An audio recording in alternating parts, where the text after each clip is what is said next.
Best Russian Short Stories includes tales from Pushkin, Gogol, Turgenev, Dostoevsky, Tolstoy, Saltykov, Chekhov, Gorky, and more. Introduction.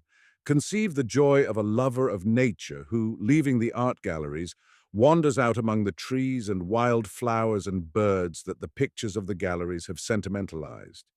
It is some such joy that the man who truly loves the noblest in letters feels when tasting for the first time the simple delights of Russian literature.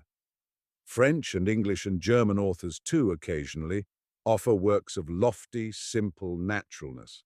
But the very keynote to the whole of Russian literature is simplicity, naturalness, veraciousness. Another essentially Russian trait is the quite unaffected conception that the lowly are on a plane of equality with the so-called upper classes. When the Englishman Dickens wrote with his profound pity and understanding of the poor, there was yet a bit of remoteness, perhaps even, a bit of caricature in his treatment of them. He showed their sufferings to the rest of the world with a "Behold how the other half lives." The Russian writes of the poor, as it were, from within, as one of them, with no eye to theatrical effect upon the well-to-do. There is no insistence upon peculiar virtues or vices. The poor are portrayed just as they are, as human beings like the rest of us. A democratic spirit is reflected, breathing a broad humanity, a true universality, an unstudied generosity that proceed not from the intellectual conviction that to understand all is to forgive all, but from an instinctive feeling that no man has the right to set himself up as a judge over another, that one can only observe and record. In 1834, two short stories appeared, The Queen of Spades by Pushkin and The Cloak by Gogol. The first was a finishing off of the old, outgoing style of Romanticism. The other was the beginning of the new, the characteristically Russian style. We read Pushkin's Queen of Spades, the first story in the volume, and the likelihood is we shall enjoy it greatly. But why is it Russian, we ask? The answer is, it is not Russian. It might have been printed in an American magazine over the name of John Brown, but now take the very next story in the volume, The Cloak. Ah, you exclaim, a genuine Russian story, surely. You cannot palm it off on me over the name of Jones or Smith. Why? Because The Cloak for the first time strikes that truly Russian note of deep sympathy with the disinherited. It is not yet wholly free from artificiality, and so is not yet typical of the purely realistic fiction that reached its perfected development in Turgenev and Tolstoy. Though Pushkin heads the list of those writers who made the literature of their country world famous, he was still a romanticist in the universal literary fashion of his day. However, he already gave strong indication of the peculiarly Russian genius for naturalness or realism, and was a true Russian in his simplicity of style. In no sense an innovator, but taking the cue for his poetry from Byron and for his prose from the Romanticism current at that period, he was not in advance of his age. He had a revolutionary streak in his nature, as his ode to liberty and other bits of verse and his intimacy with the Decembrist rebels show. But his youthful fire soon died down, and he found it possible to accommodate himself to the life of a Russian high functionary and courtier under the severe despot Nicholas I, though, to be sure, he always hated that life. For all his flirting with revolutionarism, he never displayed great originality or depth of thought. He was simply an extraordinarily gifted author, a perfect versifier, a wondrous lyrist, and a delicious raconteur, endowed with a grace, ease, and power of expression that delighted even the exacting artistic sense of Turgenev. To him aptly applies the dictum of Socrates. Not by wisdom do the poets write poetry, but by a sort of genius and inspiration. I do not mean to convey that as a thinker Pushkin is to be despised. Nevertheless, it is true that he would occupy a lower position in literature did his reputation depend upon his contributions to thought and not upon his value as an artist. "We are all descended from Gogol's Cloak," said a Russian writer, and Dostoevsky's novel, Poor People, which appeared 10 years later, is, in a way, merely an extension of Gogol's shorter tale. In Dostoevsky, indeed, the passion for the common people and the all-embracing, all-penetrating pity for suffering humanity reached their climax. He was a profound psychologist and delved deeply into the human soul, especially in its abnormal and diseased aspects. Between scenes of heartrending, abject poverty, injustice and wrong, and the torments of mental pathology, he managed almost to exhaust the whole range of human woe. And he analyzed this misery with an intensity of feeling and a painstaking regard for the most harrowing details that are quite upsetting to normally constituted nerves. Yet all the horrors must be forgiven him because of the motive inspiring them, an overpowering love and the desire to induce an equal love in others.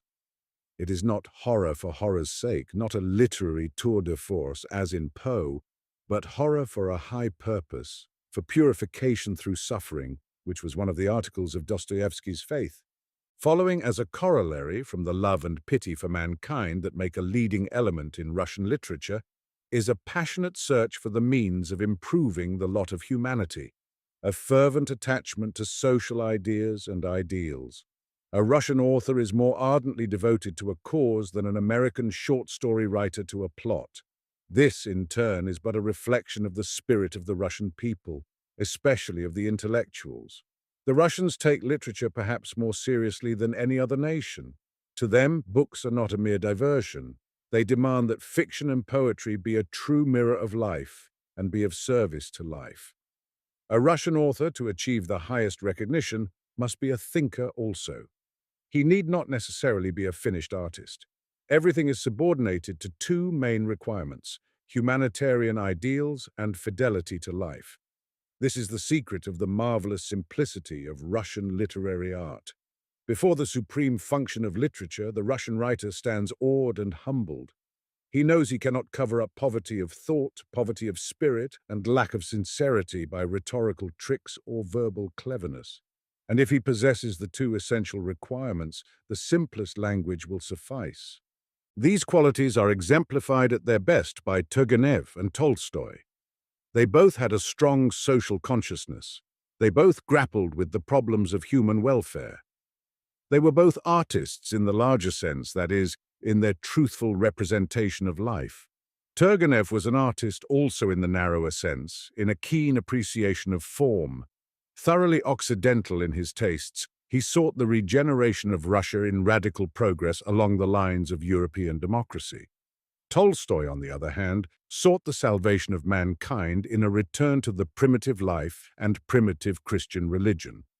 The very first work of importance by Turgenev, A Sportsman's Sketches, dealt with the question of serfdom, and it wielded tremendous influence in bringing about its abolition. Almost every succeeding book of his, from Rudin through Fathers and Sons to Virgin Soil, presented vivid pictures of contemporary Russian society, with its problems, the clash of ideas between the old and the new generations, and the struggles, the aspirations, and the thoughts that engrossed the advanced youth of Russia, so that his collected works form a remarkable literary record of the successive movements of Russian society in a period of preparation fraught with epical significance, which culminated in the overthrow of Tsarism and the inauguration of a new and true democracy, marking the beginning, perhaps, of a radical transformation the world over. The greatest writer of Russia, that is Turgenev's estimate of Tolstoy.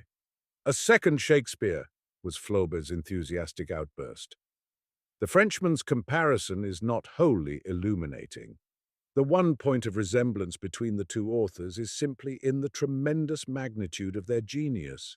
Each is a colossus. Each creates a whole world of characters, from kings and princes and ladies to servants and maids and peasants. But how vastly divergent the angle of approach. Anna Karenina may have all the subtle womanly charm of an Olivia or a Portia, but how different her trials. Shakespeare could not have treated Anna's problems at all. Anna could not have appeared in his pages except as a sinning Gertrude, the mother of Hamlet. Shakespeare had all the prejudices of his age. He accepted the world as it is with its absurd moralities, its conventions and institutions and social classes. A gravedigger is naturally inferior to a lord, and if he is to be presented at all, he must come on as a clown. The people are always a mob, the rabble. Tolstoy is the revolutionist, the iconoclast. He has the completest independence of mind. He utterly refuses to accept established opinions just because they are established. He probes into the right and wrong of things. His is a broad, generous, universal democracy. His is a comprehensive sympathy. His an absolute incapacity to evaluate human beings according to station, rank, or profession, or any standard but that of spiritual worth. In all this, he was a complete contrast to Shakespeare. Each of the two men was like a creature of a higher world, possessed of supernatural endowments. Their omniscience of all things human, their insight into the hiddenmost springs of men's actions appear miraculous. But Shakespeare makes the impression of detachment from his works. The works do not reveal the man, while in Tolstoy the greatness of the man blends with the greatness of the genius. Tolstoy was no mere oracle uttering profundities he wot not of. As the social, religious, and moral tracts that he wrote in the latter period of his life are instinct with a literary beauty of which he never could divest himself, and which gave an artistic value even to his sermons, so his earlier novels show a profound concern for the welfare of society, a broad, humanitarian spirit, a bigness of soul that included prince and pauper alike. Is this extravagant praise? Then let me echo William Dean Howells. I know very well that I do not speak of Tolstoy's books in measured terms. I cannot. The Russian writers so far considered have made valuable contributions to the short story. But, with the exception of Pushkin, whose reputation rests chiefly upon his poetry, their best work, generally, was in the field of the long novel. It was the novel that gave Russian literature its preeminence. It could not have been otherwise, since Russia is young as a literary nation and did not come of age until the period at which the novel was almost the only form of literature that counted. If, therefore, Russia was to gain distinction in the world of letters, it could be only through the novel. Of the measure of her success, there is perhaps no better testimony than the words of Matthew Arnold, a critic certainly not given to overstatement. The Russian novel, he wrote in 1887, has now the vogue and deserves to have it.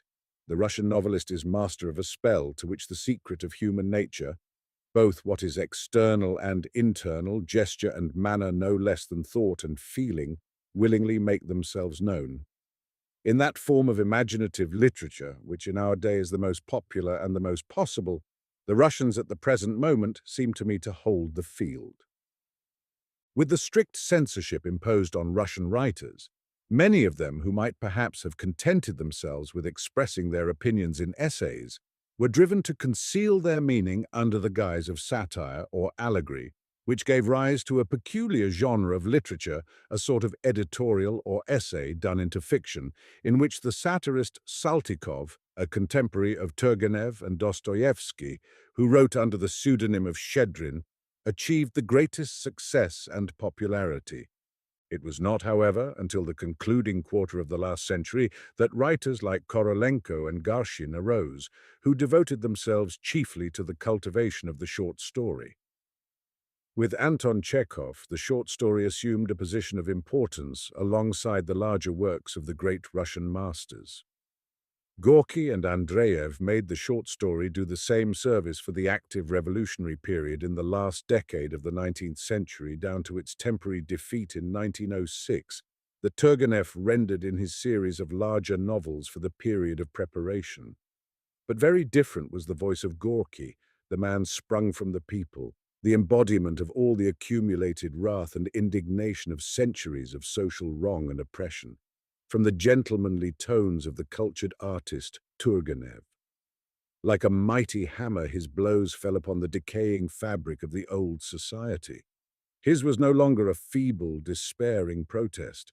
With the strength and confidence of victory, he made onslaught upon onslaught on the old institutions until they shook and almost tumbled.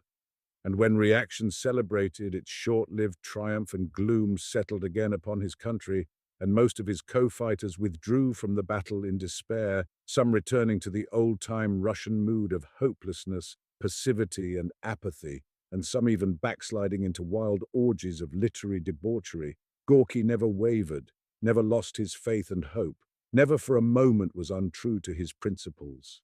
Now, with the revolution victorious, he has come into his right, one of the most respected, beloved, and picturesque figures in the Russian democracy. Kuprin, the most facile and talented short story writer next to Chekhov, has, on the whole, kept well to the best literary traditions of Russia, though he has frequently wandered off to extravagant sex themes, for which he seems to display as great a fondness as Artzybashev.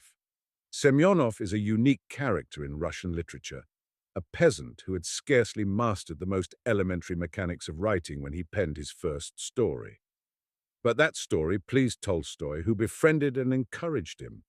His tales deal altogether with peasant life in country and city, and have a lifelikeness, an artlessness, a simplicity striking even in a Russian author. There is a small group of writers detached from the main current of Russian literature who worship at the shrine of beauty and mysticism. Of these, Sologub has attained the highest reputation. Rich as Russia has become in the short story, Anton Chekhov still stands out as the supreme master, one of the greatest short story writers of the world.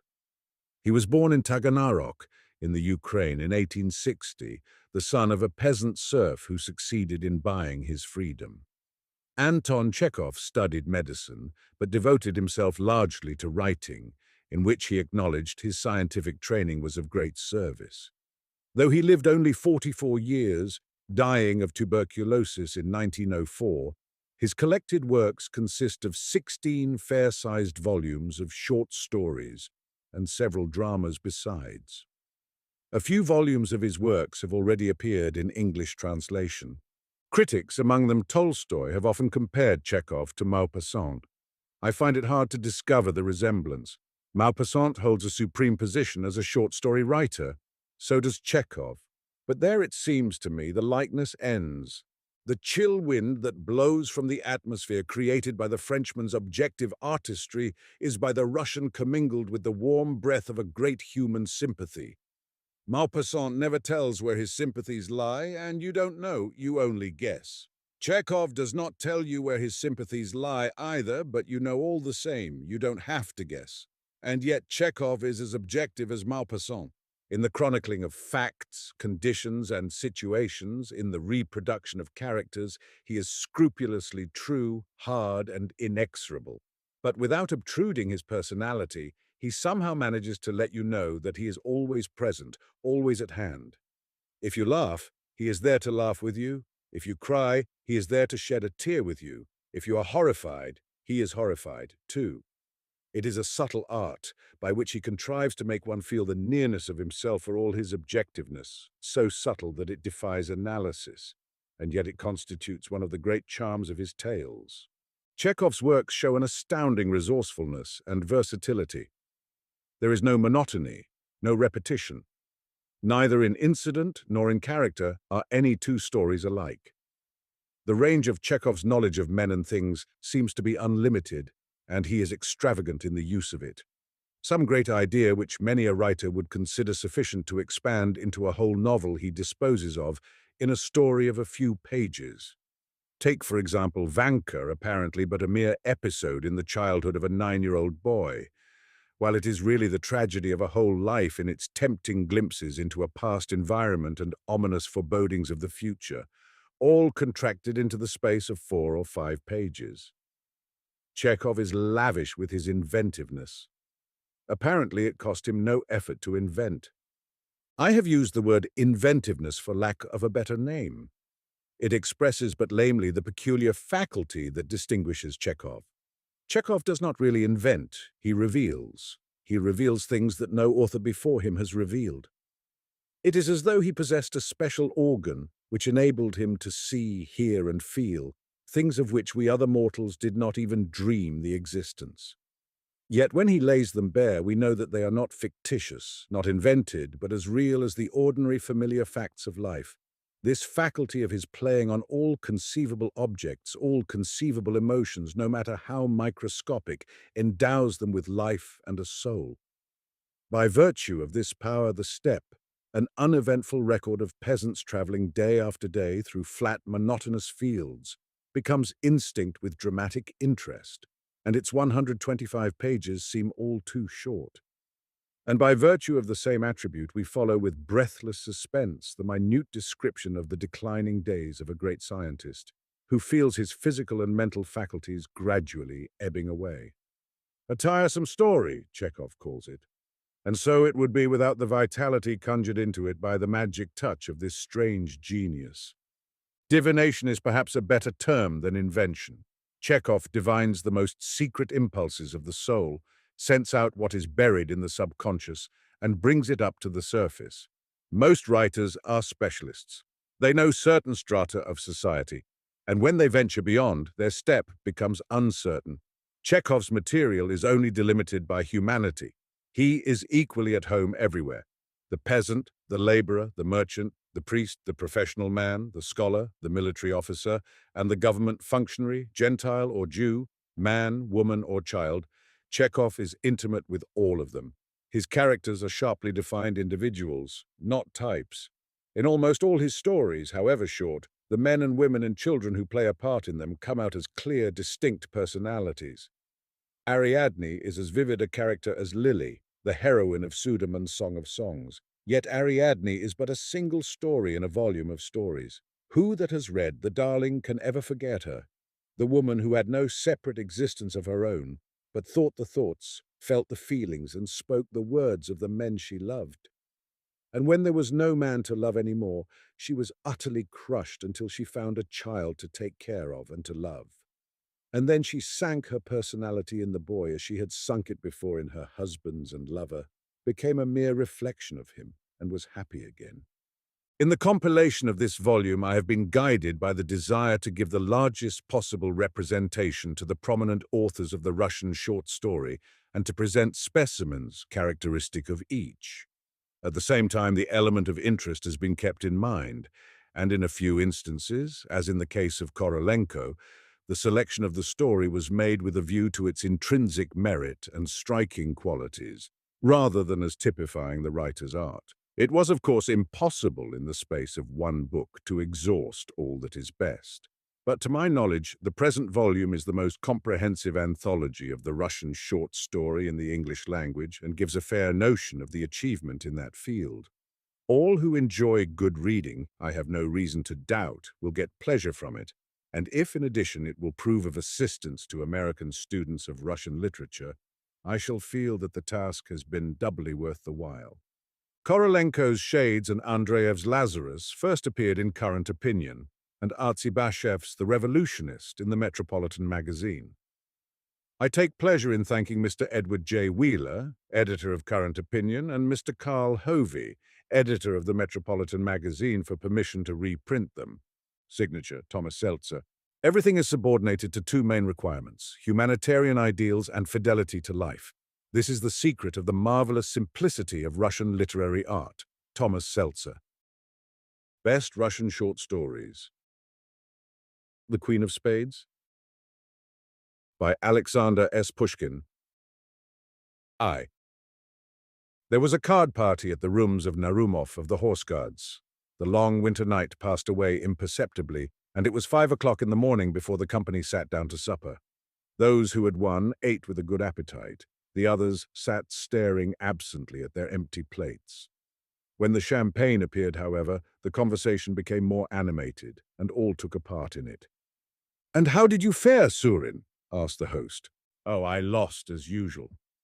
I must confess that I am unlucky. I play Mirandole. I always keep cool. I never allow anything to put me out, and yet I always lose." "And you did not once allow yourself to be tempted to back the red? Your firmness astonishes me." "But what do you think of Hermann?" said one of the guests, pointing to a young engineer.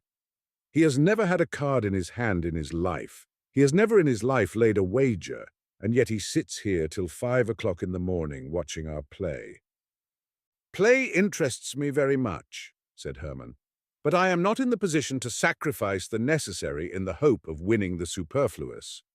"Hermann is a German. He is economical, that is all," observed Tomsky.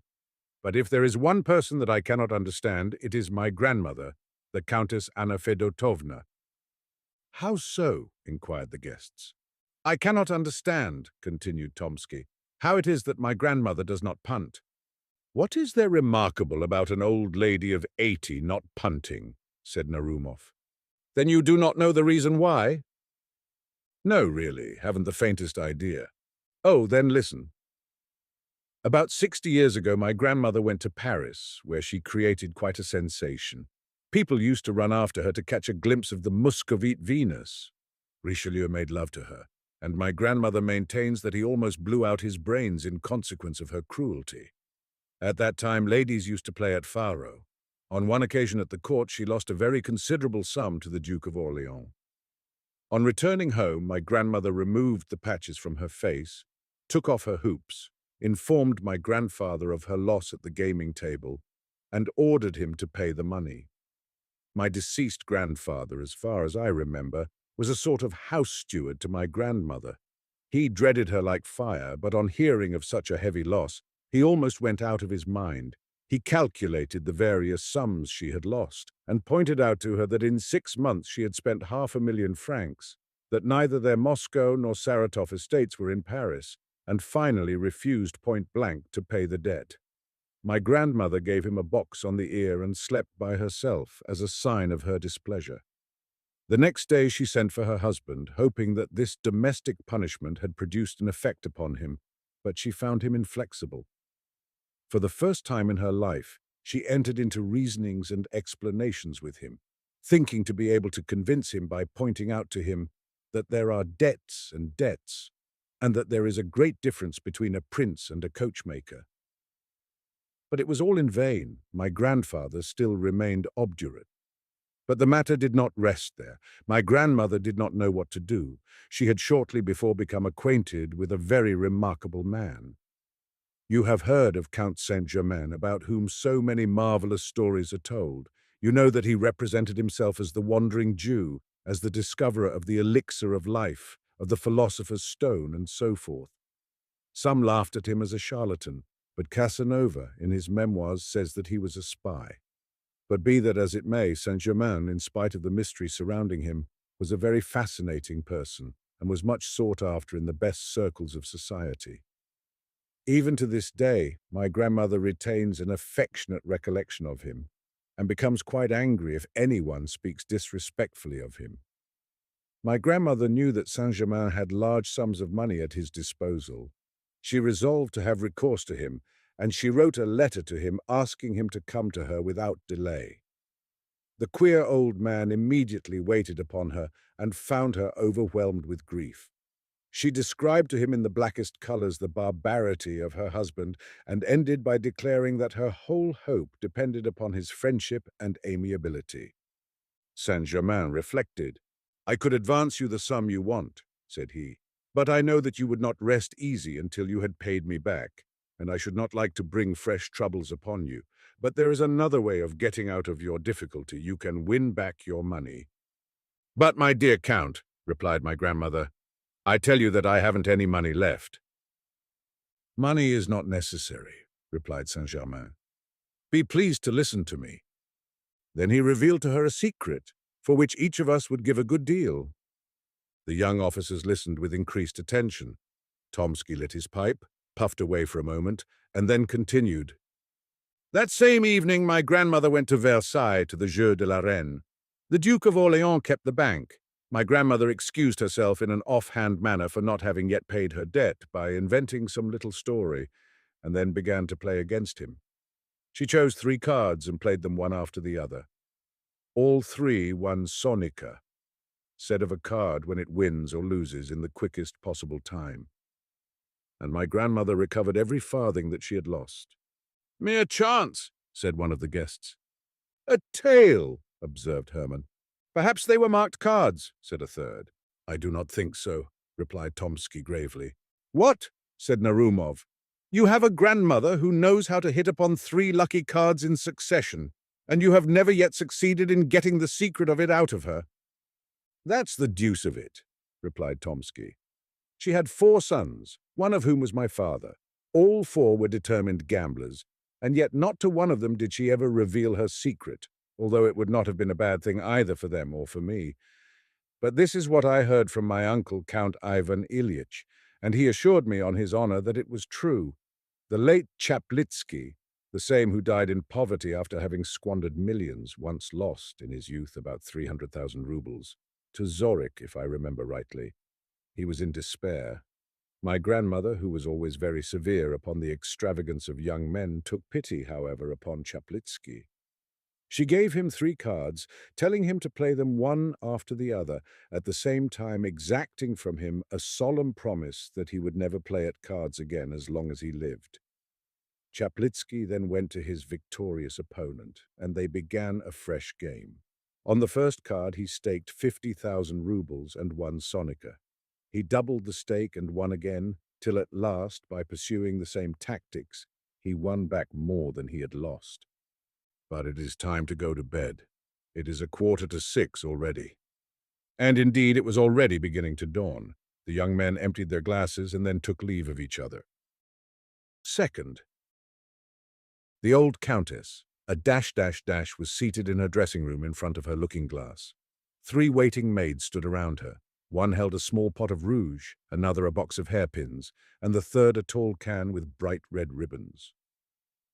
The countess had no longer the slightest pretensions to beauty, but she still preserved the habits of her youth, dressed in strict accordance with the fashion of 70 years before, and made as long and as careful a toilette as she would have done 60 years previously. Near the window, at an embroidery frame, sat a young lady, her ward. "Good morning, Grandmamma," said a young officer entering the room. "Bonjour, Mademoiselle Lise. Grandmamma, I want to ask you something." "What is it, Paul?" "I want you to let me introduce one of my friends to you and to allow me to bring him to the ball on Friday." "Bring him direct to the ball and introduce him to me there. Were you—" "Yes, everything went off very pleasantly and dancing was kept up until 5 o'clock. How charming Yeletskaya was. But, my dear, what is there charming about her? Isn't she like her grandmother, the Princess Daria Petrovna? By the way, she must be very old, the Princess Daria Petrovna." "How do you mean old?" cried Tomsky thoughtlessly. "She died 7 years ago." The young lady raised her head and made a sign to the young officer. He then remembered that the old countess was never to be informed of the death of any of her contemporaries, and he bit his lips. But the old countess heard the news with the greatest indifference. "Dead," said she, "and I did not know it." We were appointed maids of honor at the same time, and when we were presented to the Empress, and the Countess for the 100th time related to her grandson one of her anecdotes. "Come, Paul," said she when she had finished her story. "Help me to get up. Lizanka, where is my snuff-box?" And the Countess with her 3 maids went behind a screen to finish her toilette. Tomsky was left alone with the young lady. "Who is the gentleman you wish to introduce to the Countess?" asked Lizaveta Ivanovna in a whisper. "Narumov. Do you know him?" "No. Is he a soldier or a civilian?" "A soldier." "Is he in the engineers?" "No, in the cavalry." "What made you think that he was in the engineers?" The young lady smiled, but made no reply. "Paul," cried the Countess from behind the screen, "send me some new novel, only pray don't let it be one of the present-day style." "What do you mean, grandmother?" "That is, a novel in which the hero strangles neither his father nor his mother, and in which there are no drowned bodies. I have a great horror of drowned persons. There are no such novels nowadays. Would you like a Russian one?" "Are there any Russian novels?" "Send me one, my dear, pray send me one." "Goodbye, grandmother. I am in a hurry." "Goodbye, Lizaveta Ivanovna. What made you think that Narumov was in the engineers?" And Tomsky left the boudoir. Lizaveta Ivanovna was left alone. She laid aside her work and began to look out of the window. A few moments afterwards, at a corner house on the other side of the street, a young officer appeared. A deep blush covered her cheeks. She took up her work again and bent her head down over the frame. At the same moment, the Countess returned completely dressed. "Order the carriage, Lizaveta," said she. "We will go out for a drive." Lizaveta arose from the frame and began to arrange her work. "What is the matter with you, my child? Are you deaf?" cried the Countess. "Order the carriage to be got ready at once." "I will do so this moment," replied the young lady, hastening into the anteroom. A servant entered and gave the Countess some books from Prince Paul Alexandrovitch. "Tell him that I am much obliged to him," said the Countess. "Lizaveta, Lizaveta, where are you running to?" "I am going to dress." "There is plenty of time, my dear. Sit down here. Open the first volume and read to me aloud." Her companion took the book and read a few lines. "Louder," said the Countess. "What is the matter with you, my child? Have you lost your voice? Wait, give me that footstool, a little nearer, that will do." Lizaveta read 2 more pages. The Countess yawned. "Put the book down," said she. "What a lot of nonsense! Send it back to Prince Paul with my thanks." "But where is the carriage?" "The carriage is ready," said Lizaveta, looking out into the street. "How is it that you are not dressed?" said the Countess. "I must always wait for you." "It is intolerable, my dear." Liza hastened to her room. She had not been there 2 minutes before the Countess began to ring with all her might. The 3 waiting maids came running in at one door and the valet at another. "How is it that you cannot hear me when I ring for you?" said the Countess. "Tell Lizaveta Ivanovna that I am waiting for her." Lizaveta returned with her hat and cloak on. "At last you are here," said the Countess. "But why such an elaborate toilette? Whom do you intend to captivate? What sort of weather is it? It seems rather windy." "No, your ladyship, it is very calm," replied the valet. "You never think of what you are talking about." "Open the window. So it is. Windy and bitterly cold. Unharness the horses. Lizaveta, we won't go out. There was no need for you to deck yourself like that." "What a life is mine," thought Lizaveta Ivanovna, and, in truth, Lizaveta Ivanovna was a very unfortunate creature. "The bread of the stranger is bitter," says Dante, "and his staircase hard to climb." But who can know what the bitterness of dependence is so well as the poor companion of an old lady of quality? The Countess A. had by no means a bad heart, but she was capricious, like a woman who had been spoilt by the world, as well as being avaricious and egotistical, like all old people who have seen their best days, and whose thoughts are with the past and not the present.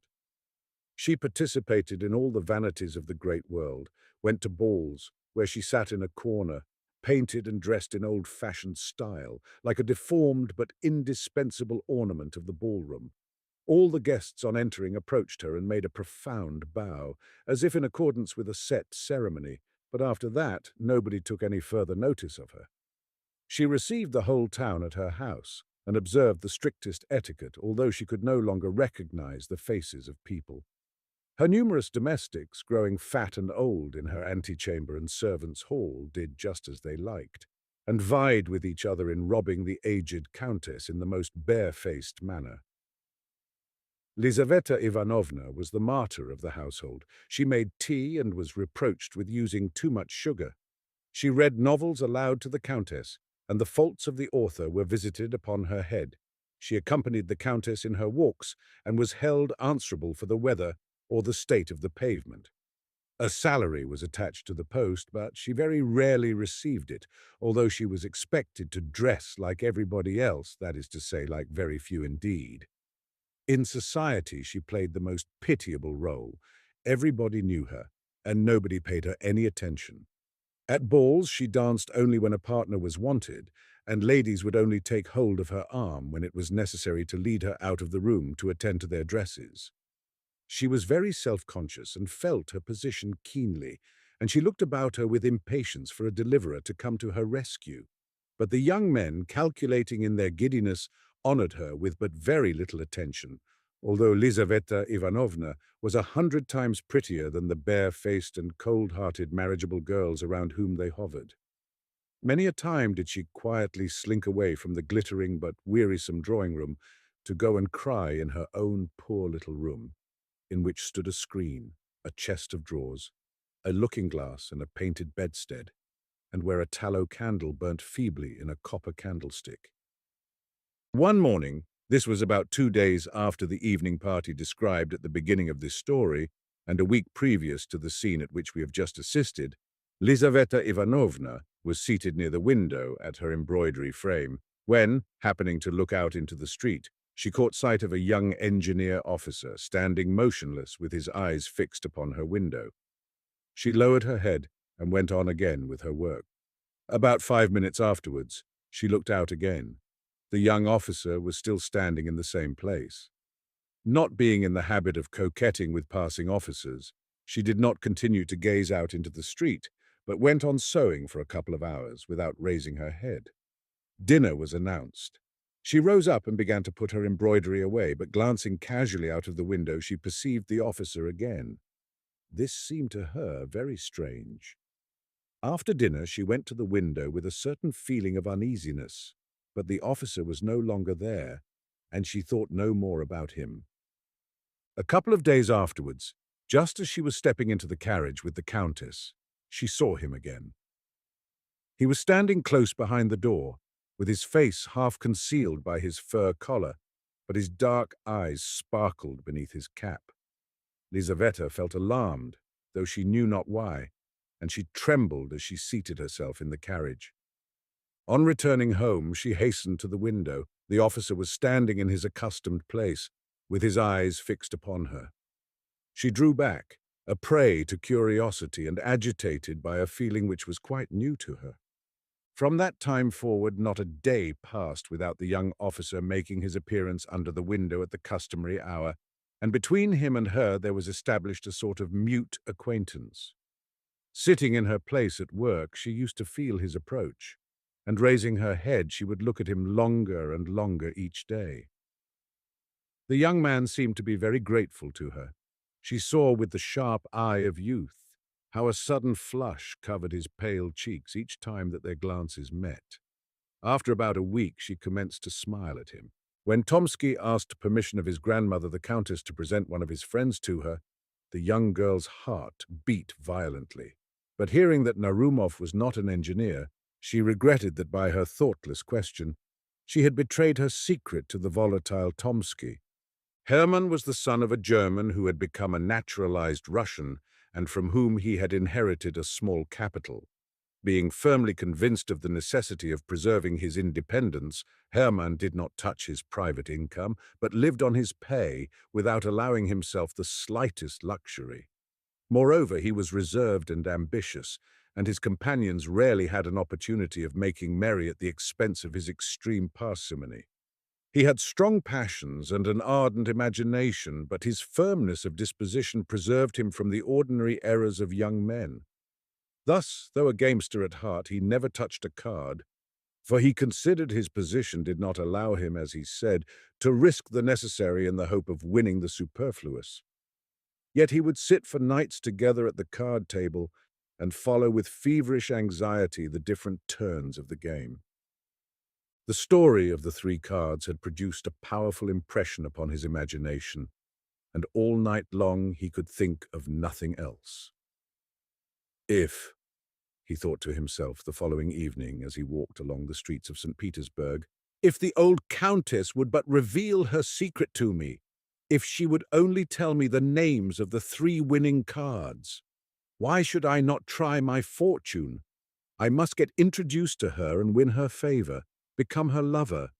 But all that will take time, and she is 87 years old. She might be dead in a week, in a couple of days even.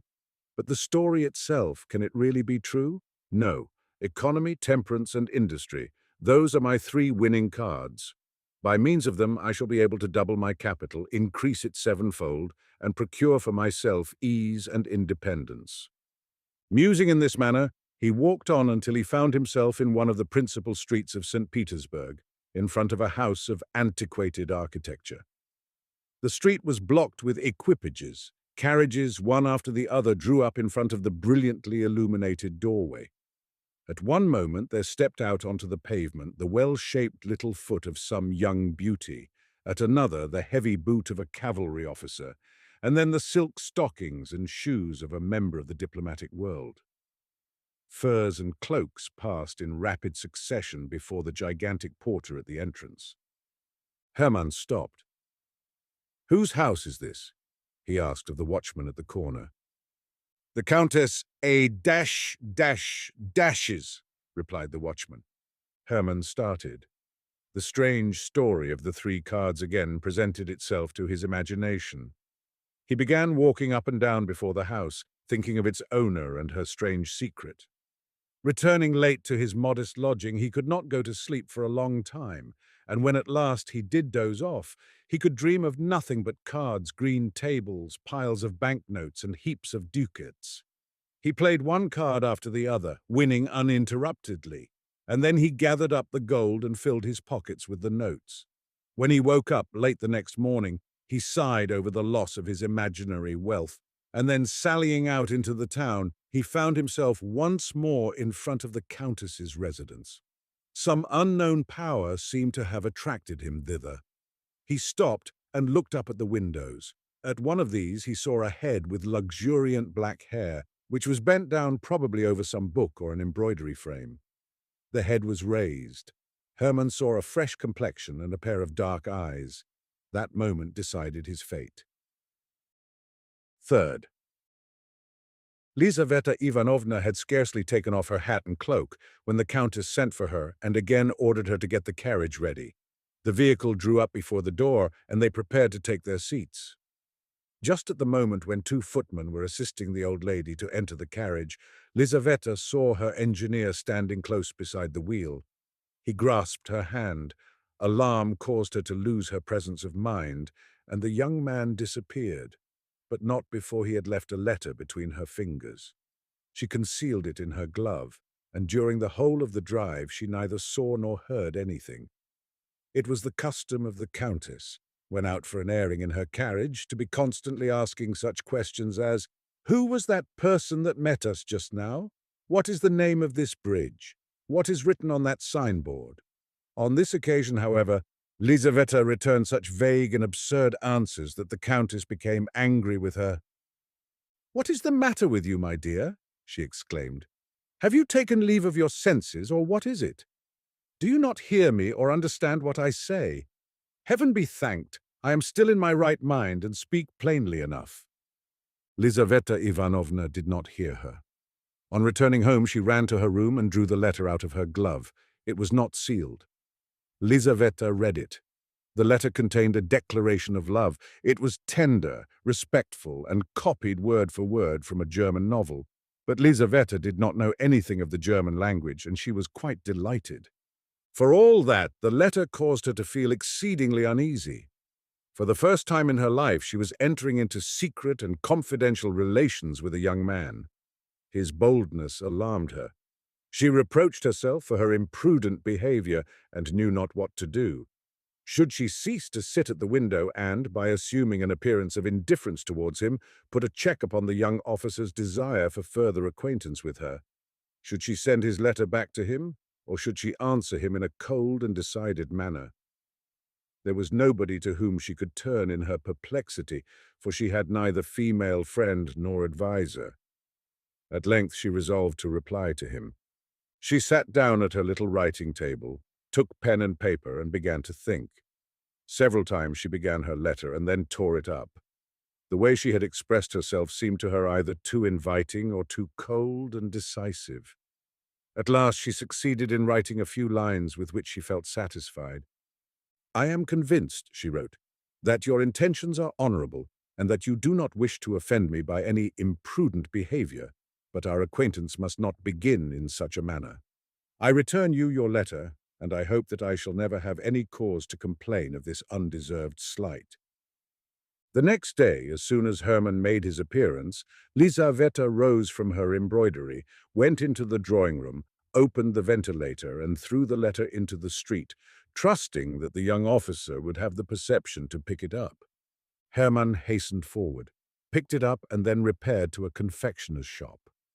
Breaking the seal of the envelope, he found inside it his own letter and Lizaveta's reply.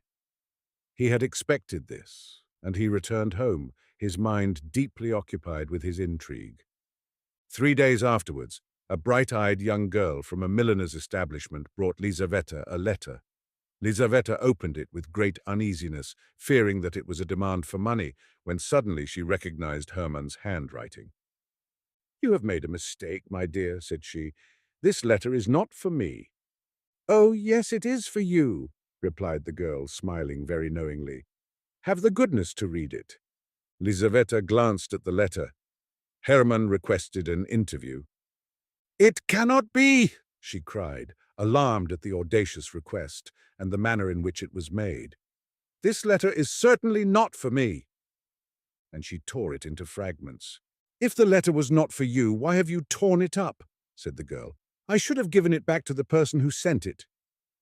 "Be good enough, my dear," said Lizaveta, disconcerted by this remark, "not to bring me any more letters for the future, and tell the person who sent you that he ought to be ashamed." But Hermann was not the man to be thus put off. Every day Lizaveta received from him a letter, sent now in this way, now in that. They were no longer translated from the German. Hermann wrote them under the inspiration of passion, and spoke in his own language, and they bore full testimony to the inflexibility of his desire and the disordered condition of his uncontrollable imagination. Lizaveta no longer thought of sending them back to him. She became intoxicated with them and began to reply to them, and little by little her answers became longer and more affectionate. At last she threw out of the window to him the following letter. "This evening there is going to be a ball at the embassy. The Countess will be there. We shall remain until 2 o'clock. You have now an opportunity of seeing me alone. As soon as the Countess is gone, the servants will very probably go out, and there will be nobody left but the Swiss, but he usually goes to sleep in his lodge. Come about 11:30. Walk straight upstairs. If you meet anybody in the ante-room, ask if the Countess is at home. You will be told no, in which case there will be nothing left for you to do but to go away again. But it is most probable that you will meet nobody. The maid-servants will all be together in one room. On leaving the ante-room, turn to the left and walk straight on until you reach the Countess's bedroom. In the bedroom, behind a screen, you will find 2 doors. The one on the right leads to a cabinet, which the Countess never enters. The one on the left leads to a corridor, at the end of which is a little winding staircase. This leads to my room." Hermann trembled like a tiger as he waited for the appointed time to arrive. At 10 o'clock in the evening, he was already in front of the Countess's house. The weather was terrible. The wind blew with great violence. The sleety snow fell in large flakes. The lamps emitted a feeble light. The streets were deserted. From time to time, a sledge, drawn by a sorry-looking hack, passed by, on the lookout for a belated passenger. Hermann was enveloped in a thick overcoat and felt neither wind nor snow. At last the Countess's carriage drew up. Hermann saw 2 footmen carry out in their arms the bent form of the old lady, wrapped in sable fur, and immediately behind her, clad in a warm mantle, and with her head ornamented with a wreath of fresh flowers, followed Lizaveta. The door was closed. The carriage rolled away heavily through the yielding snow. The porter shut the street door. The windows became dark. Hermann began walking up and down near the deserted house. At length he stopped under a lamp and glanced at his watch. It was 20 minutes past 11. He remained standing under the lamp, his eyes fixed upon the watch, impatiently waiting for the remaining minutes to pass. At 11:30 precisely, Hermann ascended the steps of the house and made his way into the brightly illuminated vestibule. The porter was not there. Hermann hastily ascended the staircase, opened the door of the anteroom, and saw a footman sitting asleep in an antique chair by the side of a lamp. With a light, firm step, Hermann passed by him.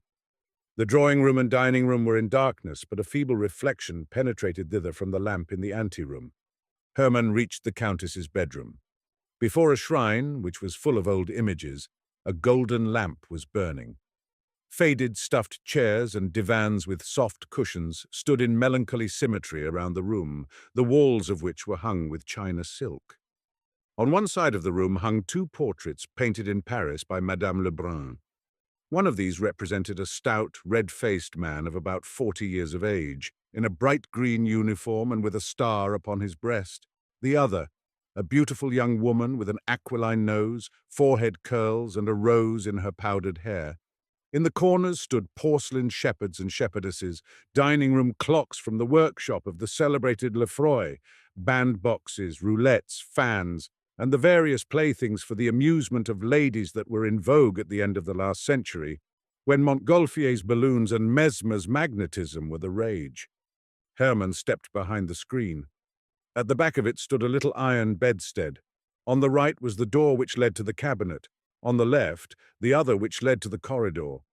He opened the latter and saw the little winding staircase which led to the room of the poor companion. But he retraced his steps and entered the dark cabinet. The time passed slowly. All was still. The clock in the drawing-room struck 12. The strokes echoed through the room, one after the other, and everything was quiet again. Hermann stood leaning against the cold stove. He was calm, his heart beat regularly, like that of a man resolved upon a dangerous but inevitable undertaking. 1 o'clock in the morning struck, then 2, and he heard the distant noise of carriage wheels. An involuntary agitation took possession of him. The carriage drew near and stopped. He heard the sound of the carriage steps being let down. All was bustle within the house. The servants were running hither and thither. There was a confusion of voices, and the rooms were lit up. 3 antiquated chambermaids entered the bedroom, and they were shortly afterwards followed by the Countess, who, more dead than alive, sank into a Voltaire armchair. Hermann peeped through a chink. Lizaveta Ivanovna passed close by him, and he heard her hurried steps as she hastened up the little spiral staircase. For a moment his heart was assailed by something like a pricking of conscience, but the emotion was only transitory, and his heart became petrified as before. The Countess began to undress before her looking-glass. Her rose-bedecked cap was taken off, and then her powdered wig was removed from off her white and closely cut hair. Hairpins fell in showers around her. Her yellow satin dress, brocaded with silver, fell down at her swollen feet. Hermann was a witness of the repugnant mysteries of her toilette. At last the Countess was in her nightcap and dressing-gown, and in this costume, more suitable to her age, she appeared less hideous and deformed. Like all old people in general, the Countess suffered from sleeplessness. Having undressed, she seated herself at the window in a Voltaire armchair and dismissed her maids. The candles were taken away, and once more the room was left with only one lamp burning in it. The Countess sat there looking quite yellow, mumbling with her flaccid lips and swaying to and fro. Her dull eyes expressed complete vacancy of mind, and looking at her, one would have thought that the rocking of her body was not a voluntary action of her own, but was produced by the action of some concealed galvanic mechanism. Suddenly the death-like face assumed an inexplicable expression. The lips ceased to tremble, the eyes became animated. Before the Countess stood an unknown man. "Do not be alarmed, for heaven's sake, do not be alarmed," said he in a low but distinct voice. "I have no intention of doing you any harm. I have only come to ask a favor of you." The old woman looked at him in silence, as if she had not heard what he had said. Hermann thought that she was deaf, and bending down towards her ear, he repeated what he had said. The aged Countess remained silent as before. "You can ensure the happiness of my life," continued Hermann, "and it will cost you nothing. I know that you can name 3 cards in order." Hermann stopped. The Countess appeared now to understand what he wanted. She seemed as if seeking for words to reply. "It was a joke," she replied at last. "I assure you it was only a joke." "There is no joking about the matter," replied Hermann angrily. "Remember Chaplitsky, whom you helped to win." The Countess became visibly uneasy. Her features expressed strong emotion, but they quickly resumed their former immobility. "Can you not name me these 3 winning cards?" continued Hermann. The Countess remained silent. Hermann continued, "For whom are you preserving your secret? For your grandsons? They are rich enough without it. They do not know the worth of money. Your cards would be of no use to a spendthrift. He who cannot preserve his paternal inheritance will die in want, even though he had a demon at his service. I am not a man of that sort. I know the value of money. Your 3 cards will not be thrown away upon me. Come." He paused and tremblingly awaited her reply. The Countess remained silent. Hermann fell upon his knees. "If your heart has ever known the feeling of love," said he, "if you remember its rapture, if you have ever smiled at the cry of your newborn child, if any human feeling has ever entered into your breast, I entreat you by the feelings of a wife, a lover, a mother, by all that is most sacred in life, not to reject my prayer. Reveal to me your secret. Of what use is it to you? Maybe it is connected with some terrible sin, with the loss of eternal salvation, with some bargain with the devil. Reflect. You are old, you have not long to live. I am ready to take your sins upon my soul. Only reveal to me your secret. Remember that the happiness of a man is in your hands, that not only I, but my children and grandchildren will bless your memory and reverence you as a saint. The old countess answered not a word. Hermann rose to his feet. "You old hag," he exclaimed, grinding his teeth. "Then I will make you answer." With these words, he drew a pistol from his pocket. At the sight of the pistol, the countess, for the second time, exhibited strong emotion. She shook her head and raised her hands as if to protect herself from the shot. Then she fell backwards and remained motionless.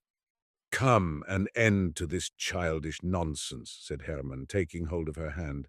"I ask you for the last time, will you tell me the names of your 3 cards, or will you not?" The countess made no reply. Hermann perceived that she was dead. Fourth. Lizaveta Ivanovna was sitting in her room, still in her ball dress, lost in deep thought. On returning home, she had hastily dismissed the chambermaid, who very reluctantly came forward to assist her, saying that she would undress herself, and with a trembling heart had gone up to her own room, expecting to find Hermann there, but yet hoping not to find him. At the first glance, she convinced herself that he was not there, and she thanked her fate for having prevented him keeping the appointment. She sat down without undressing and began to recall to mind all the circumstances which in so short a time had carried her so far. It was not 3 weeks since the time when she first saw the young officer from the window, and yet she was already in correspondence with him, and he had succeeded in inducing her to grant him a nocturnal interview. She knew his name only through his having written it at the bottom of some of his letters. She had never spoken to him, had never heard his voice, and had never heard him spoken of until that evening. But strange to say, that very evening at the ball, Tomsky, being piqued with the young Princess Pauline N., who, contrary to her usual custom, did not flirt with him, wished to revenge himself by assuming an air of indifference. He therefore engaged Lizaveta Ivanovna and danced an endless mazurka with her. During the whole of the time, he kept teasing her about her partiality for engineer officers. He assured her that he knew far more than she imagined, and some of his jests were so happily aimed that Lizaveta thought several times that her secret was known to him. "From whom have you learnt all this?" she asked, smiling. "From a friend of a person very well known to you," replied Tomsky. "From a very distinguished man." "And who is this distinguished man?" "His name is Hermann." Lizaveta made no reply, but her hands and feet lost all sense of feeling. "This Hermann," continued Tomsky, "is a man of romantic personality. He has the profile of a Napoleon and the soul of a Mephistopheles. I believe that he has at least 3 crimes upon his conscience. How pale you have become." "I have a headache. But what did this Hermann, or whatever his name is, tell you?" "Hermann is very much dissatisfied with his friend. He says that in his place he would act very differently. I even think that Hermann himself has designs upon you. At least he listens very attentively to all that his friend has to say about you." "And where has he seen me?" "In church, perhaps, or on the parade. God alone knows where. It may have been in your room while you were asleep, for there is nothing that he—" 3 ladies approaching him with the question, "Oubli ou regret," interrupted the conversation, which had become so tantalizingly interesting to Lizaveta. The lady chosen by Tomsky was the Princess Pauline herself. She succeeded in effecting a reconciliation with him during the numerous turns of the dance, after which he conducted her to her chair. On returning to his place, Tomsky thought no more either of Hermann or Lizaveta. She longed to renew the interrupted conversation, but the mazurka came to an end, and shortly afterwards the old countess took her departure. Tomsky's words were nothing more than the customary small talk of the dance, but they sank deep into the soul of the young dreamer. The portrait, sketched by Tomsky, coincided with the picture she had formed within her own mind, and thanks to the latest romances, the ordinary countenance of her admirer became invested with attributes capable of alarming her and fascinating her imagination at the same time. She was now sitting with her bare arms crossed and with her head, still adorned with flowers, sunk upon her uncovered bosom. Suddenly the door opened and Hermann entered. She shuddered. "Where were you?" she asked in a terrified whisper. "In the old countess's bedroom," replied Hermann. "I have just left her. The countess is dead." "My God! What do you say?" "And I'm afraid," added Hermann, "that I am the cause of her death." Lizaveta looked at him, and Tomsky's words found an echo in her soul. This man has at least 3 crimes upon his conscience. Hermann sat down by the window near her and related all that had happened. Lizaveta listened to him in terror. So all those passionate letters, those ardent desires, this bold, obstinate pursuit, all this was not love. Money, that was what his soul yearned for. She could not satisfy his desire and make him happy. The poor girl had been nothing but the blind tool of a robber, of the murderer of her aged benefactress. She wept bitter tears of agonized repentance. Hermann gazed at her in silence. His heart, too, was a prey to violent emotion, but neither the tears of the poor girl nor the wonderful charm of her beauty, enhanced by her grief, could produce any impression upon his hardened soul. He felt no pricking of conscience at the thought of the dead old woman. One thing only grieved him, the irreparable loss of the secret from which he had expected to obtain great wealth. "You are a monster," said Lizaveta at last. "I did not wish for her death," replied Hermann.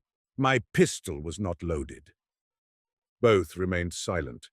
The day began to dawn. Lizaveta extinguished her candle. A pale light illumined her room. She wiped her tear-stained eyes and raised them towards Hermann.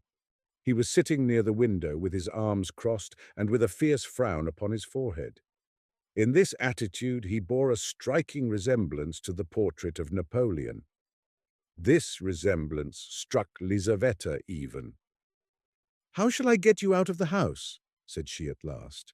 "I thought of conducting you down the secret staircase, but in that case it would be necessary to go through the countess's bedroom, and I am afraid. Tell me how to find this secret staircase. I will go alone." Lizaveta arose, took from her drawer a key, handed it to Hermann, and gave him the necessary instructions. Hermann pressed her cold, limp hand, kissed her bowed head, and left the room. He descended the winding staircase and once more entered the countess's bedroom. The dead old lady sat as if petrified. Her face expressed profound tranquility. Hermann stopped before her and gazed long and earnestly at her, as if he wished to convince himself of the terrible reality. At last he entered the cabinet, felt behind the tapestry for the door, and then began to descend the dark staircase, filled with strange emotions. Down this very staircase, thought he, perhaps coming from the very same room, and at this very same hour 60 years ago, there may have glided, in an embroidered coat, with his hair dressed à l'oiseau royal, and pressing to his heart his 3-cornered hat, some young gallant who has long been mouldering in the grave, but the heart of his aged mistress has only today ceased to beat. At the bottom of the staircase, Hermann found a door, which he opened with a key, and then traversed a corridor which conducted him into the street. V. 3 days after the fatal night, at 9 o'clock in the morning, Hermann repaired to the convent of, where the last honors were to be paid to the mortal remains of the old countess. Although feeling no remorse, he could not altogether stifle the voice of conscience, which said to him, "You are the murderer of the old woman." In spite of his entertaining very little religious belief, he was exceedingly superstitious, and believing that the dead countess might exercise an evil influence on his life, he resolved to be present at her obsequies in order to implore her pardon. The church was full. It was with difficulty that Hermann made his way through the crowd of people. The coffin was placed upon a rich catafalque beneath a velvet baldachin. The deceased countess lay within it, with her hands crossed upon her breast, with a lace cap upon her head, and dressed in a white satin robe. Around the catafalque stood the members of her household, the servants in black caftans, with armorial ribbons upon their shoulders and candles in their hands, the relatives, children, grandchildren, and great-grandchildren in deep mourning.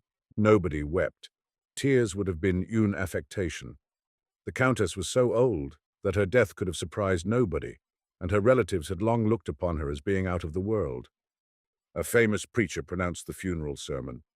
In simple and touching words, he described the peaceful passing away of the righteous, who had passed long years in calm preparation for a Christian end. "The angel of death found her," said the orator, "engaged in pious meditation and waiting for the midnight bridegroom." The service concluded amidst profound silence. The relatives went forward first to take farewell of the corpse. Then followed the numerous guests who had come to render the last homage to her, who for so many years had been a participator in their frivolous amusements. After these followed the members of the countess's household. The last of these was an old woman of the same age as the deceased. Two young women led her forward by the hand. She had not strength enough to bow down to the ground. She merely shed a few tears and kissed the cold hand of her mistress. Hermann now resolved to approach the coffin. He knelt down upon the cold stones and remained in that position for some minutes. At last he arose, as pale as the deceased countess herself. He ascended the steps of the catafalque and bent over the corpse. At that moment it seemed to him that the dead woman darted a mocking look at him and winked with one eye. Hermann started back, took a false step, and fell to the ground. Several persons hurried forward and raised him up. At the same moment, Lizaveta Ivanovna was borne fainting into the porch of the church. This episode disturbed for some minutes the solemnity of the gloomy ceremony. Among the congregation arose a deep murmur, and a tall, thin chamberlain, a near relative of the deceased, whispered in the ear of an Englishman who was standing near him that the young officer was a natural son of the countess, to which the Englishman coldly replied, "Oh." During the whole of that day, Hermann was strangely excited. Repairing to an out-of-the-way restaurant to dine, he drank a great deal of wine, contrary to his usual custom, in the hope of deadening his inward agitation. But the wine only served to excite his imagination still more. On returning home, he threw himself upon his bed without undressing and fell into a deep sleep. When he woke up, it was already night, and the moon was shining into the room. He looked at his watch. It was 2:45. Sleep had left him. He sat down upon his bed and thought of the funeral of the old countess. At that moment, somebody in the street looked in at his window and immediately passed on again. Hermann paid no attention to this incident. A few moments afterwards, he heard the door of his anteroom open. Hermann thought that it was his orderly, drunk as usual, returning from some nocturnal expedition, but presently he heard footsteps that were unknown to him. Somebody was walking softly over the floor in slippers. The door opened, and a woman dressed in white entered the room. Hermann mistook her for his old nurse and wondered what could bring her there at that hour of the night. But the white woman glided rapidly across the room and stood before him, and Hermann recognized the countess. "I have come to you against my wish," she said in a firm voice, "but I have been ordered to grant your request. 3, 7, ace will win for you if played in succession, but only on these conditions: that you do not play more than one card in 24 hours, and that you never play again during the rest of your life. I forgive you my death, on condition that you marry my companion, Lizaveta Ivanovna." With these words, she turned round very quietly, walked with a shuffling gait towards the door, and disappeared. Hermann heard the street door open and shut, and again he saw someone look in at him through the window. For a long time Hermann could not recover himself. He then rose up and entered the next room. His orderly was lying asleep upon the floor, and he had much difficulty in waking him.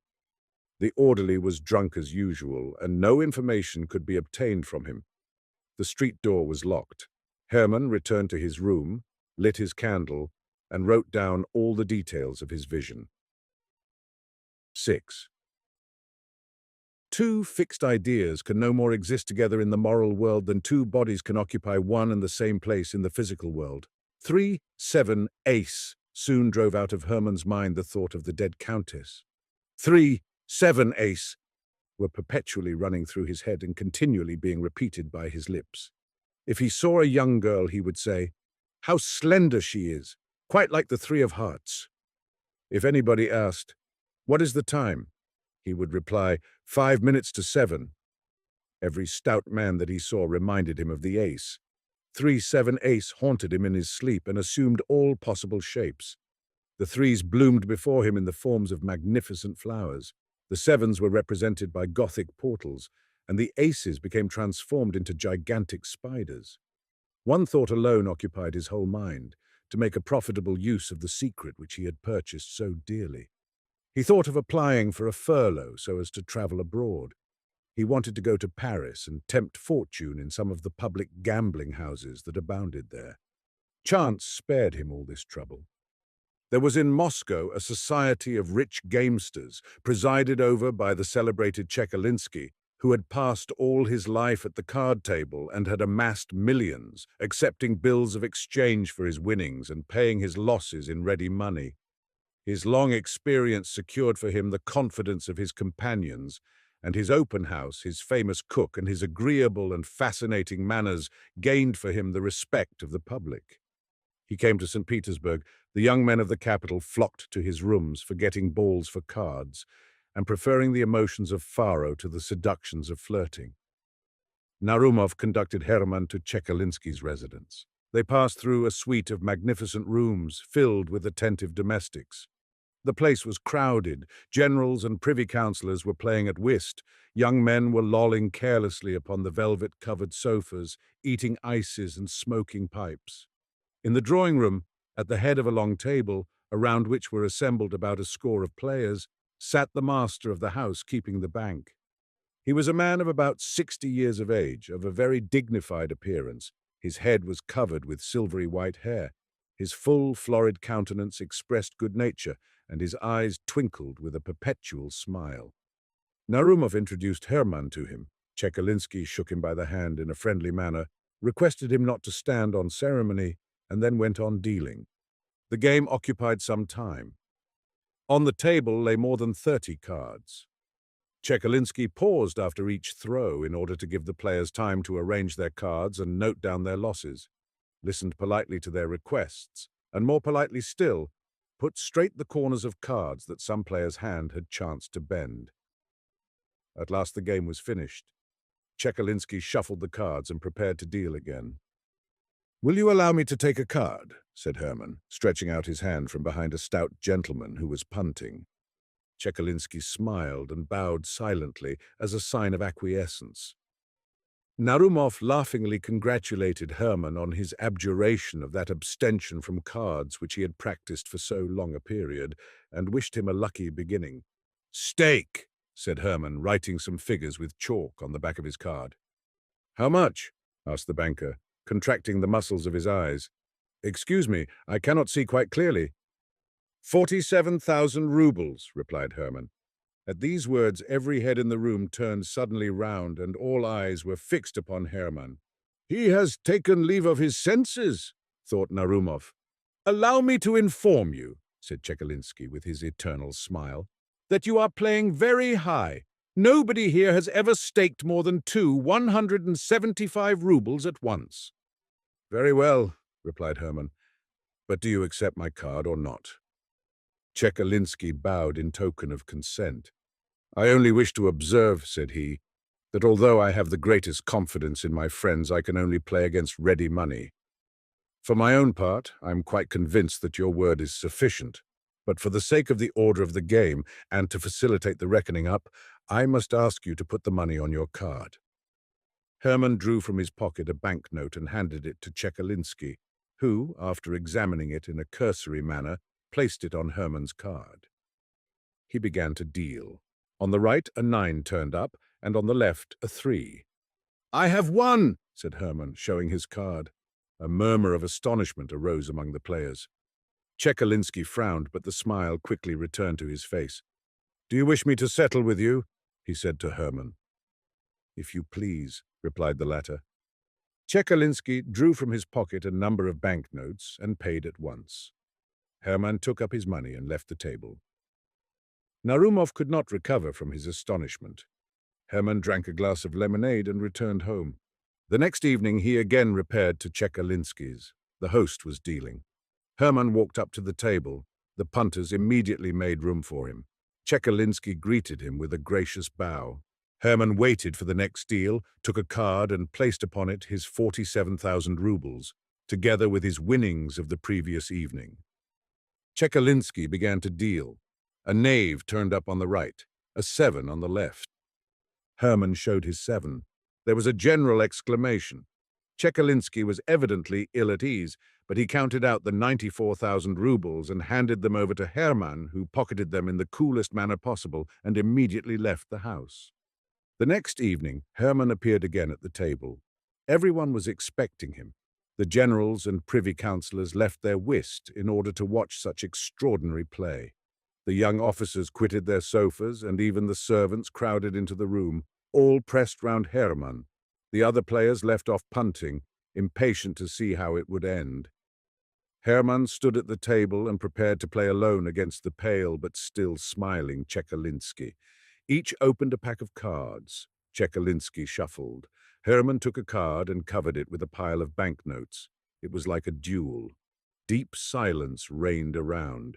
Chekalinsky began to deal. His hands trembled. On the right a queen turned up, and on the left an ace. "Ace has won!" cried Herman, showing his card. "Your queen has lost," said Chekalinsky politely. Herman started instead of an ace. There lay before him the Queen of Spades. He could not believe his eyes, nor could he understand how he had made such a mistake. At that moment it seemed to him that the Queen of Spades smiled ironically and winked her eye at him. He was struck by her remarkable resemblance. "The old countess!" he exclaimed, seized with terror. Chekalinsky gathered up his winnings. For some time Herman remained perfectly motionless. When at last he left the table, there was a general commotion in the room. "Splendidly punted," said the players. Chekalinsky shuffled the cards afresh, and the game went on as usual. Herman went out of his mind and is now confined in room number 17 of the Obukhov Hospital. He never answers any questions, but he constantly mutters with unusual rapidity, 3, 7, ace, 3, 7, queen. Lizaveta Ivanovna has married a very amiable young man, a son of the former steward of the old countess. He is in the service of the state somewhere and is in receipt of a good income. Lizaveta is also supporting a poor relative. Tomsky has been promoted to the rank of captain and has become the husband of the Princess Pauline. The Cloak, by Mujik Fed Gogol. In the department of, but it is better not to mention the department. The touchiest things in the world are departments, regiments, courts of justice, in a word, all branches of public service. Each individual nowadays thinks all society insulted in his person. Quite recently, a complaint was received from a district chief of police in which he plainly demonstrated that all the imperial institutions were going to the dogs, and that the Tsar's sacred name was being taken in vain. And in proof, he appended to the complaint a romance in which the district chief of police is made to appear about once in every 10 pages, and sometimes in a downright drunken condition. Therefore, in order to avoid all unpleasantness, it will be better to designate the department in question as a certain department. So, in a certain department there was a certain official, not a very notable one, it must be allowed, short of stature, somewhat pockmarked, red-haired and mole-eyed, with a bald forehead, wrinkled cheeks, and a complexion of the kind known as sanguine. The St. Petersburg climate was responsible for this. As for his official rank, with us Russians the rank comes first, he was what is called a perpetual titular councillor, over which, as is well known, some writers make merry and crack their jokes, obeying the praiseworthy custom of attacking those who cannot bite back. His family name was Bashmachkin. This name is evidently derived from bashmak, shoe, but when, at what time, and in what manner is not known.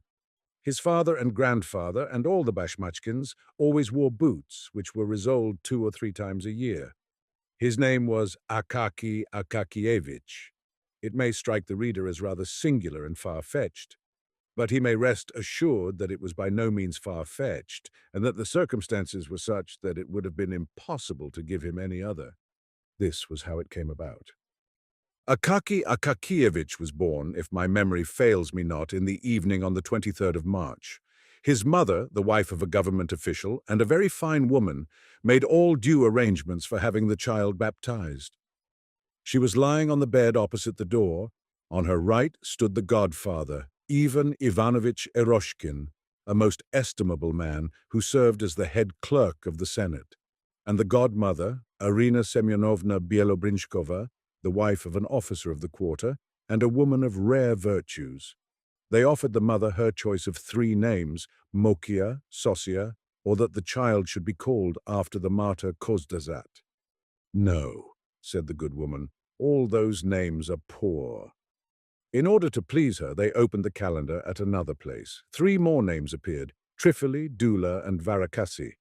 "This is awful," said the old woman. "What names? I truly never heard the like. I might have put up with Varadat or Varuk, but not Trifili and Varakasi." They turned to another page and found Pavsikaki and Vaktisi. "Now I see," said the old woman, "that it is plainly fate. And since such is the case, it will be better to name him after his father. His father's name was Akaki, so let his son's name be Akaki too." In this manner he became Akaki Akakievich. They christened the child, whereat he wept and made a grimace, as though he foresaw that he was to be a titular councillor.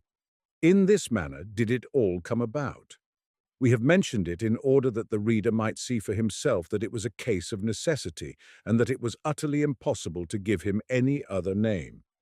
When and how he entered the department, and who appointed him, no one could remember.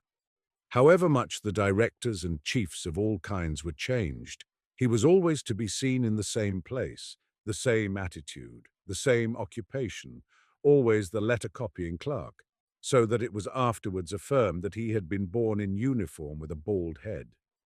No respect was shown him in the department. The porter not only did not rise from his seat when he passed, but never even glanced at him, any more than if a fly had flown through the reception room. His superiors treated him in coolly despotic fashion.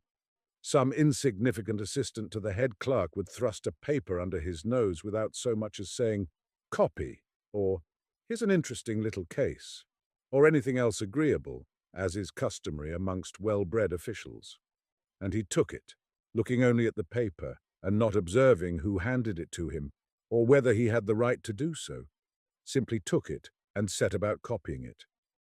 The young officials laughed at and made fun of him so far as their official wit permitted, told in his presence various stories concocted about him and about his landlady, an old woman of 70, declared that she beat him, asked when the wedding was to be, and strewed bits of paper over his head, calling them snow. But Akaki Akakievich answered not a word, any more than if there had been no one there besides himself. It even had no effect upon his work. Amid all these annoyances, he never made a single mistake in a letter. But if the joking became wholly unbearable, as when they jogged his head and prevented his attending to his work, he would exclaim, "Leave me alone. Why do you insult me?" And there was something strange in the words and the voice in which they were uttered. There was in it something which moved to pity, so much so that one young man, a newcomer who, taking pattern by the others, had permitted himself to make sport of Akaki, suddenly stopped short, as though all about him had undergone a transformation and presented itself in a different aspect. Some unseen force repelled him from the comrades whose acquaintance he had made on the supposition that they were decent, well-bred men. Long afterwards, in his gayest moments, there recurred to his mind the little official with the bald forehead, with his heart-rending words, "Leave me alone. Why do you insult me?" In these moving words other words resounded, "I am thy brother." And the young man covered his face with his hand. And many a time afterwards, in the course of his life, shuddered at seeing how much inhumanity there is in man, how much savage coarseness is concealed beneath refined, cultured, worldly refinement, and even, O God, in that man whom the world acknowledges as honorable and upright. It would be difficult to find another man who lived so entirely for his duties. It is not enough to say that Akaki labored with zeal. No, he labored with love. In his copying, he found a varied and agreeable employment. Enjoyment was written on his face. Some letters were even favorites with him, and when he encountered these, he smiled, winked, and worked with his lips, till it seemed as though each letter might be read in his face, as his pen traced it. If his pay had been in proportion to his zeal, he would, perhaps, to his great surprise, have been made even a councillor of state. But he worked, as his companions, the wits put it, like a horse in a mill. However, it would be untrue to say that no attention was paid to him. One director, being a kindly man and desirous of rewarding him for his long service, ordered him to be given something more important than mere copying, so he was ordered to make a report of an already concluded affair to another department, the duty consisting simply in changing the heading and altering a few words from the first to the third person. This caused him so much toil that he broke into a perspiration, rubbed his forehead, and finally said, "No, give me rather something to copy." After that, they let him copy on forever. Outside this copying, it appeared that nothing existed for him. He gave no thought to his clothes. His uniform was not green, but a sort of rusty meal color. The collar was low, so that his neck, in spite of the fact that it was not long, seemed inordinately so as it emerged from it, like the necks of the plaster cats which peddlers carry about on their heads. And something was always sticking to his uniform, either a bit of hay or some trifle. Moreover, he had a peculiar knack, as he walked along the street, of arriving beneath a window just as all sorts of rubbish was being flung out of it. Hence he always bore about on his hat scraps of melon rinds and other such articles. Never once in his life did he give heed to what was going on every day to the street, while it is well known that his young brother officials trained the range of their glances till they could see when anyone's trouser straps came undone upon the opposite sidewalk, which always brought a malicious smile to their faces. But Akaki Akakievich saw in all things the clean, even strokes of his written lines, and only when a horse thrust his nose from some unknown quarter over his shoulder and sent a whole gust of wind down his neck from his nostrils did he observe that he was not in the middle of a line, but in the middle of the street.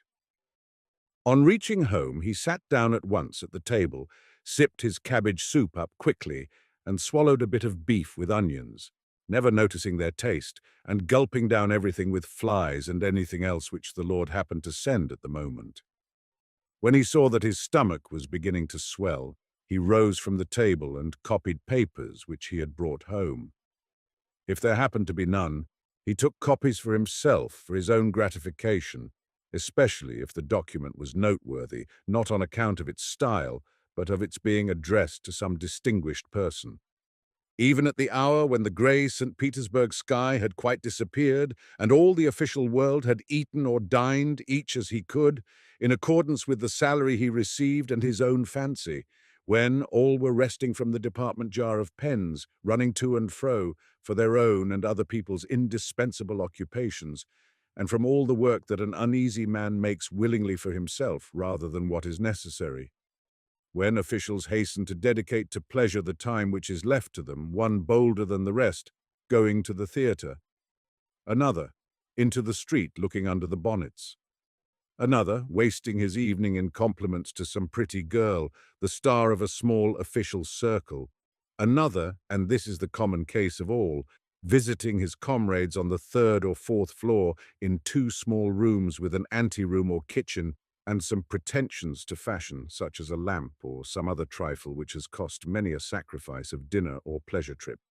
In a word, at the hour when all officials disperse among the contracted quarters of their friends, to play whist as they sip their tea from glasses with a kopek's worth of sugar, smoke long pipes, relate at times some bits of gossip which a Russian man can never under any circumstances refrain from, and when there is nothing else to talk of, repeat eternal anecdotes about the commandant to whom they had sent word that the tails of the horses on the Falconet Monument had been cut off. When all strived to divert themselves, Akaki Akakievich indulged in no kind of diversion. No one could even say that he had seen him at any kind of evening party. Having written to his heart's content, he lay down to sleep, smiling at the thought of the coming day, of what God might send him to copy on the morrow.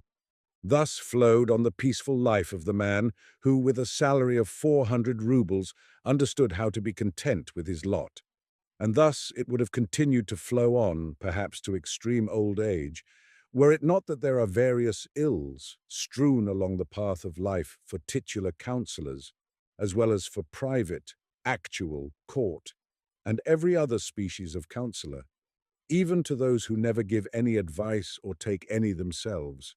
There exists in St. Petersburg a powerful foe of all who receive a salary of 400 rubles a year, or thereabouts.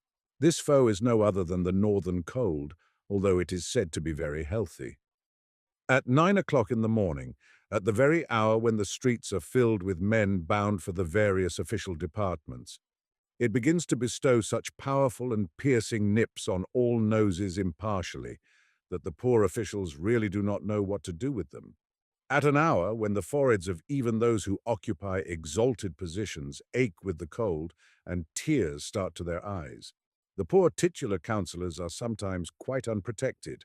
Their only salvation lies in traversing as quickly as possible in their thin little cloaks 5 or 6 streets, and then warming their feet in the porter's room, and so thawing all their talents and qualifications for official service which had become frozen on the way. Akaki Akakievich had felt for some time that his back and shoulders were paining with peculiar poignancy, in spite of the fact that he tried to traverse the distance with all possible speed. He began finally to wonder whether the fault did not lie in his cloak. He examined it thoroughly at home and discovered that in 2 places, namely, on the back and shoulders, it had become thin as gauze. The cloth was worn to such a degree that he could see through it, and the lining had fallen into pieces. You must know that Akaki Akakievich's cloak served as an object of ridicule to the officials. They even refused it the noble name of cloak and called it a cape. In fact, it was of singular make, its collar diminishing year by year to serve to patch its other parts. The patching did not exhibit great skill on the part of the tailor, and was in fact baggy and ugly. Seeing how the matter stood, Akaki Akakievich decided that it would be necessary to take the cloak to Petrovich, the tailor, who lived somewhere on the 4th floor up a dark staircase, and who, in spite of his having but one eye and pockmarks all over his face, busied himself with considerable success in repairing the trousers and coats of officials and others. That is to say, when he was sober and not nursing some other scheme in his head. It is not necessary to say much about this tailor, but as it is the custom to have the character of each personage in a novel clearly defined, there is no help for it. So here is Petrovich, the tailor. At first he was called only Grigory, and was some gentleman's serf. He commenced calling himself Petrovich from the time when he received his free papers, and further began to drink heavily on all holidays, at first on the great ones, and then on all church festivals without discrimination wherever a cross stood in the calendar. On this point he was faithful to ancestral custom, and when quarrelling with his wife, he called her a low female and a German. As we have mentioned his wife, it will be necessary to say a word or two about her. Unfortunately, little is known of her beyond the fact that Petrovich had a wife who wore a cap and a dress but could not lay claim to beauty. At least no one but the soldiers of the guard even looked under her cap when they met her. Ascending the staircase which led to Petrovich's room, which staircase was all soaked with dishwater and reeked with the smell of spirits which affects the eyes, and is an inevitable adjunct to all dark stairways in St. Petersburg houses, ascending the stairs, Akaki Akakievich pondered how much Petrovich would ask, and mentally resolved not to give more than 2 rubles. The door was open, for the mistress, in cooking some fish, had raised such a smoke in the kitchen that not even the beetles were visible. Akaki Akakievich passed through the kitchen unperceived, even by the housewife, and at length reached a room where he beheld Petrovich seated on a large unpainted table, with his legs tucked under him like a Turkish pasha. His feet were bare, after the fashion of tailors as they sit at work, and the first thing which caught the eye was his thumb, with a deformed nail thick and strong as a turtle's shell. About Petrovich's neck hung a skein of silk and thread, and upon his knees lay some old garment. He had been trying unsuccessfully for 3 minutes to thread his needle, and was enraged at the darkness and even at the thread, growling in a low voice, "It won't go through, the barbarian! You pricked me, you rascal!" Akaki Akakievich was vexed at arriving at the precise moment when Petrovich was angry. He liked to order something of Petrovich when he was a little downhearted, or, as his wife expressed it, when he had settled himself with brandy, the one-eyed devil. Under such circumstances, Petrovich generally came down in his price very readily, and even bowed and returned thanks. Afterwards, to be sure, his wife would come, complaining that her husband had been drunk, and so had fixed the price too low. But if only a 10-kopeck piece were added, then the matter would be settled. But now it appeared that Petrovich was in a sober condition, and therefore rough, taciturn, and inclined to demand Satan only knows what price. Akaki Akakievich felt this, and would gladly have beat a retreat, but he was in for it.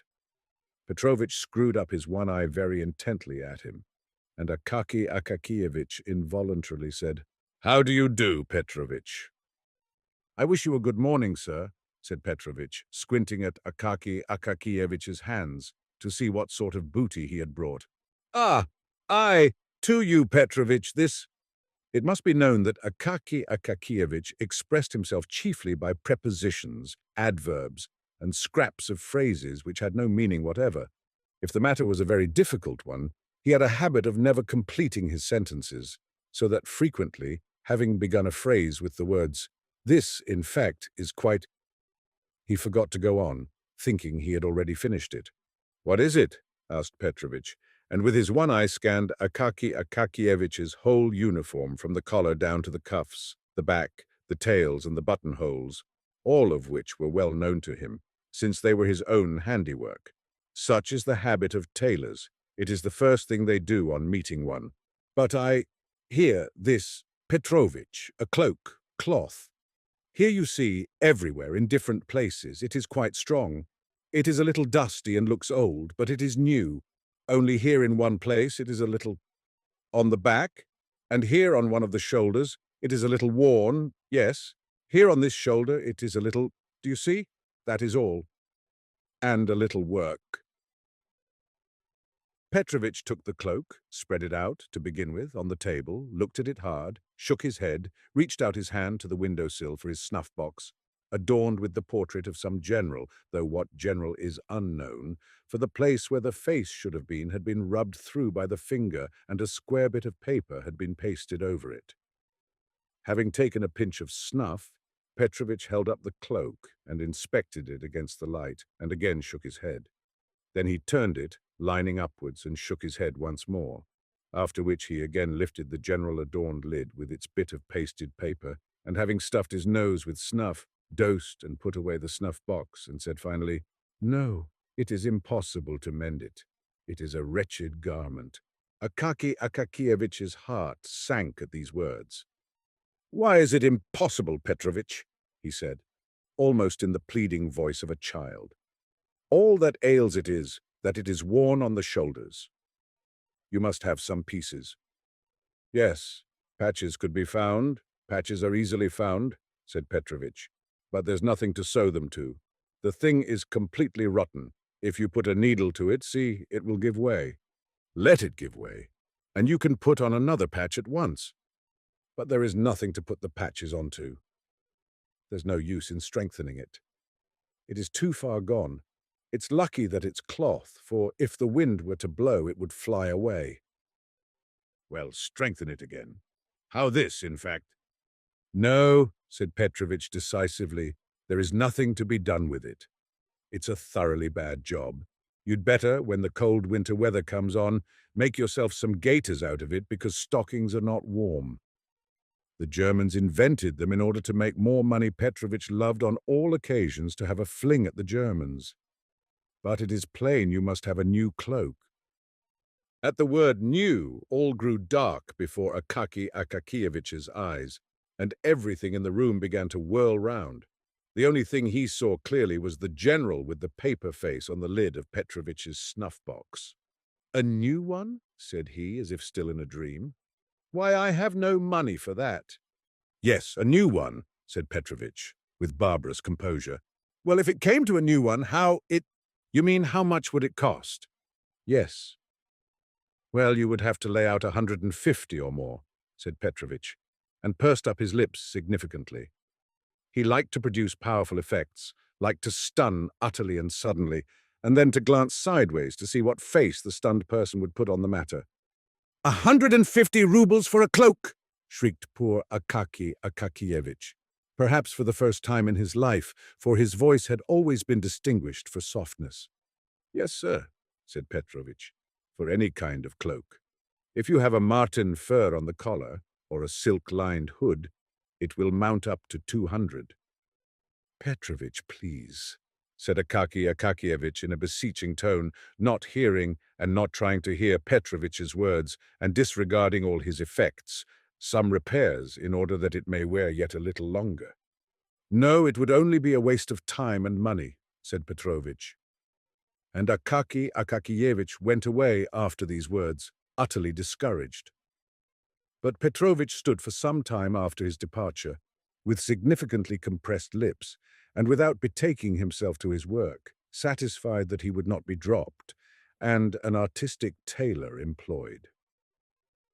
Akaky Akakievich went out into the street as if in a dream. "Such an affair," he said to himself. "I did not think it had come to—" And then after a pause he added, "Well, so it is. See what it has come to at last, and I never imagined that it was so." Then followed a long silence, after which he exclaimed, "Well, so it is. See what already. Nothing unexpected that. It would be nothing. What a strange circumstance." So saying, instead of going home, he went in exactly the opposite direction without suspecting it. On the way, a chimney sweep bumped up against him and blackened his shoulder, and a whole hatful of rubbish landed on him from the top of a house which was building. He did not notice it, and only when he ran against a watchman who, having planted his halberd beside him, was shaking some snuff from his box into his horny hand, did he recover himself a little, and that because the watchman said, "Why are you poking yourself into a man's very face? Haven't you the pavement?" This caused him to look about him and turn towards home. There only, he finally began to collect his thoughts and to survey his position in its clear and actual light, and to argue with himself, sensibly and frankly, as with a reasonable friend, with whom one can discuss private and personal matters. "No," said Akaky Akakievich, "it is impossible to reason with Petrovich now. He is that. Evidently his wife has been beating him. I'd better go to him on Sunday morning. After Saturday night he will be a little cross-eyed and sleepy, for he will want to get drunk, and his wife won't give him any money, and at such a time a 10-kopeck piece in his hand he will become more fit to reason with, and then the cloak and that—" Thus argued Akaky Akakievich with himself, regained his courage, and waited until the first Sunday when, seeing from afar that Petrovich's wife had left the house, he went straight to him. Petrovich's eye was indeed very much askew after Saturday. His head drooped, and he was very sleepy. But for all that, as soon as he knew what it was a question of, it seemed as though Satan jogged his memory. "Impossible," said he. "Please to order a new one." Thereupon Akaky Akakievich handed over the 10-kopeck piece. "Thank you, sir." "I will drink your good health," said Petrovich. "But as for the cloak, don't trouble yourself about it. It is good for nothing. I will make you a capital new one, so let us settle about it now."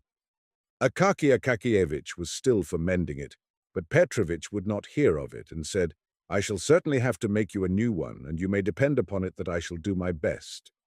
It may even be, as the fashion goes, that the collar can be fastened by silver hooks under a flap." Then Akaky Akakievich saw that it was impossible to get along without a new cloak, and his spirits sank utterly. How, in fact, was it to be done? Where was the money to come from? He must have some new trousers and pay a debt of long standing to the shoemaker for putting new tops to his old boots, and he must order 3 shirts from the seamstress and a couple of pieces of linen. In short, all his money must be spent. And even if the director should be so kind as to order him to receive 45 or even 50 rubles instead of 40, it would be a mere nothing, a mere drop in the ocean towards the funds necessary for a cloak, although he knew that Petrovich was often wrong-headed enough to blurt out some outrageous price, so that even his own wife could not refrain from exclaiming, "Have you lost your senses, you fool?" At one time he would not work at any price, and now it was quite likely that he had named a higher sum than the cloak would cost. But although he knew that Petrovich would undertake to make a cloak for 80 rubles, still, where was he to get the 80 rubles from? He might possibly manage half. Yes, half might be procured, but where was the other half to come from? But the reader must first be told where the first half came from. Akaki Akakievich had a habit of putting for every ruble he spent a groschen into a small box, fastened with lock and key and with a slit in the top for the reception of money. At the end of every half-year he counted over the heap of coppers and changed it for silver. This he had done for a long time, and in the course of years the sum had mounted up to over 40 rubles. Thus he had one half on hand. But where was he to find the other half? Where was he to get another 40 rubles from? Akaki Akakievich thought and decided that it would be necessary to curtail his ordinary expenses, for the space of 1 year at least, to dispense with tea in the evening, to burn no candles, and, if there was anything which he must do, to go into his landlady's room and work by her light. When he went into the street, he must walk as lightly as he could, and as cautiously upon the stones, almost upon tiptoe, in order not to wear his heels down in too short a time. He must give the laundress as little to wash as possible, and in order not to wear out his clothes, he must take them off as soon as he got home, and wear only his cotton dressing gown, which had been long and carefully saved. To tell the truth, it was a little hard for him at first to accustom himself to these deprivations. But he got used to them at length, after a fashion, and all went smoothly. He even got used to being hungry in the evening, but he made up for it by treating himself, so to say, in spirit, by bearing ever in mind the idea of his future cloak.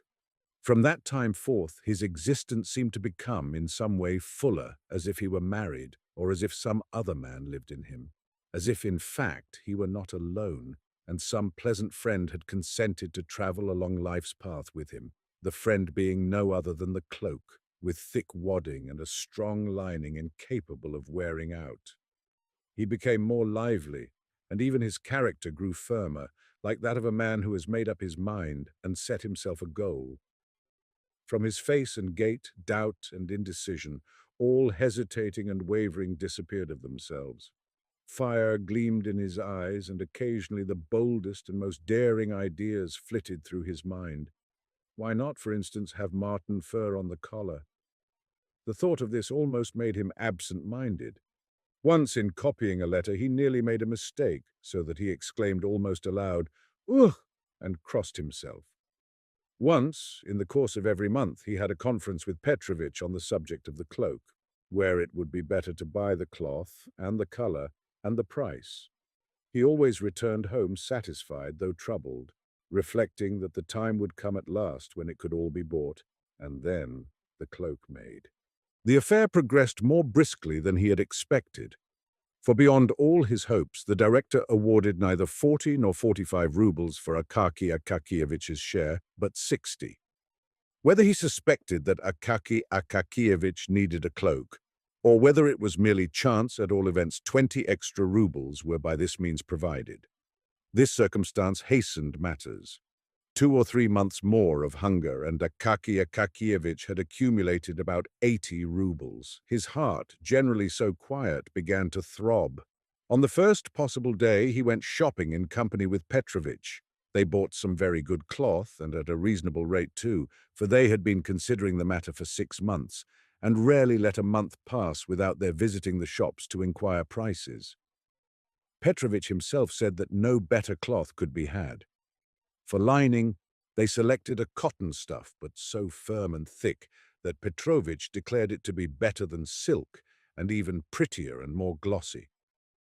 They did not buy the marten fur because it was, in fact, dear, but in its stead they picked out the very best of cat skin which could be found in the shop, and which might indeed be taken for marten at a distance. Petrovich worked at the cloak 2 whole weeks, for there was a great deal of quilting. Otherwise it would have been finished sooner. He charged 12 rubles for the job. It could not possibly have been done for less. It was all sewed with silk in small double seams, and Petrovich went over each seam afterwards with his own teeth, stamping in various patterns. It is difficult to say precisely on what day, but probably the most glorious one in Akaky Akakievich's life, when Petrovich at length brought home the cloak. He brought it in the morning, before the hour when it was necessary to start for the department. Never did a cloak arrive so exactly in the nick of time, for the severe cold had set in, and it seemed to threaten to increase. Petrovich brought the cloak himself, as befits a good tailor. On his countenance was a significant expression, such as Akaky Akakievich had never beheld there. He seemed fully sensible that he had done no small deed, and crossed a gulf separating tailors who put in linings and execute repairs from those who make new things. He took the cloak out of the pocket handkerchief in which he had brought it. The handkerchief was fresh from the laundress, and he put it in his pocket for use. Taking out the cloak, he gazed proudly at it, held it up with both hands, and flung it skillfully over the shoulders of Akaky Akakievich. Then he pulled it and fitted it down behind with his hand, and he draped it around Akaky Akakievich without buttoning it. Akaky Akakievich, like an experienced man, wished to try the sleeves. Petrovich helped him on with them, and it turned out that the sleeves were satisfactory also. In short, the cloak appeared to be perfect and most seasonable. Petrovich did not neglect to observe that it was only because he lived in a narrow street and had no signboard, and had known Akaky Akakievich so long that he had made it so cheaply, but that if he had been in business on the Nevsky Prospect, he would have charged 75 rubles for the making alone. Akaky Akakievich did not care to argue this point with Petrovich. He paid him, thanked him, and set out at once in his new cloak for the department. Petrovich followed him, and pausing in the street, gazed long at the cloak in the distance, after which he went to one side expressly to run through a crooked alley and emerge again into the street beyond to gaze once more upon the cloak from another point, namely, directly in front. Meantime, Akaky Akakievich went on in holiday mood. He was conscious every second of the time that he had a new cloak on his shoulders, and several times he laughed with internal satisfaction. In fact, there were two advantages. One was its warmth, the other its beauty. He saw nothing of the road, but suddenly found himself at the department. He took off his cloak in the anteroom, looked it over carefully, and confided it to the special care of the attendant. It is impossible to say precisely how it was that everyone in the department knew at once that Akaky Akakievich had a new cloak, and that the cape no longer existed. All rushed at the same moment into the anteroom to inspect it. They congratulated him and said pleasant things to him, so that he began at first to smile, and then to grow ashamed.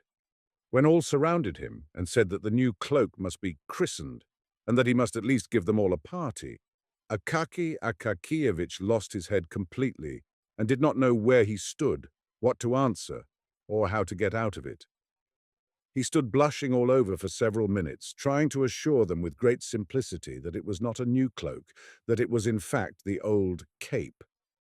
At length one of the officials, assistant to the head clerk, in order to show that he was not at all proud and on good terms with his inferiors, said, "So be it, only I will give the party instead of Akaky Akakievich. I invite you all to tea with me tonight. It just happens to be my name day too." The officials naturally at once offered the assistant clerk their congratulations and accepted the invitation with pleasure. Akaky Akakievich would have declined, but all declared that it was discourteous, that it was simply a sin and a shame, and that he could not possibly refuse. Besides, the notion became pleasant to him when he recollected that he should thereby have a chance of wearing his new cloak in the evening also. That whole day was truly a most triumphant festival for Akaki Akakievich. He returned home in the most happy frame of mind, took off his cloak, and hung it carefully on the wall, admiring afresh the cloth and the lining. Then he brought out his old worn-out cloak for comparison. He looked at it and laughed. So vast was the difference. And long after dinner he laughed again when the condition of the cape recurred to his mind. He dined cheerfully, and after dinner wrote nothing but took his ease for a while on the bed until it got dark. Then he dressed himself leisurely, put on his cloak, and stepped out into the street. Where the host lived, unfortunately, we cannot say. Our memory begins to fail us badly. The houses and streets in St. Petersburg have become so mixed up in our head that it is very difficult to get anything out of it again in proper form. This much is certain, that the official lived in the best part of the city, and therefore it must have been anything but near to Akaki Akakievich's residence. Akaki Akakievich was first obliged to traverse a kind of wilderness of deserted, dimly lighted streets, but in proportion as he approached the official's quarter of the city, the streets became more lively, more populous, and more brilliantly illuminated. Pedestrians began to appear. Handsomely dressed ladies were more frequently encountered. The men had otter skin collars to their coats. Shabby sleighmen with their wooden railed sledges stuck over with brass-headed nails became rarer, whilst on the other hand, more and more drivers in red velvet caps, lacquered sledges and bearskin coats began to appear, and carriages with rich hammercloths flew swiftly through the streets, their wheels scrunching the snow. Akaki Akakievich gazed upon all this as upon a novel sight. He had not been in the streets during the evening for years. He halted out of curiosity before a shop window to look at a picture representing a handsome woman who had thrown off her shoe, thereby baring her whole foot in a very pretty way. Whilst behind her the head of a man with whiskers and a handsome moustache peeped through the doorway of another room. Akaki Akakievich shook his head and laughed, and then went on his way. Why did he laugh? Either because he had met with a thing utterly unknown, but for which everyone cherishes nevertheless some sort of feeling, or else he thought, like many officials, well, those French. What is to be said?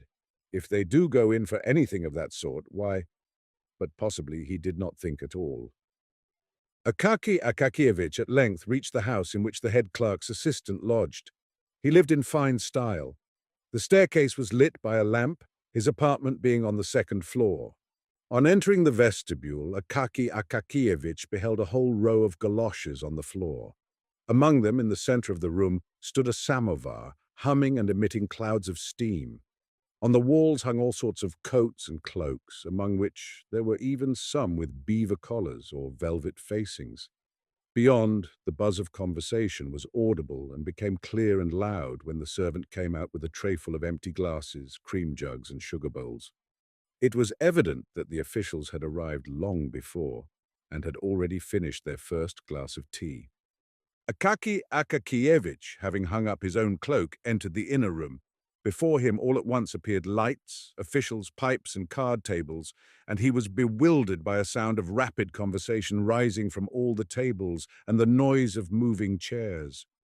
He halted very awkwardly in the middle of the room, wondering what he ought to do. But they had seen him. They received him with a shout, and all thronged at once into the anteroom, and there took another look at his cloak.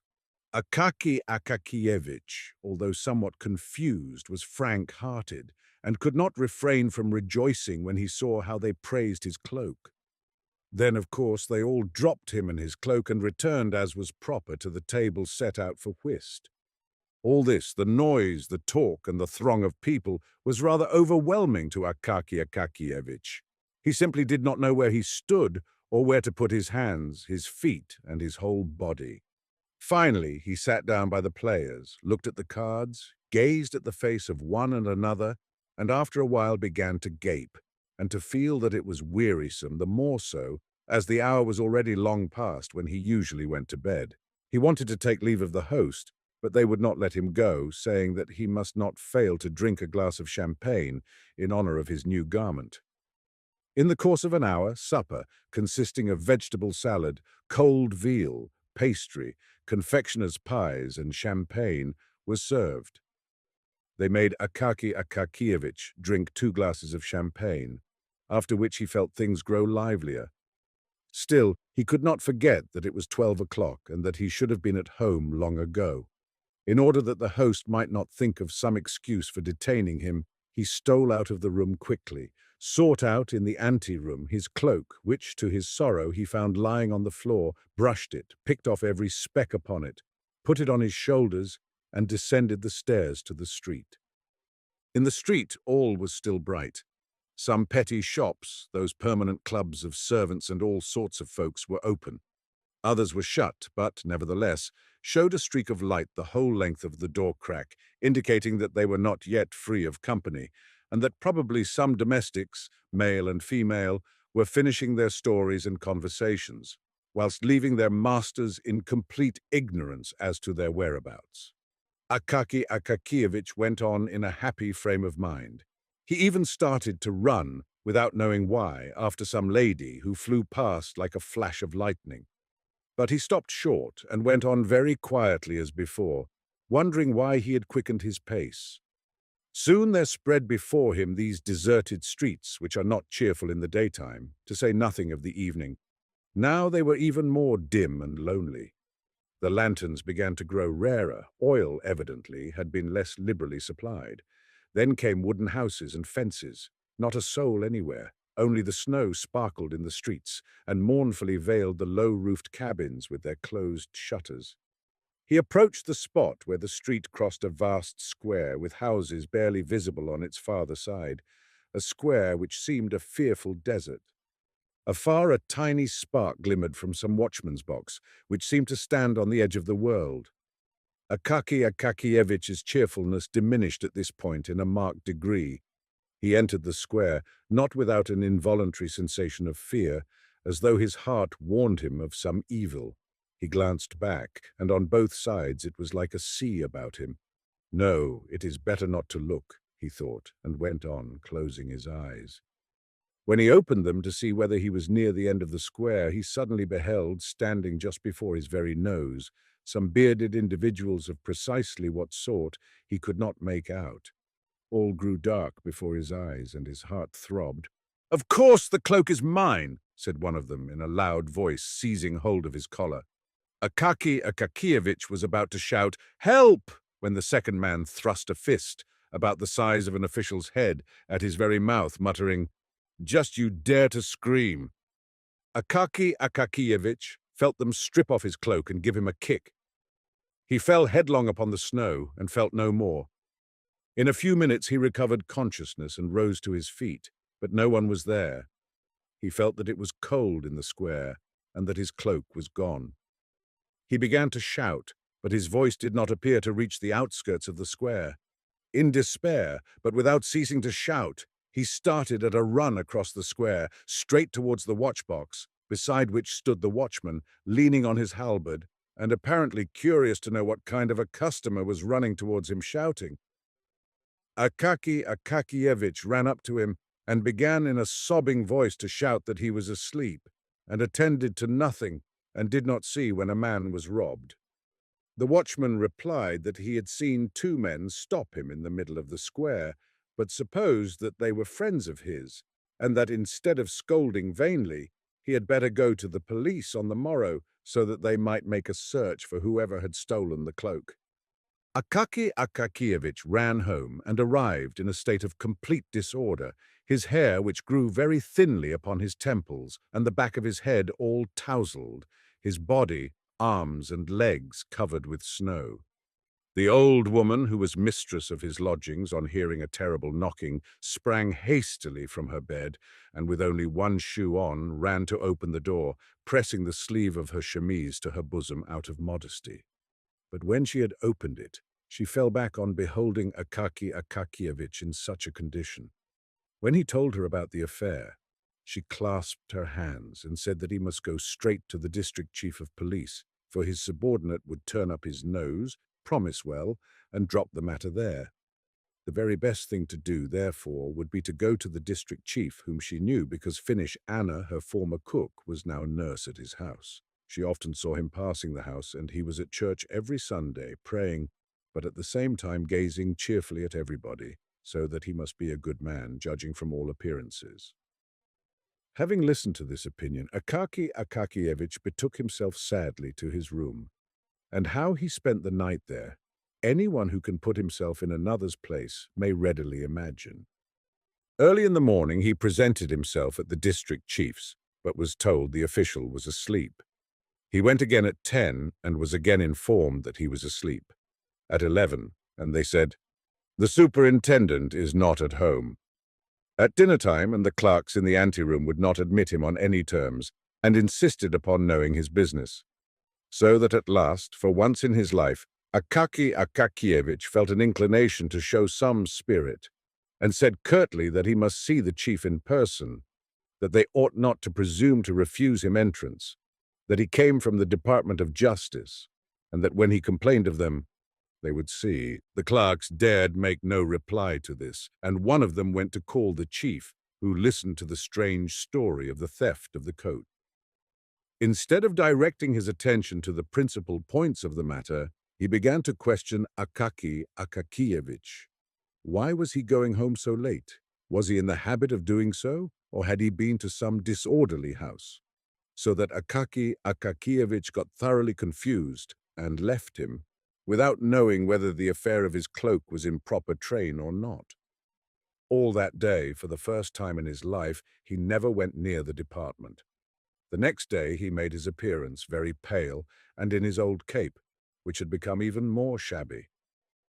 The news of the robbery of the cloak touched many, although there were some officials present who never lost an opportunity, even such a one as the present, of ridiculing Akaki Akakievich. They decided to make a collection for him on the spot, but the officials had already spent a great deal in subscribing for the director's portrait, and for some book at the suggestion of the head of that division, who was a friend of the author. And so the sum was trifling. One of them, moved by pity, resolved to help Akaki Akakievich with some good advice at least, and told him that he ought not to go to the police, for although it might happen that a police officer, wishing to win the approval of his superiors, might hunt up the cloak by some means, still, his cloak would remain in the possession of the police if he did not offer legal proof that it belonged to him. The best thing for him, therefore, would be to apply to a certain prominent personage, since this prominent personage, by entering into relation with the proper persons, could greatly expedite the matter. As there was nothing else to be done, Akaki Akakievich decided to go to the prominent personage. What was the exact official position of the prominent personage remains unknown to this day. The reader must know that the prominent personage had but recently become a prominent personage, having up to that time been only an insignificant person. Moreover, his present position was not considered prominent in comparison with others, still more so. But there is always a circle of people to whom what is insignificant in the eyes of others is important enough. Moreover, he strove to increase his importance by sundry devices. For instance, he managed to have the inferior officials meet him on the staircase when he entered upon his service. No one was to presume to come directly to him, but the strictest etiquette must be observed. The collegiate recorder must make a report to the government secretary to the titular councillor, or whatever other man was proper, and all business must come before him in this manner. In Holy Russia, all is thus contaminated with the love of imitation. Every man imitates and copies his superior. They even say that a certain titular councillor, when promoted to the head of some small separate office, immediately partitioned off a private room for himself, called it the audience chamber, and posted at the door a lackey with red collar and braid who grasped the handle of the door and opened to all comers, though the audience chamber would hardly hold an ordinary writing table. The manners and customs of the prominent personage were grand and imposing, but rather exaggerated. The main foundation of his system was strictness. Strictness, strictness, and always strictness, he generally said. and at the last word he looked significantly into the face of the person to whom he spoke. But there was no necessity for this, for the half-score of subordinates who formed the entire force of the office were properly afraid. On catching sight of him afar off, they left their work and waited, drawn up in line, until he had passed through the room. His ordinary converse with his inferiors smacked of sternness, and consisted chiefly of 3 phrases. How dare you? Do you know whom you are speaking to? Do you realize who is standing before you? Otherwise, he was a very kind-hearted man, good to his comrades and ready to oblige. But the rank of general threw him completely off his balance. On receiving anyone of that rank, he became confused, lost his way, as it were, and never knew what to do. If he chanced to be amongst his equals, he was still a very nice kind of man, a very good fellow in many respects, and not stupid. But the very moment that he found himself in the society of people but one rank lower than himself, he became silent. And his situation aroused sympathy, the more so, as he felt himself that he might have been making an incomparably better use of his time. In his eyes there was sometimes visible a desire to join some interesting conversation or group, but he was kept back by the thought, would it not be a very great condescension on his part? Would it not be familiar? And would he not thereby lose his importance? And in consequence of such reflections, he always remained in the same dumb state, uttering from time to time a few monosyllabic sounds, and thereby earning the name of the most wearisome of men. To this prominent personage, Akaky Akakievich presented himself, and this at the most unfavorable time for himself, though opportune for the prominent personage.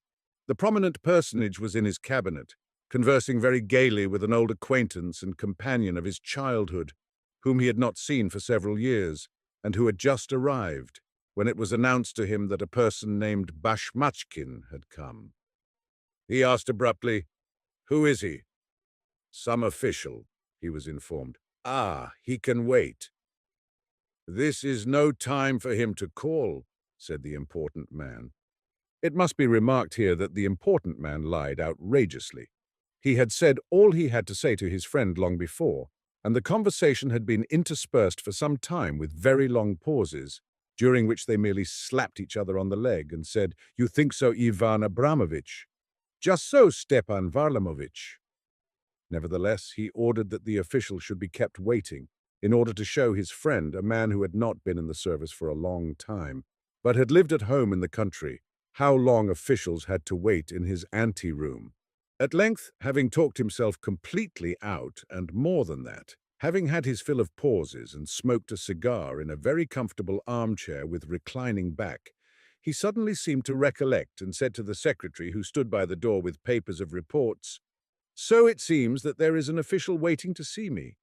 Tell him that he may come in." On perceiving Akaky Akakievich's modest mien and his worn uniform, he turned abruptly to him and said, "What do you want?" in a curt, hard voice, which he had practiced in his room in private and before the looking-glass for a whole week before being raised to his present rank. Akaky Akakievich, who was already imbued with a due amount of fear, became somewhat confused, and as well as his tongue would permit, explained, with a rather more frequent addition than usual of the word that his cloak was quite new and had been stolen in the most inhuman manner, that he had applied to him in order that he might in some way, by his intermediation, that he might enter into correspondence with the chief of police and find the cloak. For some inexplicable reason, this conduct seemed familiar to the prominent personage. "What, my dear sir?" he said abruptly. "Are you not acquainted with etiquette? To whom have you come? Don't you know how such matters are managed? You should first have presented a petition to the office. It would have gone to the head of the department, then to the chief of the division, then it would have been handed over to the secretary, and the secretary would have given it to me." "But, Your Excellency," said Akaky Akakievich, trying to collect his small handful of wits and conscious at the same time that he was perspiring terribly, "I, Your Excellency, presume to trouble you because secretaries are an untrustworthy race." What?" said the important personage. "Where did you get such courage? Where did you get such ideas? What impudence towards their chiefs and superiors has spread among the young generation? The prominent personage apparently had not observed that Akaki Akakievich was already in the neighborhood of 50. If he could be called a young man, it must have been in comparison with someone who was 70. Do you know to whom you are speaking? Do you realize who is standing before you?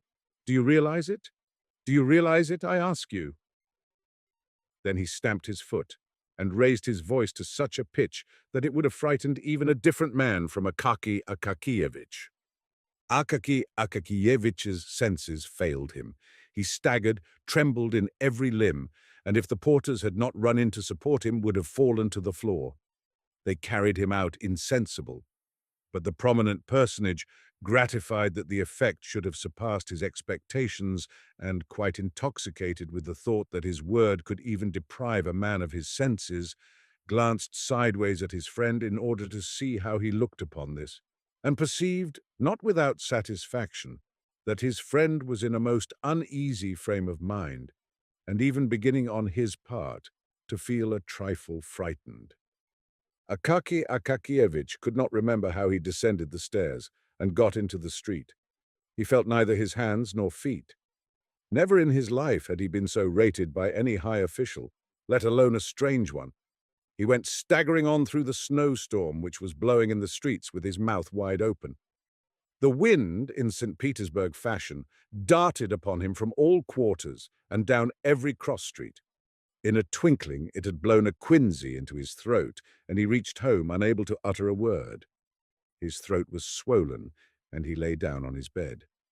So powerful is sometimes a good scolding. The next day a violent fever developed. Thanks to the generous assistance of the St. Petersburg climate, the malady progressed more rapidly than could have been expected, and when the doctor arrived he found, on feeling the sick man's pulse, that there was nothing to be done except to prescribe a poultice so that the patient might not be left entirely without the beneficent aid of medicine. But at the same time he predicted his end in 36 hours. After this he turned to the landlady and said, "And as for you, don't waste your time on him. Order his pine coffin now, for an oak one will be too expensive for him." Did Akaki Akakievich hear these fatal words? And if he heard them, did they produce any overwhelming effect upon him? Did he lament the bitterness of his life? We know not, for he continued in a delirious condition. Visions incessantly appeared to him, each stranger than the other. Now he saw Petrovich, and ordered him to make a cloak, with some traps for robbers, who seemed to him to be always under the bed. And he cried every moment to the landlady to pull one of them from under his coverlet. Then he inquired why his old mantle hung before him when he had a new cloak. Next he fancied that he was standing before the prominent person, listening to a thorough setting down and saying, "Forgive me, Your Excellency." But at last he began to curse, uttering the most horrible words, so that his aged landlady crossed herself, never in her life having heard anything of the kind from him, and more so as these words followed directly after the words, "Your Excellency." Later on he talked utter nonsense, of which nothing could be made, all that was evident being that these incoherent words and thoughts hovered ever about one thing, his cloak. At length poor Akaki Akakievich breathed his last. They sealed up neither his room nor his effects, because in the first place there were no heirs, and in the second there was very little to inherit beyond a bundle of goose quills, a quire of white official paper, 3 pairs of socks, 2 or 3 buttons which had burst off his trousers, and the mantle already known to the reader. To whom all this fell, God knows. I confess that the person who told me this tale took no interest in the matter. They carried Akaki Akakievich out and buried him, and St. Petersburg was left without Akaki Akakievich, as though he had never lived there.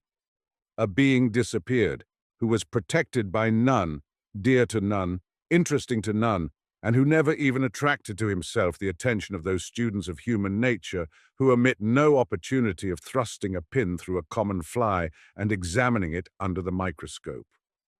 A being who bore meekly the gibes of the department, and went to his grave without having done one unusual deed, but to whom, nevertheless, at the close of his life, appeared a bright visitant in the form of a cloak, which momentarily cheered his poor life, and upon him thereafter an intolerable misfortune descended, just as it descends upon the heads of the mighty of this world.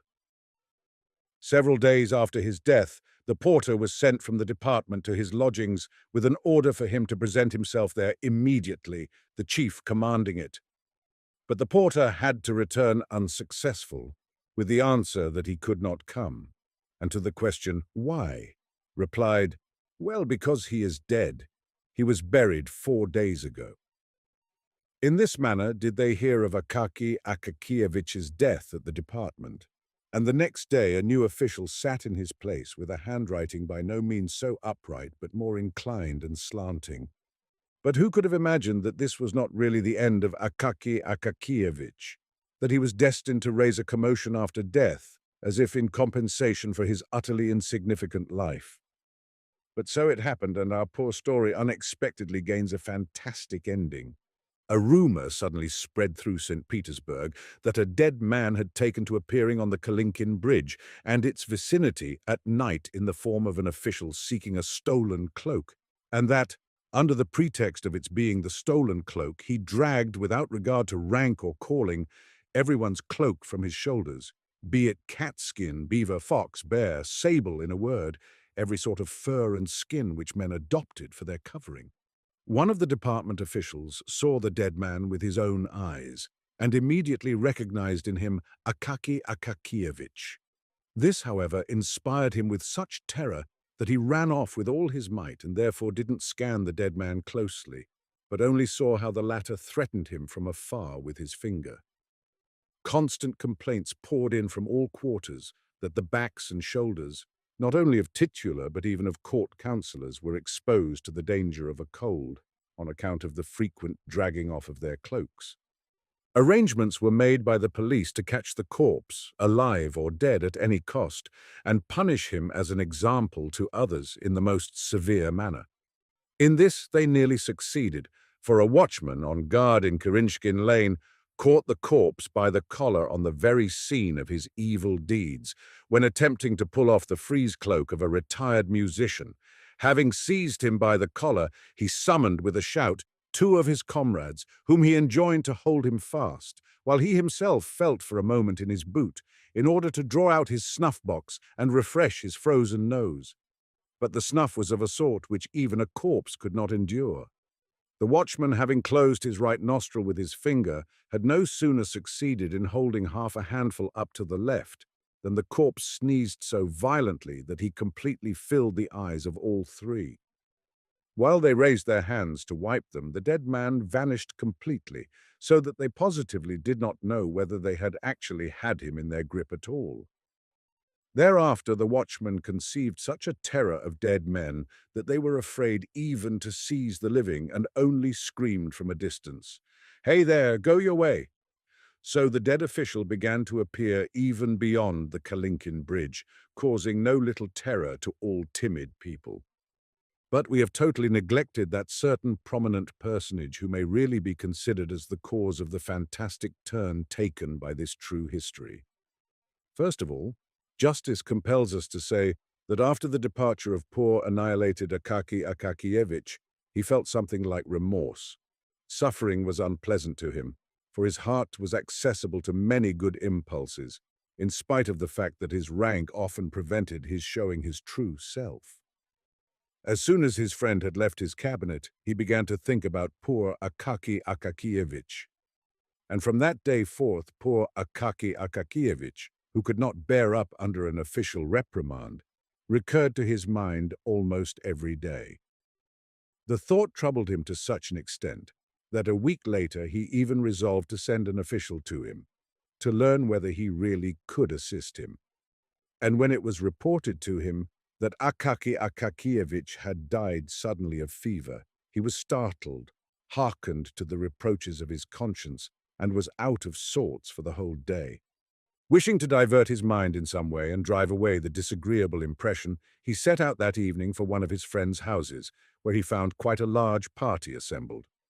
What was better, nearly everyone was of the same rank as himself, so that he need not feel in the least constrained. This had a marvelous effect upon his mental state.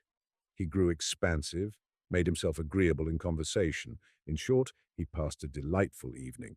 After supper, he drank a couple of glasses of champagne. Not a bad recipe for cheerfulness, as everyone knows.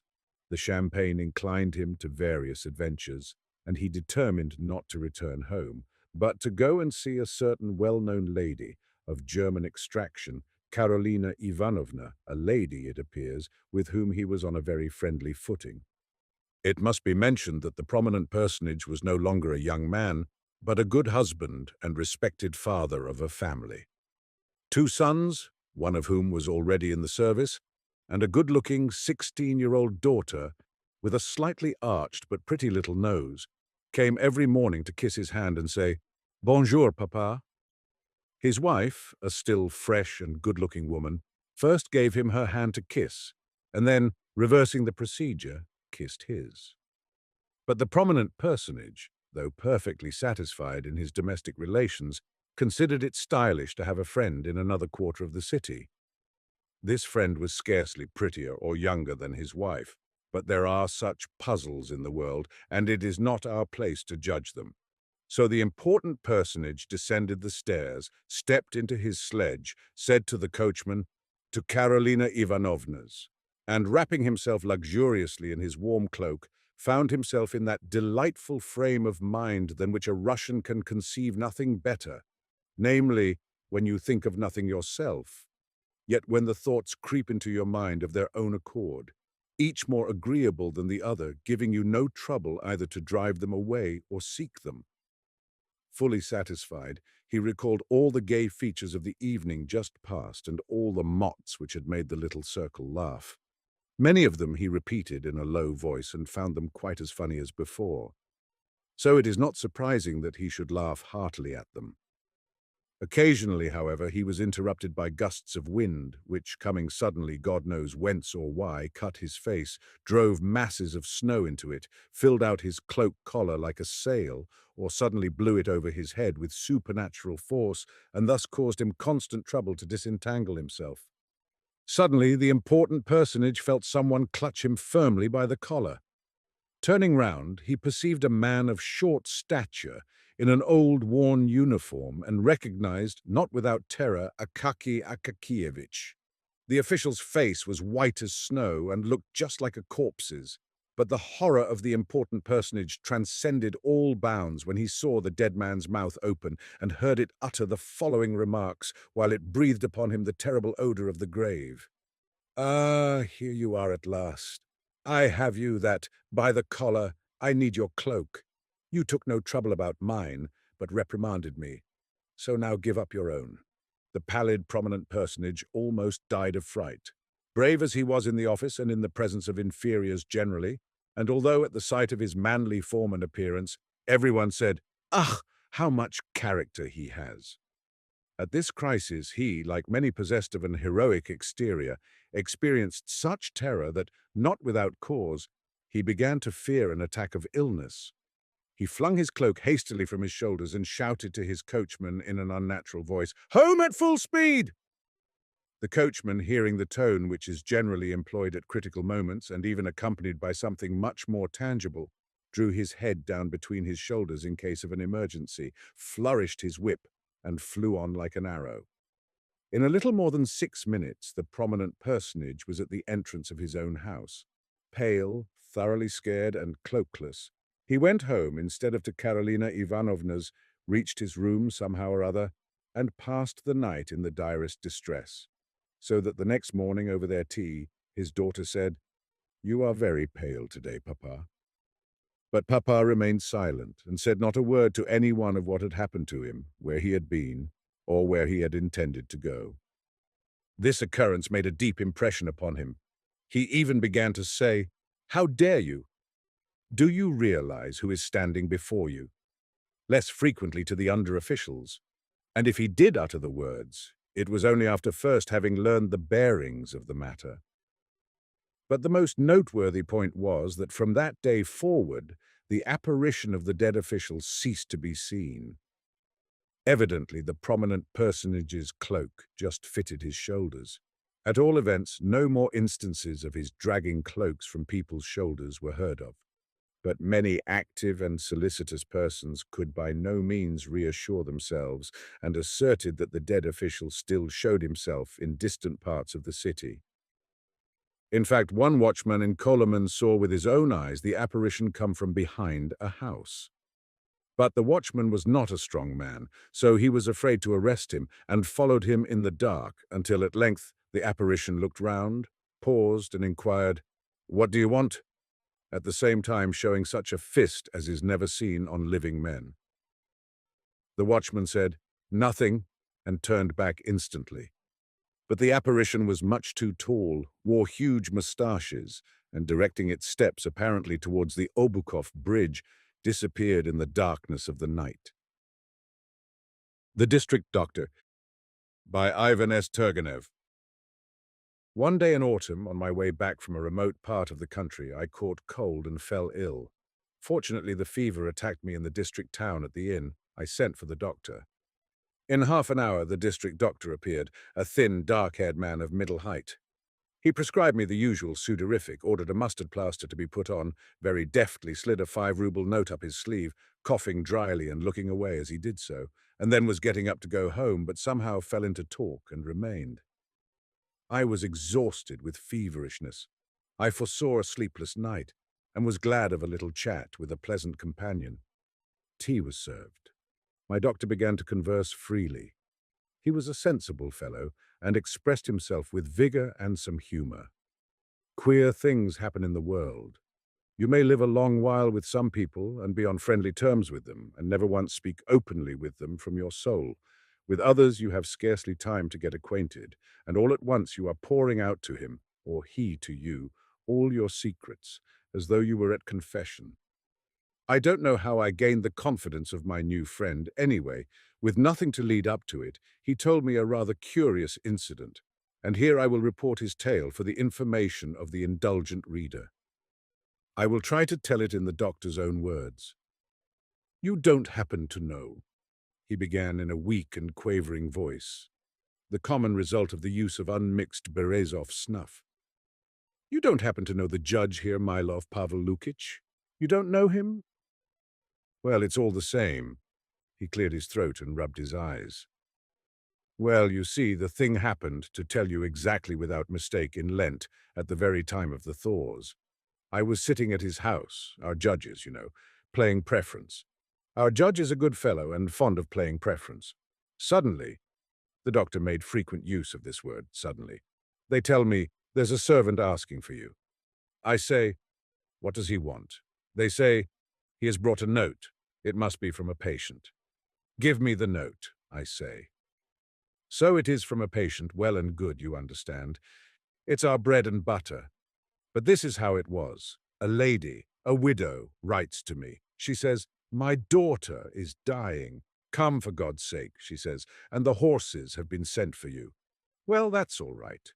But she was 20 miles from the town, and it was midnight out of doors, and the roads in such a state, my word. And as she was poor herself, one could not expect more than 2 silver rubles, and even that problematic. And perhaps it might only be a matter of a roll of linen and a sack of oatmeal in payment. However, duty, before everything, a fellow creature may be dying. I hand over my cards at once to Calliope, the member of the Provincial Commission, and return home. I look.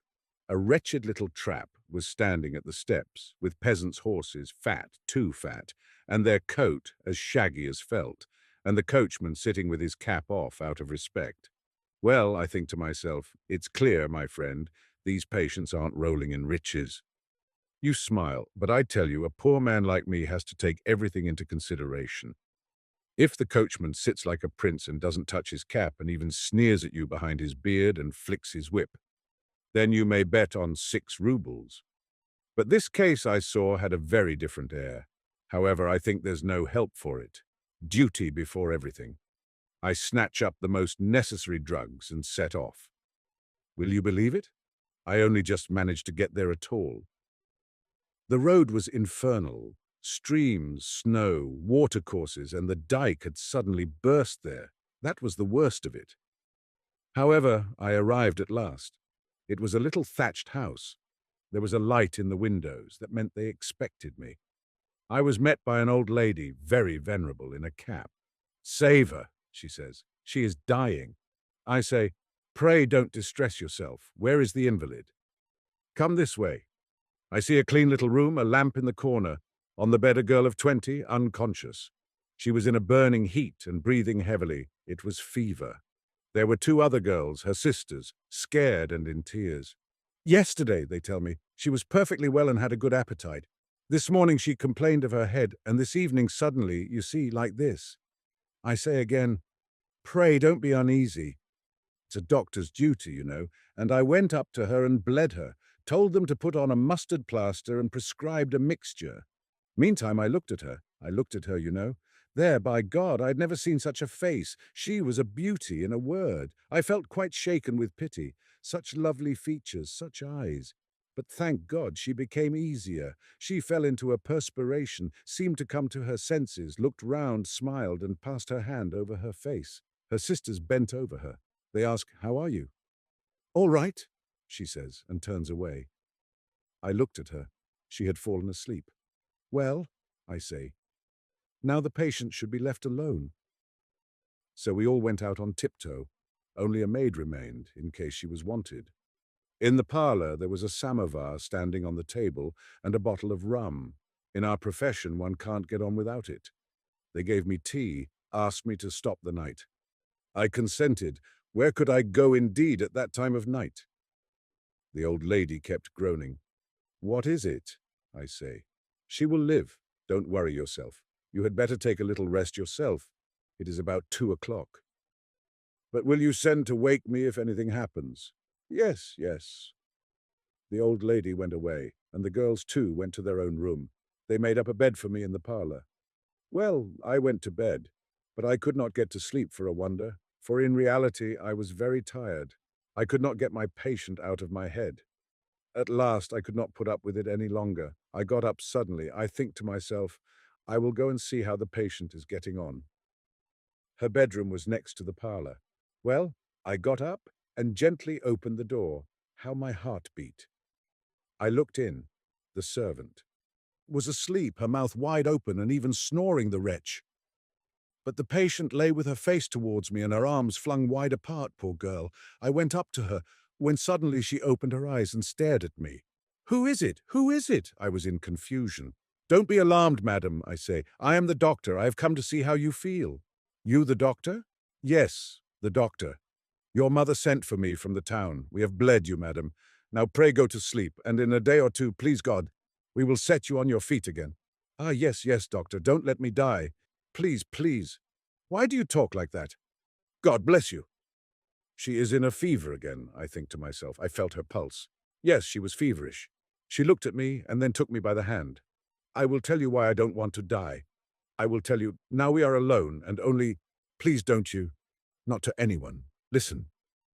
I bent down. She moved her lips quite to my ear. She touched my cheek with her hair. I confess my head went round and began to whisper. I could make out nothing of it. Ah, she was delirious. She whispered and whispered, but so quickly, and as if it were not in Russian. At last she finished and, shivering, dropped her head on the pillow and threatened me with her finger. "Remember, doctor, to no one." I calmed her somehow, gave her something to drink, waked the servant, and went away. At this point, the doctor again took snuff with exasperated energy, and for a moment seemed stupefied by its effects. "However," he continued, "the next day, contrary to my expectations, the patient was no better. I thought, and suddenly decided to remain there, even though my other patients were expecting me. And you know one can't afford to disregard that. One's practice suffers if one does. But in the first place, the patient was really in danger, and secondly, to tell the truth, I felt strongly drawn to her. Besides, I liked the whole family. Though they were really badly off, they were singularly, I may say, cultivated people. Their father had been a learned man, an author. He died, of course, in poverty. But he had managed before he died to give his children an excellent education. He left a lot of books too, either because I looked after the invalid very carefully or for some other reason. Anyway, I can venture to say all the household loved me as if I were one of the family. Meantime, the roads were in a worse state than ever. All communications, so to say, were cut off completely. Even medicine could with difficulty be got from the town. The sick girl was not getting better. Day after day and day after day, but here, the doctor made a brief pause. I declare I don't know how to tell you. He again took snuff, coughed, and swallowed a little tea. I will tell you without beating about the bush. My patient, how should I say? Well, she had fallen in love with me, or no, it was not that she was in love. However, really, how should one say? The doctor looked down and grew red. No, he went on quickly. In love, indeed. A man should not overestimate himself. She was an educated girl, clever and well-read, and I had even forgotten my Latin, one may say, completely. As to appearance, the doctor looked himself over with a smile. I am nothing to boast of there either, but God Almighty did not make me a fool. I don't take black for white. I know a thing or two. I could see very clearly, for instance, that Alexandra Andreevna, that was her name, did not feel love for me, but had a friendly, so to say, inclination, a respect or something for me. Though she herself perhaps mistook this sentiment, anyway, this was her attitude. You may form your own judgment of it. But, added the doctor, who had brought out all these disconnected sentences without taking breath and with obvious embarrassment, I seem to be wandering rather. You won't understand anything like this. There, with your leave, I will relate it all in order. He drank off a glass of tea and began in a calmer voice. Well then. My patient kept getting worse and worse. You are not a doctor, my good sir. You cannot understand what passes in a poor fellow's heart, especially at first, when he begins to suspect that the disease is getting the upper hand of him. What becomes of his belief in himself? You suddenly grow so timid. It's indescribable. You fancy then that you have forgotten everything you knew, and that the patient has no faith in you, and that other people begin to notice how distracted you are, and tell you the symptoms with reluctance, that they are looking at you suspiciously, whispering, "Ah, it's horrid. There must be a remedy, you think, for this disease, if one could find it. Isn't this it? You try, no, that's not it. You don't allow the medicine the necessary time to do good. You clutch at one thing, then at another. Sometimes you take up a book of medical prescriptions. Here it is, you think. Sometimes, by Jove, you pick one out by chance, thinking to leave it to fate. But meantime, a fellow creature's dying, and another doctor would have saved him. We must have a consultation, you say. I will not take the responsibility on myself. And what a fool you look at such times. Well, in time you learn to bear it. It's nothing to you. A man has died, but it's not your fault. You treated him by the rules. But what's still more torture to you is to see blind faith in you, and to feel yourself that you are not able to be of use. Well, it was just this blind faith that the whole of Alexandra Andreevna's family had in me. They had forgotten to think that their daughter was in danger. I, too, on my side, assure them that it's nothing, but meantime my heart sinks into my boots. To add to our troubles, the roads were in such a state that the coachman was gone for whole days together to get medicine, and I never left the patient's room. I could not tear myself away. I tell her amusing stories, you know, and play cards with her. I watch by her side at night. The old mother thanks me with tears in her eyes, but I think to myself, I don't deserve your gratitude. I frankly confess to you, there is no object in concealing it now. I was in love with my patient. And Alexandra Andreevna had grown fond of me. She would not sometimes let anyone be in her room but me. She began to talk to me, to ask me questions, where I had studied, how I lived, who are my people whom I go to see. I feel that she ought not to talk, but to forbid her to forbid her resolutely, you know, I could not. Sometimes I held my head in my hands and asked myself, "What are you doing, villain?" And she would take my hand and hold it, give me a long, long look and turn away, sigh and say, "How good you are." Her hands were so feverish, her eyes so large and languid. "Yes," she says, "you are a good, kind man. You are not like our neighbors. No, you are not like that. Why did I not know you till now? Alexandra Andreevna, calm yourself, I say. I feel, believe me, I don't know how I have gained, but there, calm yourself. All will be right. You will be well again. And meanwhile, I must tell you, continued the doctor, bending forward and raising his eyebrows, that they associated very little with the neighbors, because the smaller people were not on their level, and pride hindered them from being friendly with the rich. I tell you, they were an exceptionally cultivated family, so you know it was gratifying for me. She would only take her medicine from my hands. She would lift herself up, poor girl, with my aid, take it and gaze at me. My heart felt as if it were bursting, and meanwhile she was growing worse and worse, worse and worse all the time. She will die, I think to myself. She must die. Believe me, I would sooner have gone to the grave myself. And here were her mother and sisters watching me, looking into my eyes, and their faith in me was wearing away. Well, how is she? Oh, all right indeed. My mind was failing me. Well, I was sitting one night alone again by my patient. The maid was sitting there too, and snoring away in full swing. I can't find fault with the poor girl, though. She was worn out too. Alexandra Andreevna had felt very unwell all the evening. She was very feverish.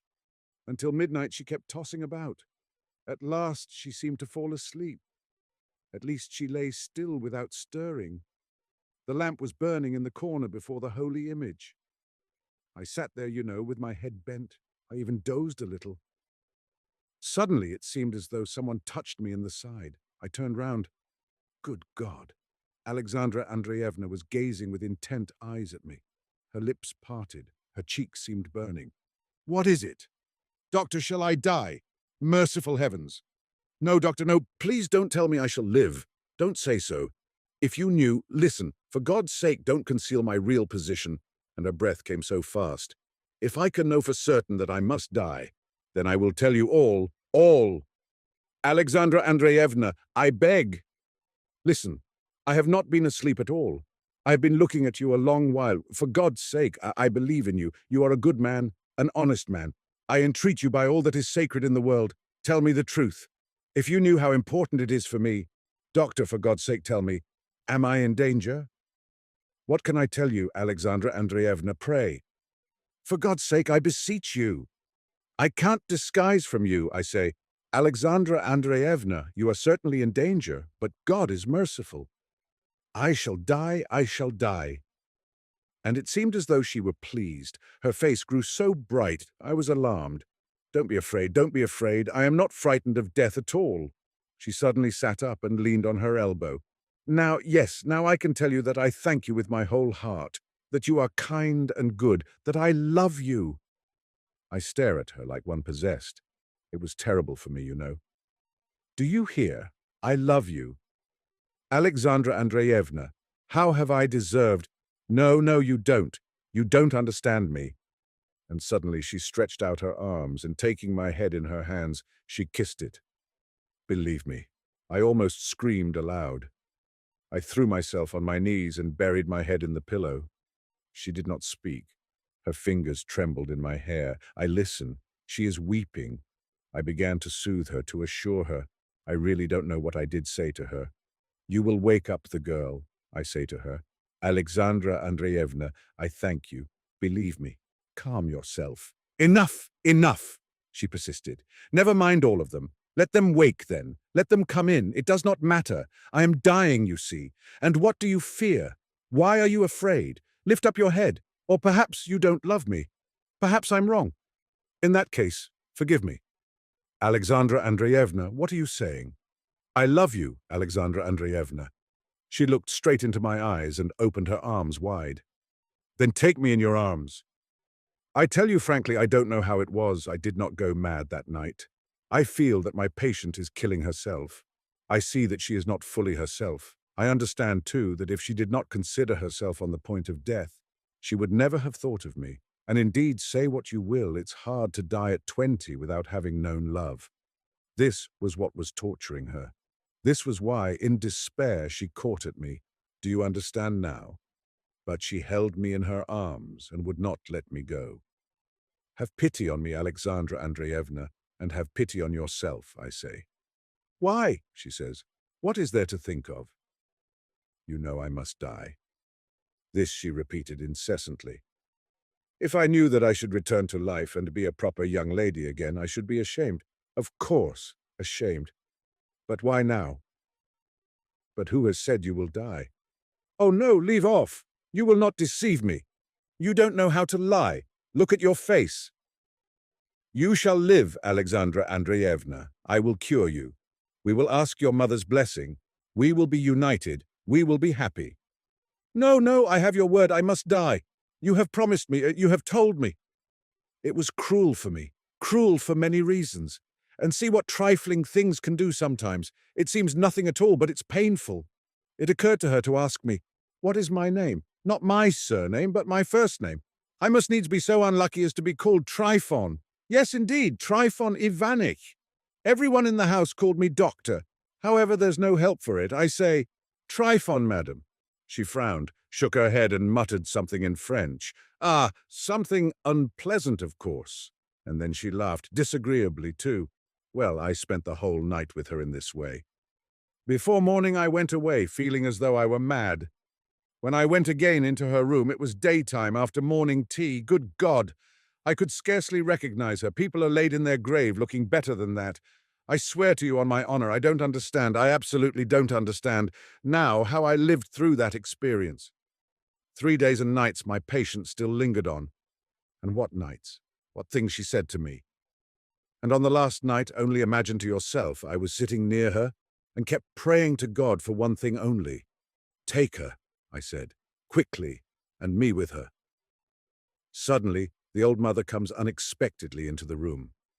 I had already the evening before told her, the mother, there was little hope, and it would be well to send for a priest.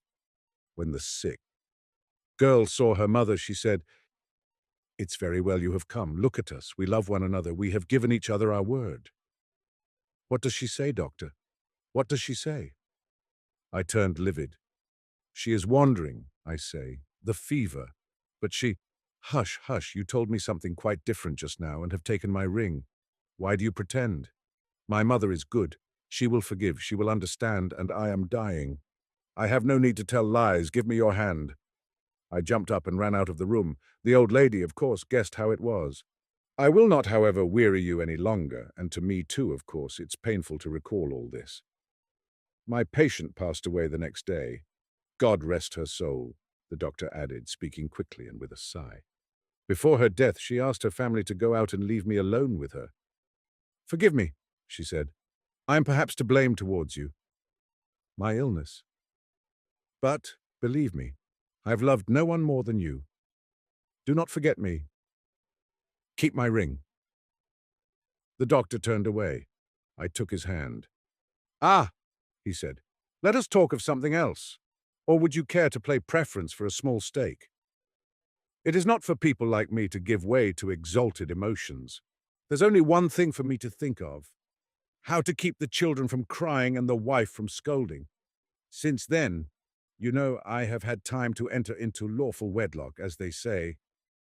I took a merchant's daughter, 7,000 for her dowry. Her name's Akulina. It goes well with Trifon. She is an ill-tempered woman, I must tell you, but luckily she's asleep all day. Well, shall it be preference? We sat down to preference for halfpenny points. Trifon Ivanich won 2 rubles and a half from me and went home late, well pleased with his success. The Christmas Tree and the Wedding by Fyodor M. Dostoevsky. The other day I saw a wedding, but no, I would rather tell you about a Christmas tree. The wedding was superb. I liked it immensely. But the other incident was still finer. I don't know why it is that the sight of the wedding reminded me of the Christmas tree. This is the way it happened. Exactly 5 years ago, on New Year's Eve, I was invited to a children's ball by a man high up in the business world, who had his connections, his circle of acquaintances, and his intrigues.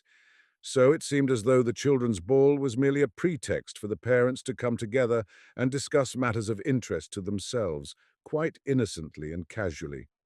I was an outsider, and as I had no special matters to air, I was able to spend the evening independently of the others. There was another gentleman present who, like myself, had just stumbled upon this affair of domestic bliss. He was the first to attract my attention. His appearance was not that of a man of birth or high family. He was tall, rather thin, very serious and well-dressed. Apparently, he had no heart for the family festivities. The instant he went off into a corner by himself, the smile disappeared from his face, and his thick dark brows knitted into a frown. He knew no one except the host and showed every sign of being bored to death, though bravely sustaining the role of thorough enjoyment to the end. Later I learned that he was a provincial, had come to the capital on some important, brain-racking business, had brought a letter of recommendation to our host, and our host had taken him under his protection, not at all con amore. It was merely out of politeness that he had invited him to the children's ball. They did not play cards with him. They did not offer him cigars. No one entered into conversation with him. Possibly they recognized the bird by its feathers from a distance. Thus, my gentleman, not knowing what to do with his hands, was compelled to spend the evening stroking his whiskers. His whiskers were really fine, but he stroked them so assiduously that one got the feeling that the whiskers had come into the world first and afterwards the man in order to stroke them. There was another guest who interested me, but he was of quite a different order. He was a personage. They called him Julian Mastakovich. At first glance, one could tell he was an honored guest and stood in the same relation to the host as the host to the gentleman of the whiskers.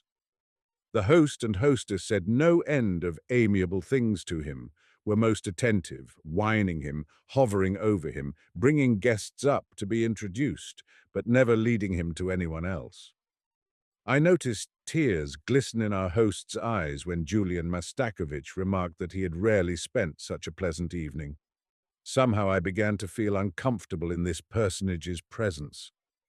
So, after amusing myself with the children, 5 of whom, remarkably well-fed young persons, were our hosts, I went into a little sitting room entirely unoccupied and seated myself at the end that was a conservatory and took up almost half the room. The children were charming. They absolutely refused to resemble their elders, notwithstanding the efforts of mothers and governesses. In a jiffy, they had denuded the Christmas tree down to the very last sweet, and had already succeeded in breaking half of their playthings before they even found out which belonged to whom. One of them was a particularly handsome little lad, dark-eyed, curly-haired, who stubbornly persisted in aiming at me with his wooden gun. But the child that attracted the greatest attention was his sister, a girl of about 11, lovely as a cupid. She was quiet and thoughtful, with large, full, dreamy eyes. The children had somehow offended her, and she left them and walked into the same room that I had withdrawn into.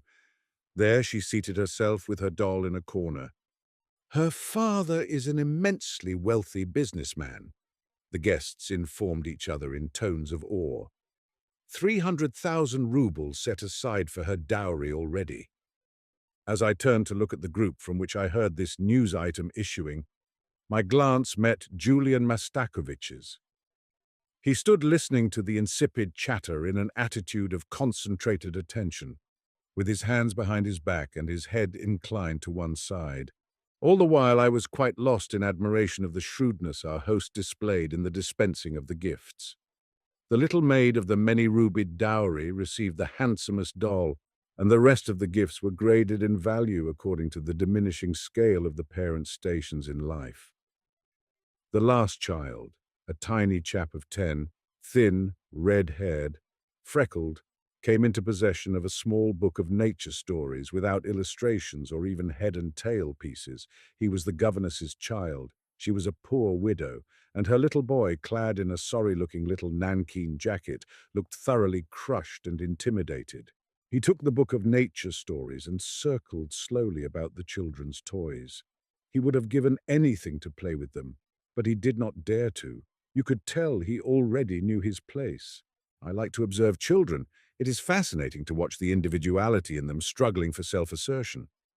I could see that the other children's things had tremendous charm for the red-haired boy, especially a toy theatre, in which he was so anxious to take a part that he resolved to fawn upon the other children. He smiled and began to play with them. His one and only apple he handed over to a puffy urchin whose pockets were already crammed with sweets, and he even carried another youngster pick-a-back, all simply that he might be allowed to stay with the theatre. But in a few moments, an impudent young person fell on him and gave him a pummeling. He did not dare even to cry. The governess came and told him to leave off interfering with the other children's games, and he crept away to the same room the little girl and I were in. She let him sit down beside her, and the two set themselves busily dressing the expensive doll. Almost half an hour passed, and I was nearly dozing off, as I sat there in the conservatory half listening to the chatter of the red-haired boy and the dowered beauty, when Julian Mastakovich entered suddenly. He had slipped out of the drawing-room under cover of a noisy scene among the children. From my secluded corner, it had not escaped my notice that a few moments before he had been eagerly conversing with the rich girl's father, to whom he had only just been introduced. He stood still for a while, reflecting and mumbling to himself, as if counting something on his fingers.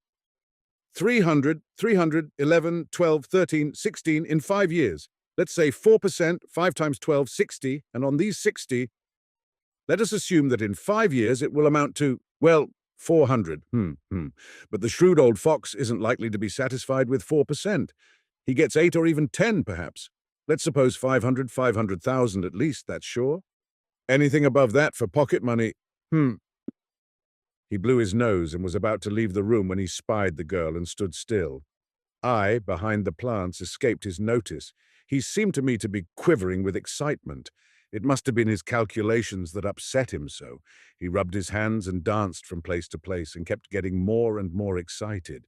Finally, however, he conquered his emotions and came to a standstill. He cast a determined look at the future bride and wanted to move toward her, but glanced about first. Then, as if with a guilty conscience, he stepped over to the child on tiptoe, smiling, and bent down and kissed her head. His coming was so unexpected that she uttered a shriek of alarm.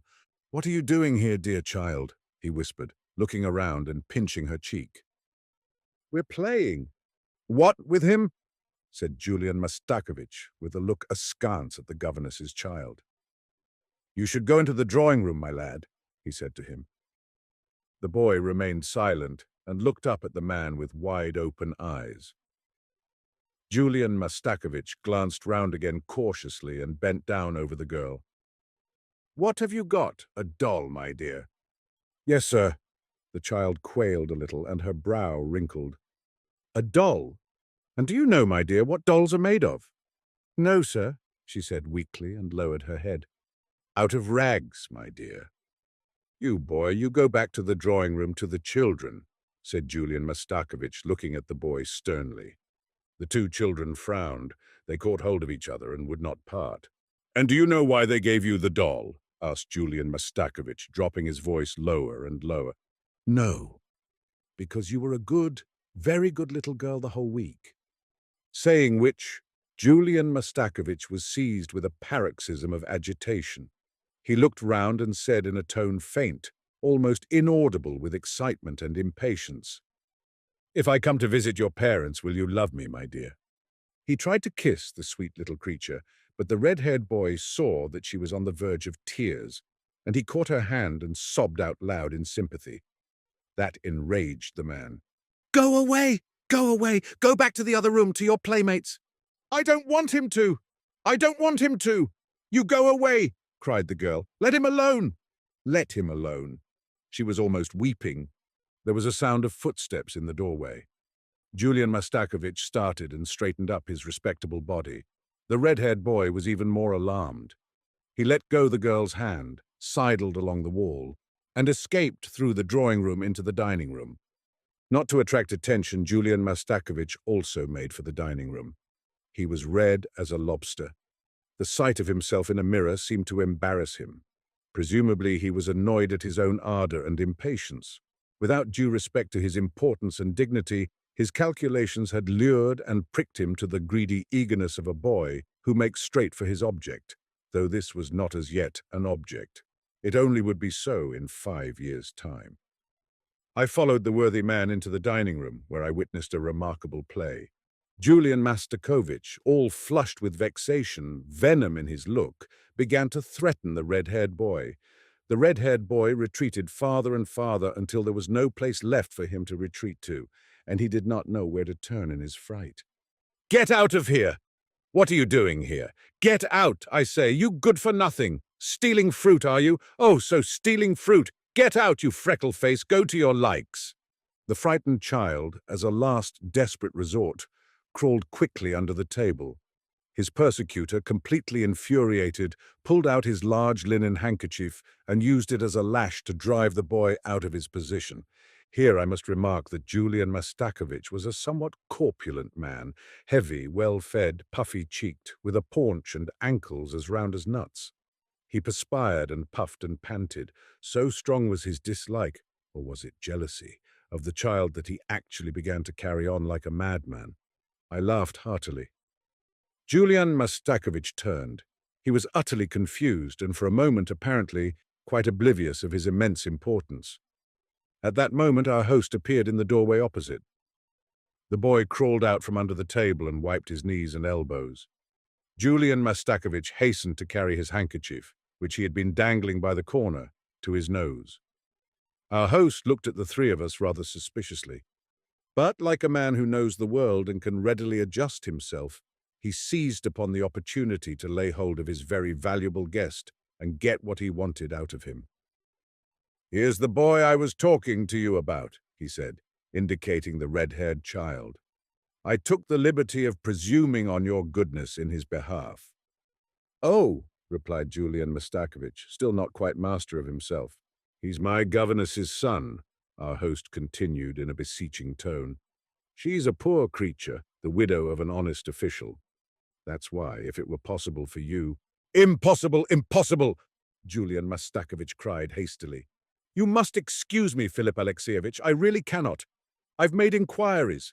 There are no vacancies, and there is a waiting list of 10 who have a greater right. I'm sorry." "Too bad," said our host. "He's a quiet, unobtrusive child." "A very naughty little rascal, I should say," said Julian Mastakovich wryly. "Go away, boy." "Why are you here still? Be off with you to the other children."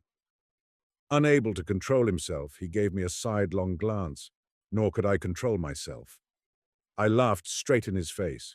He turned away and asked our host, in tones quite audible to me, who that odd young fellow was. They whispered to each other and left the room, disregarding me. I shook with laughter. Then I, too, went to the drawing-room.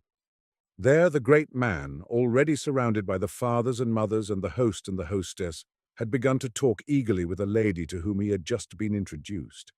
The lady held the rich little girl's hand. Julian Mastakovich went into fulsome praise of her.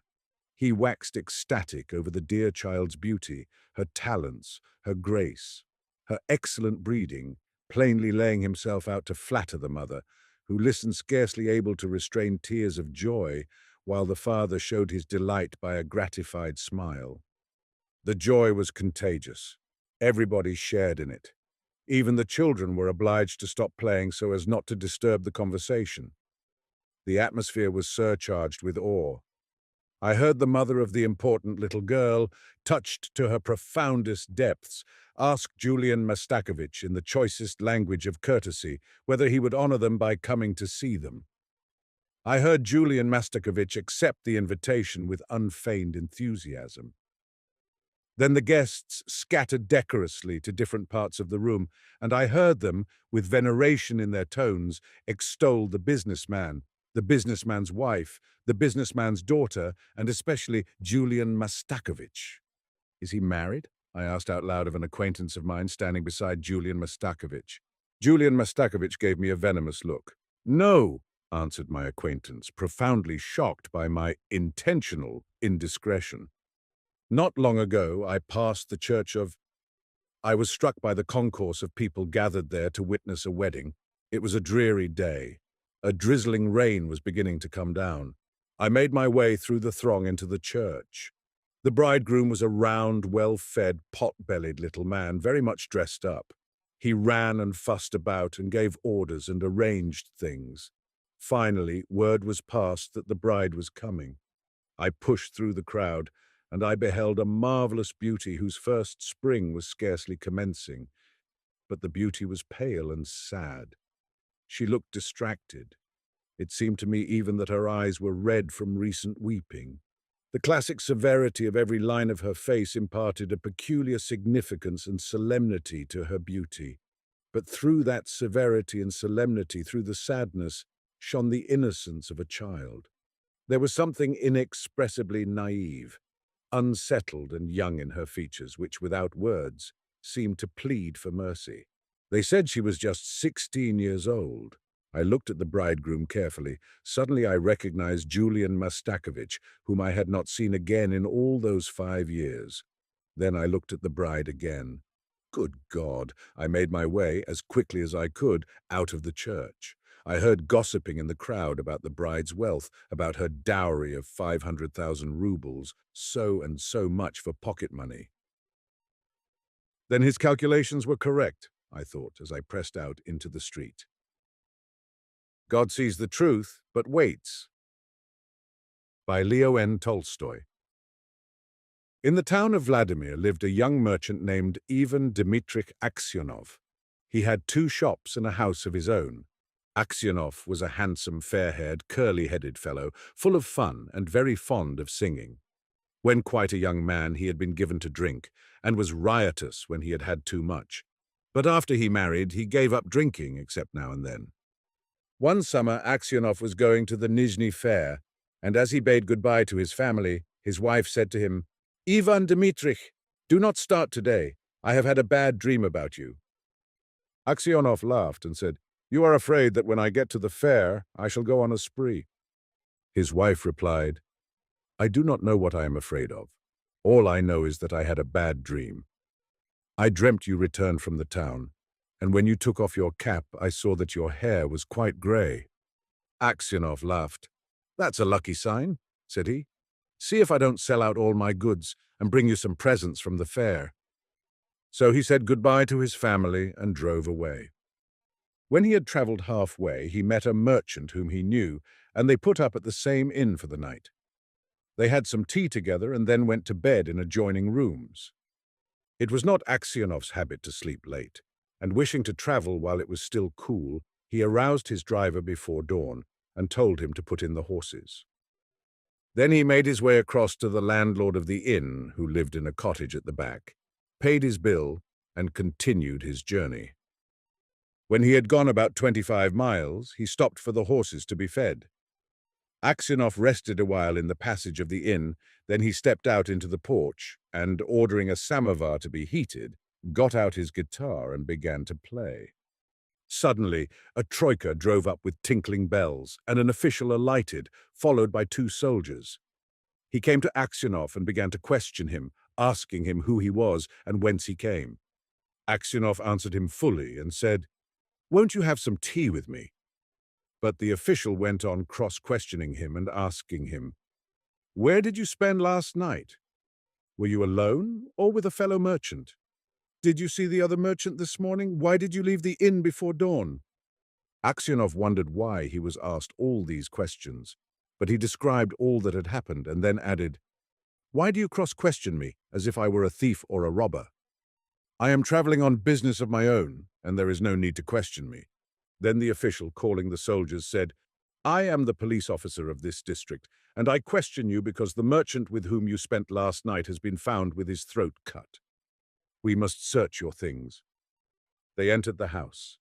The soldiers and the police officer unstrapped Aksionov's luggage and searched it. Suddenly the officer drew a knife out of a bag, crying, "Whose knife is this?"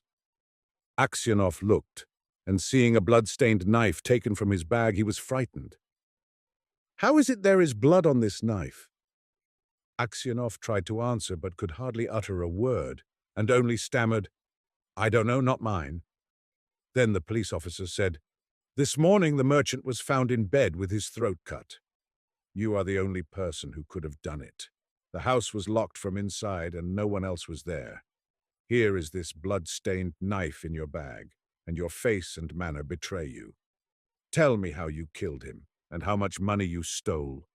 Aksionov swore he had not done it, that he had not seen the merchant after they had had tea together, that he had no money except 8,000 rubles of his own, and that the knife was not his. But his voice was broken, his face pale, and he trembled with fear as though he went guilty. The police officer ordered the soldiers to bind Aksionov and to put him in the cart. As they tied his feet together and flung him into the cart, Aksionov crossed himself and wept. His money and goods were taken from him, and he was sent to the nearest town and imprisoned there. Inquiries as to his character were made in Vladimir. The merchants and other inhabitants of that town said that in former days he used to drink and waste his time, but that he was a good man. Then the trial came on. He was charged with murdering a merchant from Ryazan and robbing him of 20,000 rubles. His wife was in despair and did not know what to believe. Her children were all quite small. One was a baby at her breast. Taking them all with her, she went to the town where her husband was in jail. At first, she was not allowed to see him, but after much begging, she obtained permission from the officials and was taken to him. When she saw her husband in prison dress and in chains, shut up with thieves and criminals, she fell down and did not come to her senses for a long time. Then she drew her children to her and sat down near him. She told him of things at home and asked about what had happened to him. He told her all, and she asked, "What can we do now?" "We must petition the Tsar not to let an innocent man perish." His wife told him that she had sent a petition to the Tsar, but it had not been accepted. Aksionov did not reply, but only looked downcast. Then his wife said, "It was not for nothing I dreamt your hair had turned grey. You remember? You should not have started that day." And passing her fingers through his hair, she said, "Vanya, dearest, tell your wife the truth. Was it not you who did it?" "So you too suspect me," said Aksionov, and hiding his face in his hands, he began to weep. Then a soldier came to say that the wife and children must go away, and Aksionov said goodbye to his family for the last time. When they were gone, Aksionov recalled what had been said, and when he remembered that his wife also had suspected him, he said to himself, "It seems that only God can know the truth. It is to him alone we must appeal, and from him alone expect mercy." And Aksionov wrote no more petitions, gave up all hope, and only prayed to God. Aksionov was condemned to be flogged and sent to the mines. So he was flogged with a knot, and when the wounds made by the knot were healed, he was driven to Siberia with other convicts. For 26 years, Aksionov lived as a convict in Siberia. His hair turned white as snow, and his beard grew long, thin, and grey. All his mirth went. He stooped. He walked slowly, spoke little, and never laughed, but he often prayed. In prison, Aksionov learnt to make boots and earned a little money, with which he bought the lives of the saints. He read this book when there was light enough in the prison, and on Sundays in the prison church he read the lessons and sang in the choir, for his voice was still good. The prison authorities liked Aksionov for his meekness, and his fellow prisoners respected him. They called him Grandfather and the Saint. When they wanted to petition the prison authorities about anything, they always made Aksionov their spokesman, and when there were quarrels among the prisoners, they came to him to put things right and to judge the matter. No news reached Aksionov from his home, and he did not even know if his wife and children were still alive. One day, a fresh gang of convicts came to the prison. In the evening, the old prisoners collected round the new ones and asked them what towns or villages they came from and what they were sentenced for. Among the rest, Aksionov sat down near the newcomers and listened with downcast air to what was said. One of the new convicts, a tall, strong man of 60 with a closely cropped grey beard, was telling the others what he had been arrested for. "Well, friends," he said, "I only took a horse that was tied to a sledge, and I was arrested and accused of stealing. I said I had only taken it to get home quicker and had then let it go. Besides, the driver was a personal friend of mine, so I said, 'It's all right.' 'No,' said they, 'you stole it.' But how or where I stole it, they could not say. I once really did something wrong and ought by rights to have come here long ago, but that time I was not found out. Now I have been sent here for nothing at all, eh? But it's lies I'm telling you. I've been to Siberia before, but I did not stay long. Where are you from? Asked someone. From Vladimir. My family are of that town. My name is Makar, and they also call me Semyonik. Aksionov raised his head and said, Tell me, Semyonik, do you know anything of the merchants Aksionov of Vladimir? Are they still alive? Know them? Of course I do. The Aksionovs are rich, though their father is in Siberia, a sinner like ourselves, it seems. As for you, Grandad, how did you come here? Aksionov did not like to speak of his misfortune. He only sighed and said, For my sins I have been in prison these 26 years. What sins? Asked Makar Semyonich. But Aksionov only said, Well, I must have deserved it. He would have said no more, but his companions told the newcomers how Aksionov came to be in Siberia, how someone had killed a merchant and had put the knife among Aksionov's things, and Aksionov had been unjustly condemned. When Makar Semyonich heard this, he looked at Aksionov, slapped his own knee, and exclaimed, Well, this is wonderful, really wonderful. But how old you've grown, Grandad. The others asked him why he was so surprised and where he had seen Aksionov before, but Makar Semyonich did not reply. He only said, It's wonderful that we should meet here, lads. These words made Aksionov wonder whether this man knew who had killed the merchant. So he said, Perhaps, Semyonich, you have heard of that affair, or maybe you've seen me before. How could I help hearing? The world's full of rumors, but it's a long time ago and I've forgotten what I heard. Perhaps you heard who killed the merchant? Asked Aksionov. Makar Semyonich laughed and replied, It must have been him in whose bag the knife was found. If someone else hid the knife there, he's not a thief till he's caught, as the saying is. How could anyone put a knife into your bag while it was under your head? It would surely have woke you up. When Aksionov heard these words, he felt sure this was the man who had killed the merchant. He rose and went away. All that night Aksionov lay awake. He felt terribly unhappy, and all sorts of images rose in his mind. There was the image of his wife as she was when he parted from her to go to the fair. He saw her as if she were present. Her face and her eyes rose before him. He heard her speak and laugh. Then he saw his children, quite little as they were at that time, one with a little cloak on, another at his mother's breast. And then he remembered himself as he used to be, young and merry. He remembered how he sat playing the guitar in the porch of the inn where he was arrested, and how free from care he had been. He saw, in his mind, the place where he was flogged, the executioner, and the people standing around, the chains, the convicts, all the 26 years of his prison life, and his premature old age. The thought of it all made him so wretched that he was ready to kill himself. And it's all that villain's doing, thought Aksionov. And his anger was so great against Makar Semyonich that he longed for vengeance, even if he himself should perish for it. He kept repeating prayers all night but could get no peace. During the day he did not go near Makar Semyonich, nor even look at him. A fortnight passed in this way. Aksionov could not sleep at night, and was so miserable that he did not know what to do. One night, as he was walking about the prison, he noticed some earth that came rolling out from under one of the shelves on which the prisoners slept. He stopped to see what it was. Suddenly Makar Semyonich crept out from under the shelf and looked up at Aksionov with frightened face. Aksionov tried to pass without looking at him, but Makar seized his hand and told him that he had dug a hole under the wall, getting rid of the earth by putting it into his high boots and emptying it out every day on the road when the prisoners were driven to their work. Just you keep quiet, old man, and you shall get out too. If you blab, they'll flog the life out of me, but I will kill you first. Aksionov trembled with anger as he looked at his enemy. He drew his hand away, saying, I have no wish to escape, and you have no need to kill me. You killed me long ago. As to telling of you, I may do so or not, as God shall direct.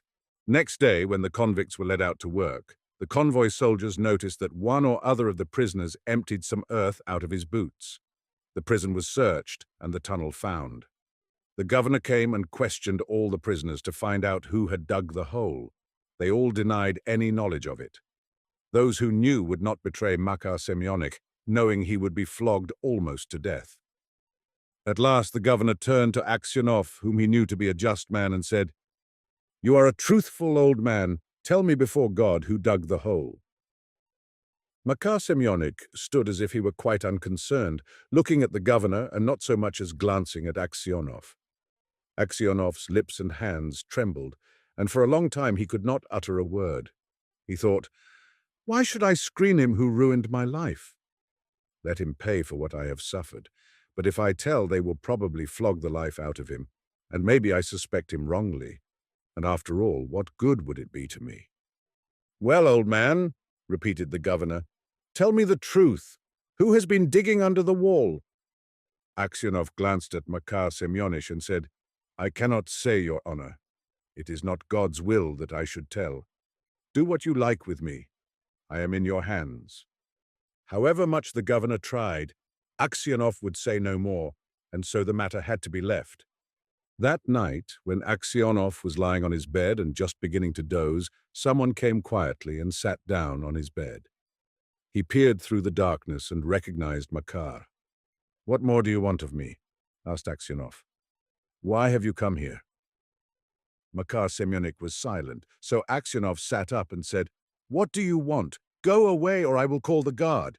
Makar Semyonik bent close over Aksionov and whispered, "Ivan Dmitrych, forgive me." "What for?" asked Aksionov. "It was I who killed the merchant and hid the knife among your things. I meant to kill you too, but I heard a noise outside, so I hid the knife in your bag and escaped out of the window." Aksionov was silent and did not know what to say. Makar Semyonik slid off the bed shelf and knelt upon the ground. "Ivan Dmitrych," said he, "forgive me. For the love of God, forgive me. I will confess that it was I who killed the merchant, and you will be released and can go to your home." "It is easy for you to talk," said Aksionov, "but I have suffered for you these 26 years. Where could I go to now?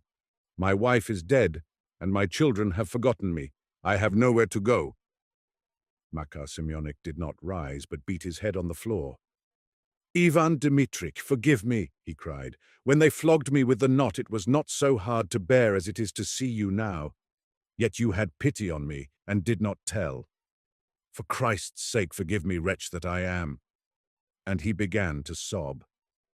When Aksionov heard him sobbing, he too began to weep. "God will forgive you," said he. "Maybe I am 100 times worse than you." And at these words his heart grew light, and the longing for home left him. He no longer had any desire to leave the prison, but only hoped for his last hour to come. In spite of what Aksionov had said, Makar Semyonich confessed his guilt, but when the order for his release came, Aksionov was already dead. How a Mujik Fed Two Officials, by M.Y. Saltykov, N. Shedrin. Once upon a time there were two officials. They were both empty-headed, and so they found themselves one day suddenly transported to an uninhabited isle, as if on a magic carpet.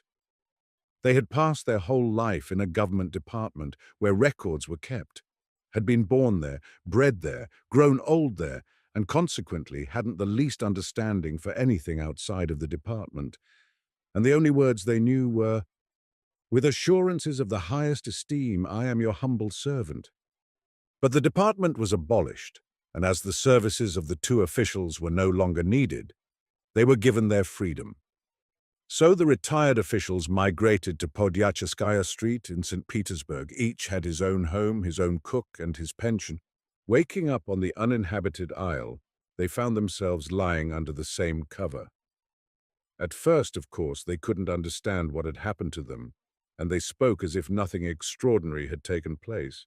"What a peculiar dream I had last night, Your Excellency," said the one official.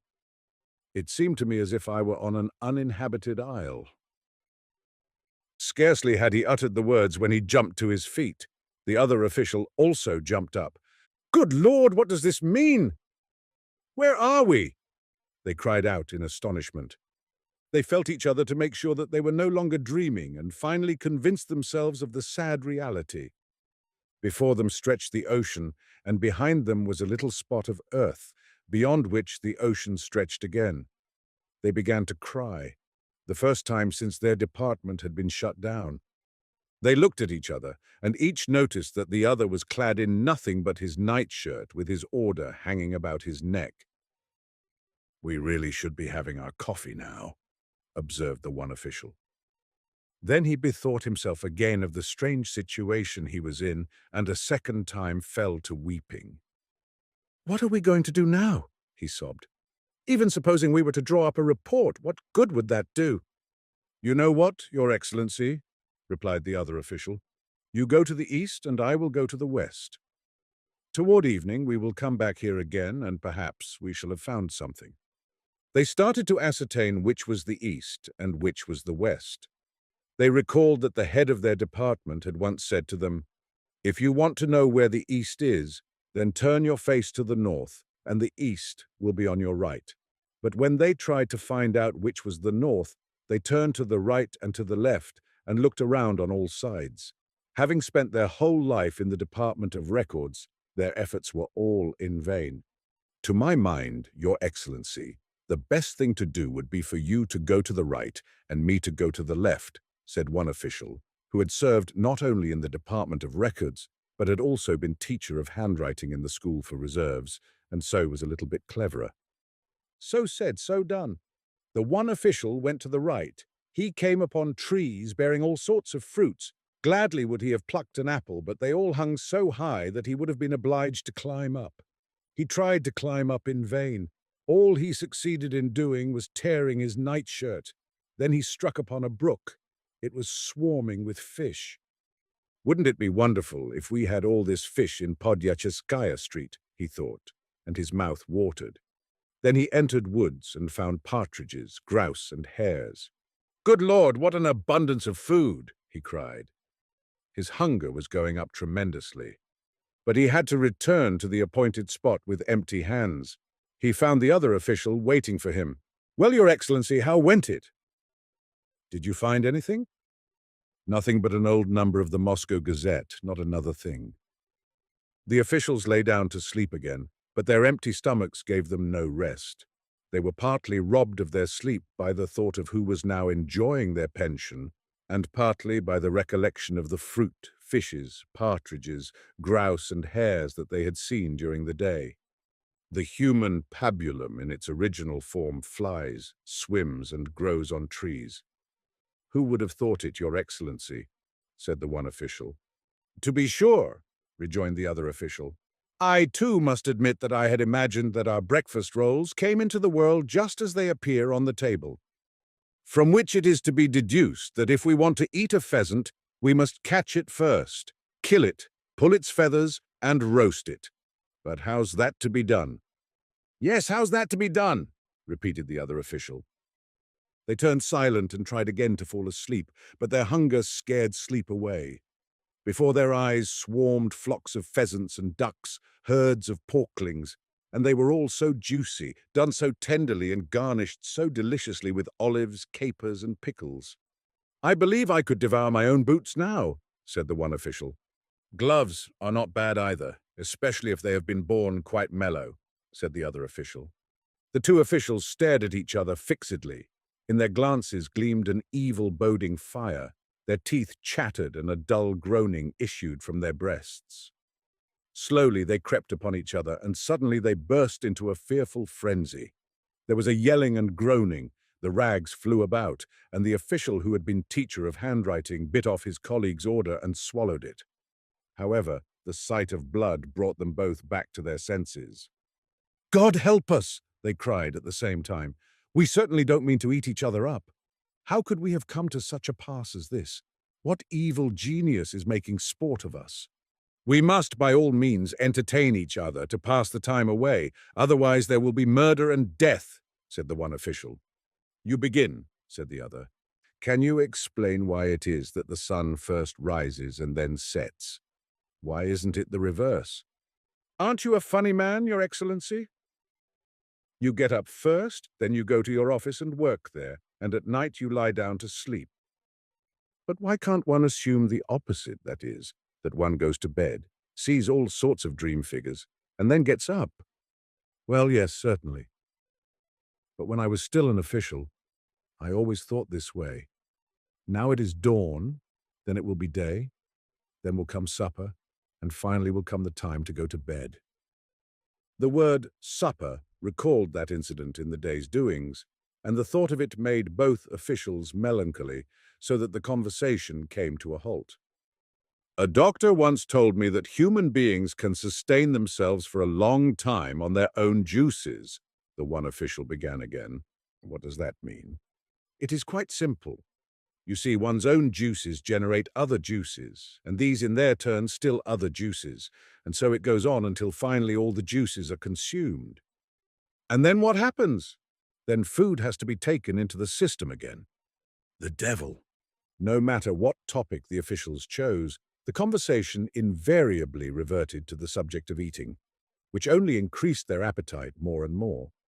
So they decided to give up talking altogether, and recollecting the Moscow Gazette that the one of them had found, they picked it up and began to read eagerly. Banquet given by the mayor. The table was set for 100 persons. The magnificence of it exceeded all expectations. The remotest provinces were represented at this feast of the gods by the costliest gifts. The golden sturgeon from Shakespeare and the silver pheasant from the Caucasian woods held a rendezvous with strawberries so seldom to be had in our latitude in winter. The devil! For God's sake, stop reading, Your Excellency. Couldn't you find something else to read about? Cried the other official in sheer desperation. He snatched the paper from his colleague's hands and started to read something else. Our correspondent in Tula informs us that yesterday a sturgeon was found in the Upa, an event which even the oldest inhabitants cannot recall, and all the more remarkable since they recognized the former police captain in this sturgeon. This was made the occasion for giving a banquet in the club. The prime course of the banquet was served in a large wooden platter garnished with vinegar pickles. A bunch of parsley stuck out of its mouth. Dr. P. who acted as toastmaster, saw to it that everybody present got a piece of the sturgeon. The sauces to go with it were unusually varied and delicate. Permit me, Your Excellency, it seems to me you are not so careful either in the selection of reading matter, interrupted the first official, who secured the Gazette again and started to read. One of the oldest inhabitants of Vyatka has discovered a new and highly original recipe for fish soup. A live codfish, Lota vulgaris, is taken and beaten with a rod until its liver swells up with anger. The officials' heads drooped. Whatever their eyes fell upon had something to do with eating. Even their own thoughts were fatal. No matter how much they tried to keep their minds off beefsteak and the like, it was all in vain. Their fancy returned invariably with irresistible force back to that for which they were so painfully yearning. Suddenly an inspiration came to the official who had once taught handwriting. "I have it!" he cried delightedly. "What do you say to this, Your Excellency? What do you say to our finding a mujik?" "A mujik, Your Excellency? What sort of a mujik?" "Why, a plain, ordinary mujik. A mujik like all other mujiks. He would get the breakfast rolls for us right away, and he could also catch partridges and fish for us." A mujik. But where are we to fetch one from if there is no mujik here?" "Why shouldn't there be a mujik here?" "There are mujiks everywhere. All one has to do is hunt for them. There certainly must be a mujik hiding here somewhere so as to get out of working." This thought so cheered the officials that they instantly jumped up to go in search of a mujik. For a long while they wandered about on the island without the desired result, until finally a concentrated smell of black bread and old sheepskin assailed their nostrils and guided them in the right direction. There under a tree was a colossal mujik lying fast asleep with his hands under his head. It was clear that to escape his duty to work, he had impudently withdrawn to this island. The indignation of the officials knew no bounds. "What? Lying asleep here, you lazy bones, you!" they raged at him. "It is nothing to you that there are 2 officials here who are fairly perishing of hunger. Up, forward, march, work!" The mujik rose and looked at the 2 severe gentlemen standing in front of him. His first thought was to make his escape, but the officials held him fast. He had to submit to his fate. He had to work. First, he climbed up on a tree and plucked several dozen of the finest apples for the officials. He kept a rotten one for himself. Then he turned up the earth and dug out some potatoes. Next, he started a fire with 2 bits of wood that he rubbed against each other. Out of his own hair he made a snare and caught partridges. Over the fire, by this time burning brightly, he cooked so many kinds of food that the question arose in the officials' minds whether they shouldn't give some to this idler. Beholding the efforts of the mujik, they rejoiced in their hearts. They had already forgotten how the day before they had nearly been perishing of hunger, and all they thought of now was, "What a good thing it is to be an official. Nothing bad can ever happen to an official." "Are you satisfied, gentlemen?" the lazy mujik asked. "Yes, we appreciate your industry," replied the officials. "Then you will permit me to rest a little?" "Go take a little rest, but first make a good strong cord." The mujik gathered wild hemp stalks, laid them in water, beat them and broke them, and toward evening a good stout cord was ready. The officials took the cord and bound the mujik to a tree so that he should not run away. Then they laid themselves to sleep. Thus day after day passed, and the mujik became so skillful that he could actually cook soup for the officials in his bare hands. The officials had become round and well-fed and happy. It rejoiced them that here they needn't spend any money, and that in the meanwhile their pensions were accumulating in St. Petersburg. "What is your opinion, Your Excellency?" one said to the other after breakfast one day. "Is the story of the Tower of Babel true? Don't you think it is simply an allegory?" "By no means, Your Excellency. I think it was something that really happened. What other explanation is there for the existence of so many different languages on Earth?" "Then the flood must really have taken place too?" "Certainly else. How would you explain the existence of antediluvian animals? Besides, the Moscow Gazette says..." They made search for the old number of the Moscow Gazette, seated themselves in the shade and read the whole sheet from beginning to end. They read of festivities in Moscow, Tula, Penza and Ryazan, and strangely enough felt no discomfort at the description of the delicacies served. There is no saying how long this life might have lasted. Finally, however, it began to bore the officials. They often thought of their cooks in St. Petersburg, and even shed a few tears in secret. "I wonder how it looks in Podyachiskaya Street now, Your Excellency," one of them said to the other. "Oh, don't remind me of it, Your Excellency. I am pining away with homesickness. It is very nice here.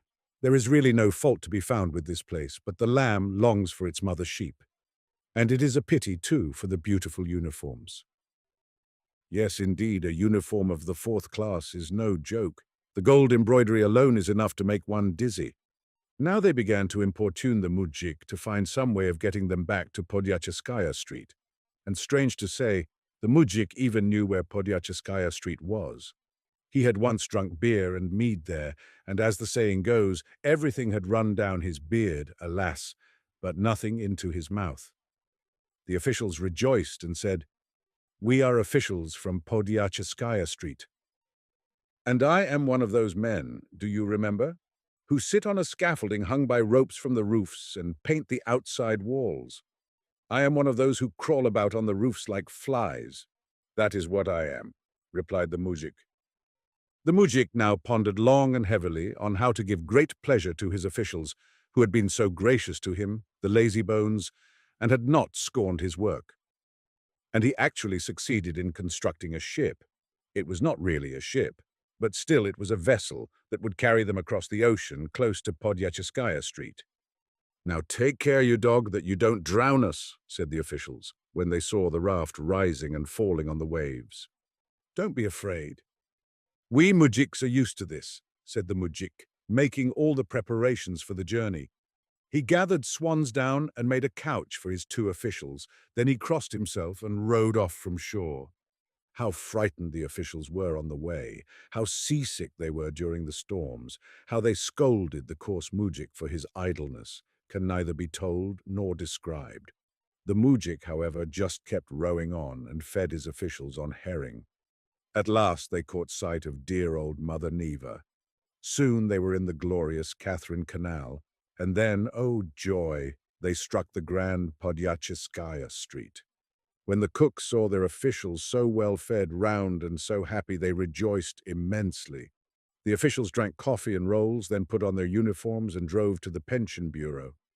How much money they collected there is another thing that can neither be told nor described. Nor was the mujik forgotten. The officials sent a glass of whiskey out to him and 5 kopecks. Now mujik rejoice. The Shades, a Fantasy by Vladimir G. Korlenko. A month and 2 days had elapsed since the judges, amid the loud acclaim of the Athenian people, had pronounced the death sentence against the philosopher Socrates because he had sought to destroy faith in the gods. What the gadfly is to the horse, Socrates was to Athens. The gadfly stings the horse in order to prevent it from dozing off and to keep it moving briskly on its course. The philosopher said to the people of Athens, "I am your gadfly. My sting pricks your conscience and arouses you when you are caught napping. Sleep not, people of Athens. Awake and seek the truth." The people arose in their exasperation and cruelly demanded to be rid of their gadfly. "Perchance both of his accusers, Meletus and Anytus, are wrong," said the citizens, on leaving the court after sentence had been pronounced. "But after all, whither do his doctrines tend? What would he do? He has wrought confusion. He overthrows beliefs that have existed since the beginning. He speaks of new virtues which must be recognized and sought for. He speaks of a divinity hitherto unknown to us. The blasphemer, he deems himself wiser than the gods. No, 'twere better we remain true to the old gods whom we know. They may not always be just. Sometimes they may flare up in unjust wrath, and they may also be seized with a wanton lust for the wives of mortals. But did not our ancestors live with them in the peace of their souls? Did not our forefathers accomplish their heroic deeds with the help of these very gods? And now the faces of the Olympians have paled and the old virtue is out of joint. What does it all lead to? Should not an end be put to this impious wisdom once for all?" Thus the citizens of Athens spoke to one another as they left the place, and the blue twilight was falling. They had determined to kill the restless gadfly in the hope that the countenances of the gods would shine again. And yet, before their souls arose the mild figure of the singular philosopher. There were some citizens who recalled how courageously he had shared their troubles and dangers at Potidaea, how he alone had prevented them from committing the sin of unjustly executing the generals after the victory over the Arginusai, how he alone had dared to raise his voice against the tyrants who had had 1,500 people put to death, speaking to the people on the marketplace concerning shepherds and their sheep. "Is not he a good shepherd," he asked, "who guards his flock and watches over its increase? Or is it the work of the good shepherd to reduce the number of his sheep and disperse them, and of the good ruler to do the same with his people? Men of Athens, let us investigate this question." And at this question of the solitary, undefended philosopher, the faces of the tyrants paled, while the eyes of the youths kindled with the fire of just wrath and indignation. Thus, when on dispersing after the sentence, the Athenians recalled all these things of Socrates, their hearts were oppressed with heavy doubt. "Have we not done a cruel wrong to the son of Sophroniscus?" But then the good Athenians looked upon the harbor and the sea, and in the red glow of the dying day they saw the purple sails of the sharp-keeled ship, sent to the Delian festival, shimmering in the distance on the blue Pontus. The ship would not return until the expiration of a month, and the Athenians recollected that during this time no blood might be shed in Athens, whether the blood of the innocent or the guilty. A month, moreover, has many days and still more hours. Supposing the son of Sophroniscus had been unjustly condemned, who would hinder his escaping from the prison, especially since he had numerous friends to help him? Was it so difficult for the rich Plato, for Aeschines and others to bribe the guards? Then the restless gadfly would flee from Athens to the barbarians in Thessaly, or to the Peloponnesus, or still farther to Egypt. Athens would no longer hear his blasphemous speeches. His death would not weigh upon the conscience of the worthy citizens, and so everything would end for the best of all. Thus said many to themselves that evening, while aloud they praised the wisdom of the Demos and the Heliasts. In secret, however, they cherished the hope that the restless philosopher would leave Athens, fly from the hemlock to the barbarians, and so free the Athenians of his troublesome presence and of the pangs of consciences that smote them for inflicting death upon an innocent man. 32 times since that evening had the sun risen from the ocean and dipped down into it again. The ship had returned from Delos and lay in the harbor with sadly drooping sails, as if ashamed of its native city. The moon did not shine in the heavens, the sea heaved under a heavy fog, and on the hills lights peered through the obscurity like the eyes of men gripped by a sense of guilt. The stubborn Socrates did not spare the conscience of the good Athenians. "We part! You go home, and I go to death," he said to the judges after the sentence had been pronounced. "I know not, my friends, which of us chooses the better lot." As the time had approached for the return of the ship, many of the citizens had begun to feel uneasy. Must that obstinate fellow really die? And they began to appeal to the consciences of Aeschines, Phaedo, and other pupils of Socrates, trying to urge them on to further efforts for their master. "Will you permit your teacher to die?" they asked reproachfully in biting tones. "Or do you grudge the few coins it would take to bribe the guard?" In vain Crito besought Socrates to take to flight, and complained that the public was upbraiding his disciples with lack of friendship and with avarice. The self-willed philosopher refused to gratify his pupils or the good people of Athens. "Let us investigate," he said. "If it turns out that I must flee, I will flee, but if I must die, I will die. Let us remember what we once said. The wise man need not fear death. He need fear nothing but falsehood. Is it right to abide by the laws we ourselves have made so long as they are agreeable to us, and refuse to obey those which are disagreeable? If my memory does not deceive me, I believe we once spoke of these things, did we not?" "Yes, we did," answered his pupil. "And I think all were agreed as to the answer?" "Yes, but perhaps what is true for others is not true for us. No, truth is alike for all, including ourselves. But perhaps when we must die and not someone else, truth becomes untruth." "No, Socrates, truth remains the truth under all circumstances." After his pupil had thus agreed to each premise of Socrates in turn, he smiled and drew his conclusion. "If that is so, my friend, mustn't I die? Or has my head already become so weak that I am no longer in a condition to draw a logical conclusion? Then correct me, my friend, and show my erring brain the right way." His pupil covered his face with his mantle and turned aside. "Yes," he said, "now I see you must die." And on that evening, when the sea tossed hither and thither and roared dully under the load of fog, and the whimsical wind in mournful astonishment gently stirred the sails of the ships, when the citizens meeting on the streets asked one another, "Is he dead?"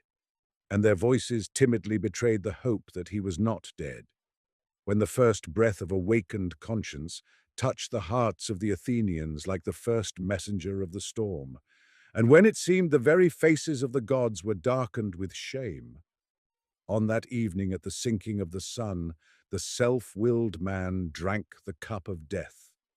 The wind increased in violence and shrouded the city more closely in the veil of mist, angrily tugging at the sails of the vessels delayed in the harbor. And the Erinyes sang their gloomy songs to the hearts of the citizens and whipped up in their breasts that tempest which was later to overwhelm the denouncers of Socrates. But in that hour, the first stirrings of regret were still uncertain and confused. The citizens found more fault with Socrates than ever because he had not given them the satisfaction of fleeing to Thessaly. They were annoyed with his pupils because in the last days as they had walked about in somber mourning attire, a living reproach to the Athenians. They were vexed with the judges because they had not had the sense and the courage to resist the blind rage of the excited people. They bore even the gods' resentment. "To you, ye gods, have we brought this sacrifice," spoke many. "Rejoice, ye unsatiable. I know not which of us chooses the better lot." Those words of Socrates came back to their memory, those his last words to the judges and to the people gathered in the court. Now he lay in the prison quiet and motionless under his cloak, while over the city hovered mourning, horror, and shame. Again he became the tormentor of the city, he who was himself no longer accessible to torment. The gadfly had been killed, but it stung the people more sharply than ever. Sleep not this night, O men of Athens, sleep not. You have committed an injustice, a cruel injustice, which can never be erased. Second, during those sad days, Xenophon the general, a pupil of Socrates, was marching with his 10,000 in a distant land, amid dangers, seeking a way of return to his beloved fatherland. Aeschines, Crito, Critobulus, Phaedo, and Apollodorus were now occupied with the preparations for the modest funeral. Plato was burning his lamp and bending over a parchment. The best disciple of the philosopher was busy inscribing the deeds, words, and teachings that marked the end of the sage's life. A thought is never lost, and the truth discovered by a great intellect illumines the way for future generations like a torch in the dark. There was one other disciple of Socrates. Not long before, the impetuous Ctesippus had been one of the most frivolous and pleasure-seeking of the Athenian youths. He had set up beauty as his sole god, and had bowed before Clinias as its highest exemplar. But since he had become acquainted with Socrates, all desire for pleasure and all light-mindedness had gone from him. He looked on indifferently while others took his place with Clinias. The grace of thought and the harmony of spirit that he found in Socrates seemed 100 times more attractive than the graceful form and the harmonious features of Clinias. With all the intensity of his stormy temperament, he hung on the man who had disturbed the serenity of his virginal soul, which for the first time opened to doubts as the bud of a young oak opens to the fresh winds of spring. Now that the master was dead, he could find peace neither at his own hearth, nor in the oppressive stillness of the streets, nor among his friends and fellow disciples. The gods of hearth and home and the gods of the people inspired him with repugnance. "I know not," he said, "whether ye are the best of all the gods to whom numerous generations have burned incense and brought offerings. All I know is that for your sake the blind mob extinguished the clear torch of truth, and for your sake sacrificed the greatest and best of mortals."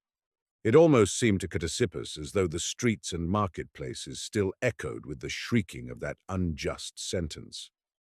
And he remembered how it was here that the people clamored for the execution of the generals who had led them to victory against the Argonesi, and how Socrates alone had opposed the savage sentence of the judges and the blind rage of the mob. But when Socrates himself needed a champion, no one had been found to defend him with equal strength. Ctesippus blamed himself and his friends, and for that reason he wanted to avoid everybody, even himself if possible. That evening he went to the sea, but his grief grew only the more violent. It seemed to him that the mourning daughters of Nereus were tossing hither and thither on the shore, bewailing the death of the best of the Athenians and the folly of the frenzied city. The waves broke on the rocky coast with a growl of lament. Their booming sounded like a funeral dirge. He turned away, left the shore, and went on further without looking before him. He forgot time and space and his own ego, filled only with the afflicting thought of Socrates. Yesterday he still was. Yesterday his mild words still could be heard. How is it possible that today he no longer is? O night, O giant mountain shrouded in mist, O heaving sea moved by your own life, O restless winds that carry the breath of an immeasurable world on your wings, O starry vault flecked with flying clouds, take me to you, disclose to me the mystery of this death, if it is revealed to you. And if ye know not, then grant my ignorant soul your own lofty indifference. Remove from me these torturing questions. I no longer have strength to carry them in my bosom without an answer, without even the hope of an answer. For who shall answer them, now that the lips of Socrates are sealed in eternal silence, and eternal darkness is laid upon his lids?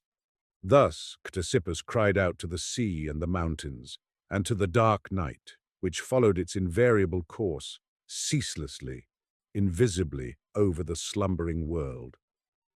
Many hours passed before Ctesippus glanced up and saw whither his steps had unconsciously led him. A dark horror seized his soul as he looked about him. Third, it seemed as if the unknown gods of eternal night had heard his impious prayer. Ctesippus looked about without being able to recognize the place where he was. The lights of the city had long been extinguished by the darkness. The roaring of the sea had died away in the distance. His anxious soul had even lost the recollection of having heard it. No single sound, no mournful cry of nocturnal bird, nor whir of wings, nor rustling of trees, nor murmur of a merry stream broke the deep silence. Only the blind will-o'-the-wisps flickered here and there over rocks, and sheet lightning, unaccompanied by any sound, flared up and died down against crag peaks. This brief illumination merely emphasized the darkness, and the dead light disclosed the outlines of dead deserts crossed by gorges like crawling serpents, and rising into rocky heights in a wild chaos. All the joyous gods that haunt green groves, purling brooks, and mountain valleys seemed to have fled forever from these deserts.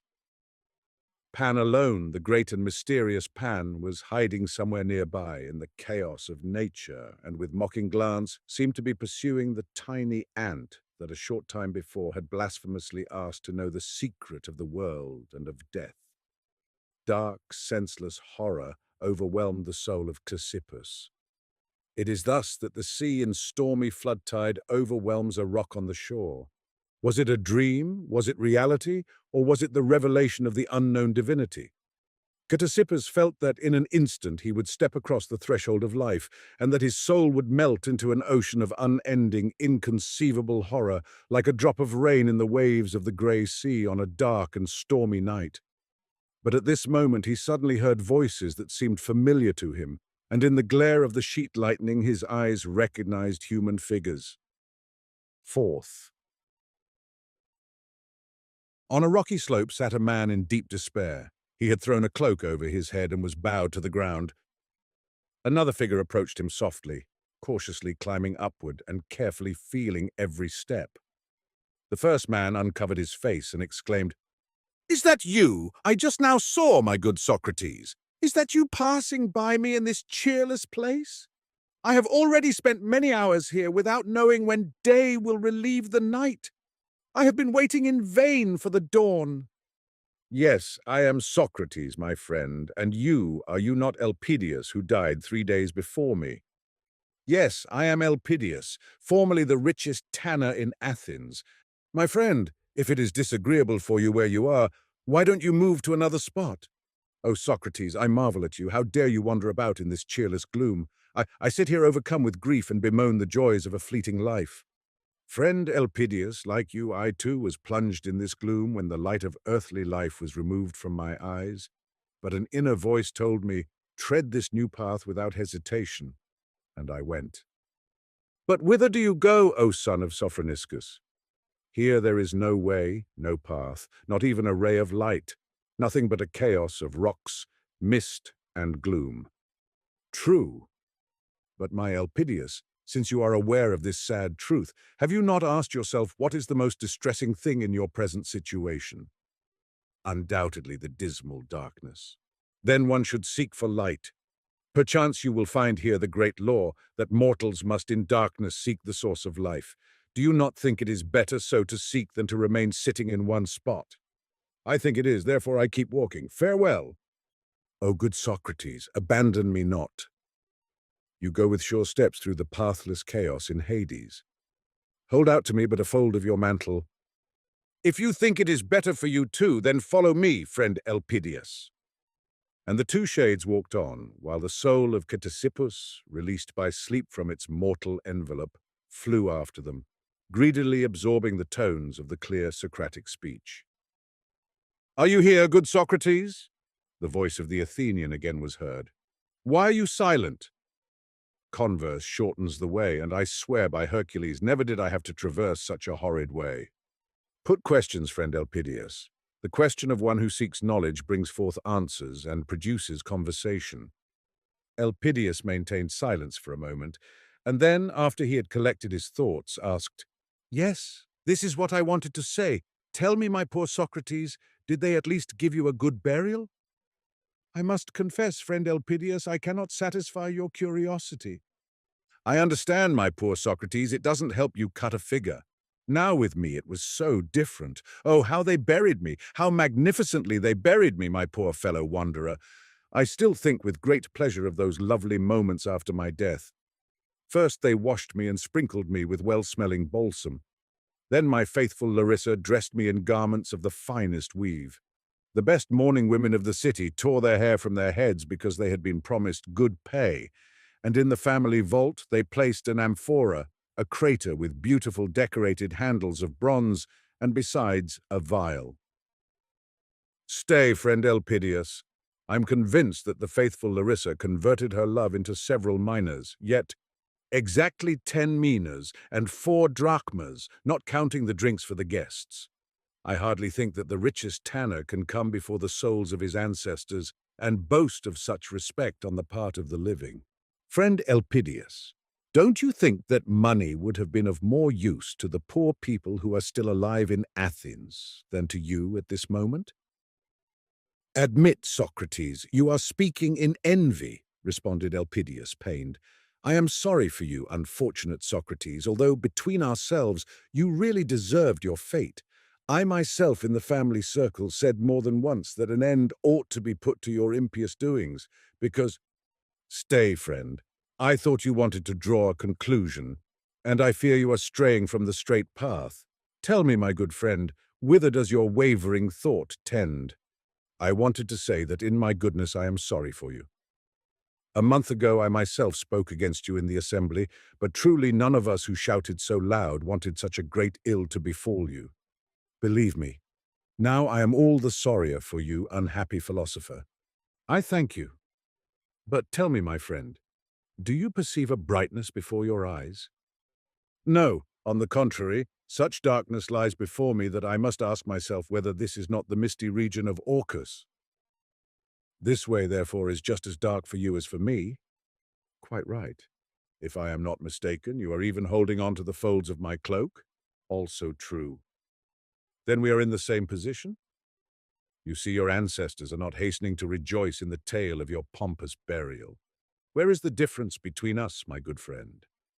But, Socrates, have the gods enveloped your reason in such obscurity that the difference is not clear to you? Friend, if your situation is clearer to you, then give me your hand and lead me, for I swear by the dog you let me go ahead in this darkness. Cease your scoffing, Socrates. Do not make sport, and do not compare yourself, your godless self, with a man who died in his own bed.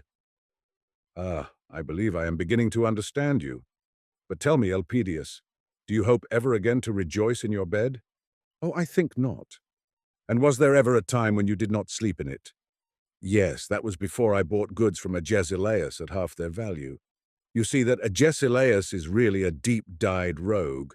Ah, never mind about Agesilaus. Perhaps he's getting them back from your widow at a quarter their value. Then wasn't I right when I said that you were in possession of your bed only part of the time? Yes, you were right. Well, and I too was in possession of the bed in which I died part of the time. Proteus, the good guard of the prison, lent it to me for a period. Oh, if I had known what you were aiming at with your talk, I wouldn't have answered your wily questions. By Hercules, such profanation is unheard of. He compares himself with me. Why, I could put an end to you with 2 words, if it came to it.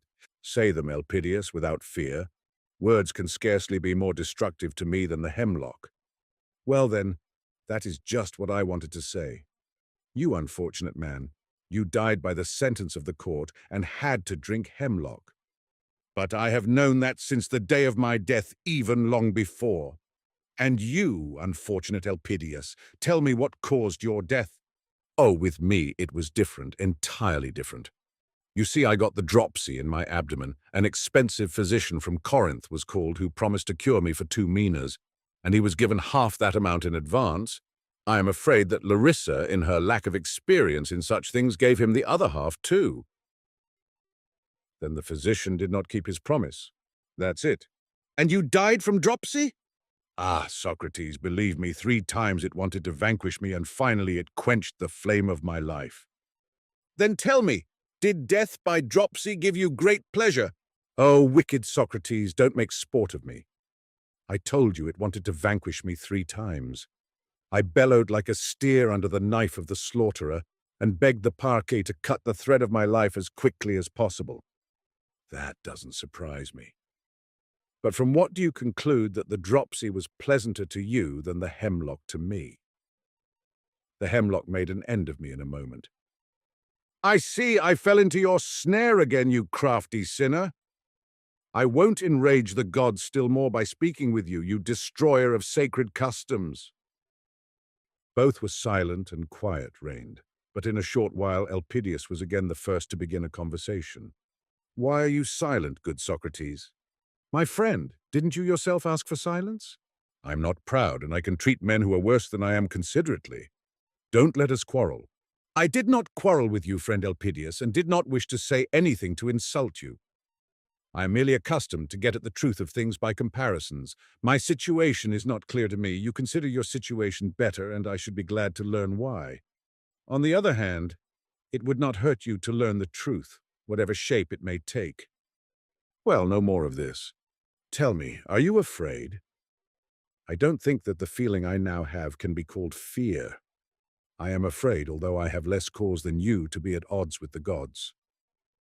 But don't you think that the gods, in abandoning us to ourselves here in this chaos, have cheated us of our hopes? That depends upon what sort of hopes they were. What did you expect from the gods, Elpidius? Well, what did I expect from the gods? What curious questions you ask, Socrates. If a man throughout life brings offerings and at his death passes away with a pious heart and with all that custom demands, the gods might at least send someone to meet him, at least one of the inferior gods, to show a man the way. But that reminds me, many a time when I begged for good luck in traffic in hides, I promised Hermes calves. And you didn't have luck? Oh yes, I had luck, good Socrates, but I understand you had no calf. Bah!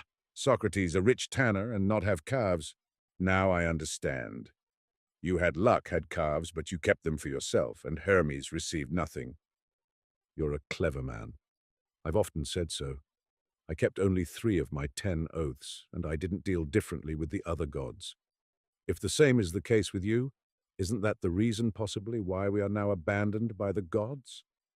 To be sure, I ordered Larissa to sacrifice a whole hecatomb after my death. But that is Larissa's affair, whereas it was you, friend Elpidius, who made the promises. That's true, that's true. But you, good Socrates, could you, godless as you are, deal better with the gods than I who was a God-fearing tanner? My friend, I know not whether I dealt better or worse. At first I brought offerings without having made vows. Later I offered neither calves nor vows. What, not a single calf, you unfortunate man? Yes, friend, if Hermes had had to live by my gifts, I'm afraid he would have grown very thin.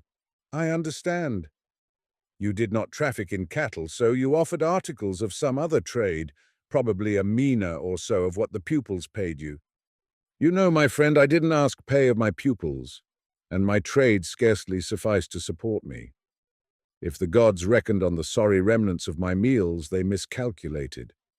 Oh, blasphemer, in comparison with you, I can be proud of my piety. Ye gods, look upon this man. I did deceive you at times, but now and then I shared with you the surplus of some fortunate deal. He who gives at all gives much in comparison with a blasphemer who gives nothing. Socrates, I think you had better go on alone. I fear that your company, godless one, damages me in the eyes of the gods. As you will, good Elpidius. I swear by the dog no one shall force his company on another. Unhand the fold of my mantle and farewell. I will go on alone. And Socrates walked forward with a sure tread, feeling the ground, however, at every step. But Elpidius behind him instantly cried out, Wait, my good fellow citizen. Do not leave an Athenian alone in this horrible place. I was only making fun. Take what I said as a joke, and don't go so quickly. I marvel how you can see a thing in this hellish darkness.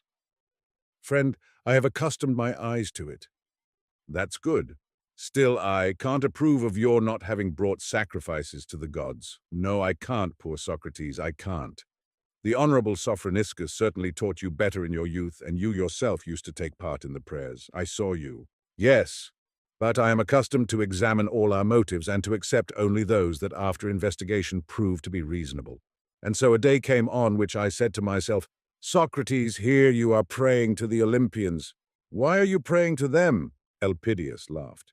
Really, you philosophers sometimes don't know how to answer the simplest questions. I'm a plain tanner who never in my life studied sophistry, yet I know why I must honor the Olympians. Tell me quickly so that I too may know why. Why? Ha ha ha, it's too simple, you wise Socrates. So much the better if it's simple. But don't keep your wisdom from me. Tell me, why must one honor the gods? Why? Because everybody does it. Friend, you know very well that not everyone honors the gods. Wouldn't it be more correct to say many? Very well, many. But tell me, don't more men deal wickedly than righteously? I think so. You find more wicked people than good people. Therefore, if you follow the majority, you ought to deal wickedly and not righteously. What are you saying? I'm not saying it, you are. But I think the reason that men reverence the Olympians is not because the majority worship them. We must find another, more rational ground. Perhaps you mean they deserve reverence? Yes, very right. Good. But then arises a new question. Why do they deserve reverence? Because of their greatness. Ah, that's more like it. Perhaps I will soon be agreeing with you. It only remains for you to tell me wherein their greatness consists. That's a difficult question, isn't it? Let us seek the answer together.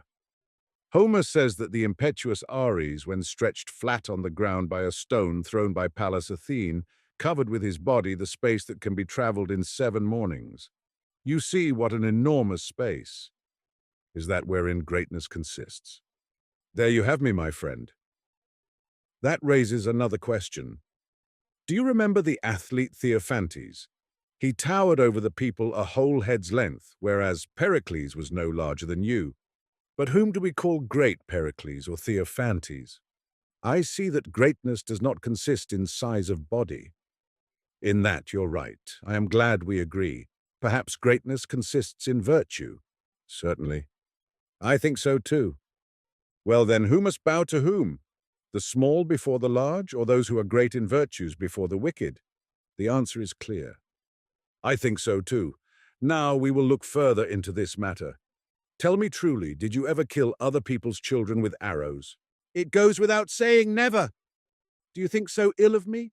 Nor have you, I trust, ever seduced the wives of other men. I was an upright tanner and a good husband.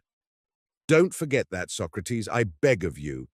You never became a brute, nor by your lustfulness gave your faithful Larissa occasion to revenge herself on women whom you had ruined and on their innocent children. You anger me really, Socrates. But perhaps you snatched your inheritance from your father and threw him into prison. Never! Why these insulting questions? Wait, my friend. Perhaps we will both reach a conclusion. Tell me, would you have considered a man great who had done all these things of which I have spoken? No, no, no! I should have called such a man a scoundrel and lodged public complaint against him with the judges in the marketplace. Well, Elpidius, why did you not complain in the marketplace against Zeus and the Olympians? The son of Cronos carried on war with his own father and was seized with brutal lust for the daughters of men, while Hera took vengeance upon innocent virgins. Did not both of them convert the unhappy daughter of Inachos into a common cow? Did not Apollo kill all the children of Niobe with his arrows? Did not Calenius steal bulls? Well then, Elpidius, if it is true that he who has less virtue must do honor to him who has more, then you should not build altars to the Olympians, but they to you. Blaspheme not, impious Socrates. Keep quiet. How dare you judge the acts of the gods? Friend, a higher power has judged them. Let us investigate the question. What is the mark of divinity? I think you said greatness which consists in virtue. Now, is not this greatness the one divine spark in man? But if we test the greatness of the gods by our small human virtues, and it turns out that that which measures is greater than that which is measured, then it follows that the divine principle itself condemns the Olympians. But then, what then? Then, friend Elpidius, they are no gods but deceptive phantoms, creations of a dream. Is it not so? Ah, that's whither your talk leads, you barefooted philosopher. Now I see what they said of you is true. You are like that fish that takes men captive with its look. So you took me captive in order to confound my believing soul and awaken doubt in it. It was already beginning to waver in its reverence for Zeus. Speak alone. I won't answer any more. Be not wrathful, Elpidius. I don't wish to inflict any evil upon you, but if you are tired of following my arguments to their logical conclusions, permit me to relate to you an allegory of a Milesian youth. Allegories rest the mind, and the relaxation is not unprofitable. Speak, if your story is not too long and its purpose is good. Its purpose is truth, friend Elpidius, and I will be brief. Once, in ancient times, Miletus was exposed to the attacks of the barbarians. Among the youth who were seized was a son of the wisest and best of all the citizens in the land. His precious child was overtaken by a severe illness and became unconscious. He was abandoned and allowed to lie like worthless booty. In the dead of night he came to his senses. High above him glimmered the stars. Round about stretched the desert, and in the distance he heard the howl of beasts of prey. He was alone. He was entirely alone, and besides that, the gods had taken from him the recollection of his former life. In vain he racked his brain. It was as dark and empty as the inhospitable desert in which he found himself. But somewhere far away, behind the misty and obscure figures conjured up by his reason, loomed the thought of his lost home, and a vague realization of the figure of the best of all men, and in his heart resounded the word Father. Doesn't it seem to you that the fate of this youth resembles the fate of all humanity? How so? Do we not all awake to life on earth with a hazy recollection of another home? And does not the figure of the great unknown hover before our souls? Continue, Socrates, I am listening. The youth revived, arose, and walked cautiously, seeking to avoid all dangers. When after long wanderings his strength was nearly gone, he discerned a fire in the misty distance which illumined the darkness and banished the cold. A faint hope crept into his weary soul, and the recollections of his father's house again awoke within him. The youth walked toward the light and cried, "It is you, my father, it is you." And was it his father's house? No, it was merely a night lodging of wild nomads. So for many years he led the miserable life of a captive slave, and only in his dreams saw the distant home and rested on his father's bosom. Sometimes with weak hand he endeavored to lure from dead clay or wood or stone the face and form that ever hovered before him. There even came moments when he grew weary and embraced his own handiwork and prayed to it and wet it with his tears. But the stone remained cold stone, and as he waxed in years, the youth destroyed his creations, which already seemed to him a vile defamation of his ever-present dreams. At last, fate brought him to a good barbarian, who asked him for the cause of his constant mourning. When the youth confided to him the hopes and longings of his soul, the barbarian, a wise man, said, "The world would be better did such a man and such a country exist as that of which you speak. But by what mark would you recognize your father?" "In my country," answered the youth, "they reverenced wisdom and virtue and looked up to my father as to the master." "Well and good," answered the barbarian. "I must assume that a kernel of your father's teaching resides in you. Therefore take up the wanderer's staff and proceed on your way. Seek perfect wisdom and truth, and when you have found them, cast aside your staff. There will be your home and your father." And the youth went on his way at break of day. Did he find the one whom he sought? He is still seeking. Many countries, cities, and men has he seen. He has come to know all the ways by land. He has traversed the stormy seas. He has searched the courses of the stars in heaven by which a pilgrim can direct his course in the limitless deserts. And each time that on his wearisome way an inviting fire lighted up the darkness before his eyes, his heart beat faster and hope crept into his soul. "That is my father's hospitable house," he thought. And when a hospitable host would greet the tired traveler and offer him the peace and blessing of his hearth, the youth would fall at his feet and say with emotion, "I thank you, my father. Do you not recognize your son?" And many were prepared to take him as their son, for at that time children were frequently kidnapped. But after the first glow of enthusiasm, the youth would detect traces of imperfection, sometimes even of wickedness. Then he would begin to investigate and to test his host with questions concerning justice and injustice. And soon he would be driven forth again upon the cold, wearisome way. More than once he said to himself, "I will remain at this last hearth. I will preserve my last belief. It shall be the home of my father." Do you know, Socrates, perhaps that would have been the most sensible thing to do. So he thought sometimes. But the habit of investigating the confused dream of a father gave him no peace. Again and again he shook the dust from his feet. Again and again he grasped his staff. Not a few stormy nights found him shelterless. Doesn't it seem to you that the fate of this youth resembles the fate of mankind? Why? Does not the race of man make trial of its childish belief and doubt it while seeking the unknown? Doesn't it fashion the form of its father in wood, stone, custom, and tradition? And then man finds the form imperfect, destroys it, and again goes on his wanderings in the desert of doubt, always for the purpose of seeking something better. Oh, you cunning sage! Now I understand the purpose of your allegory.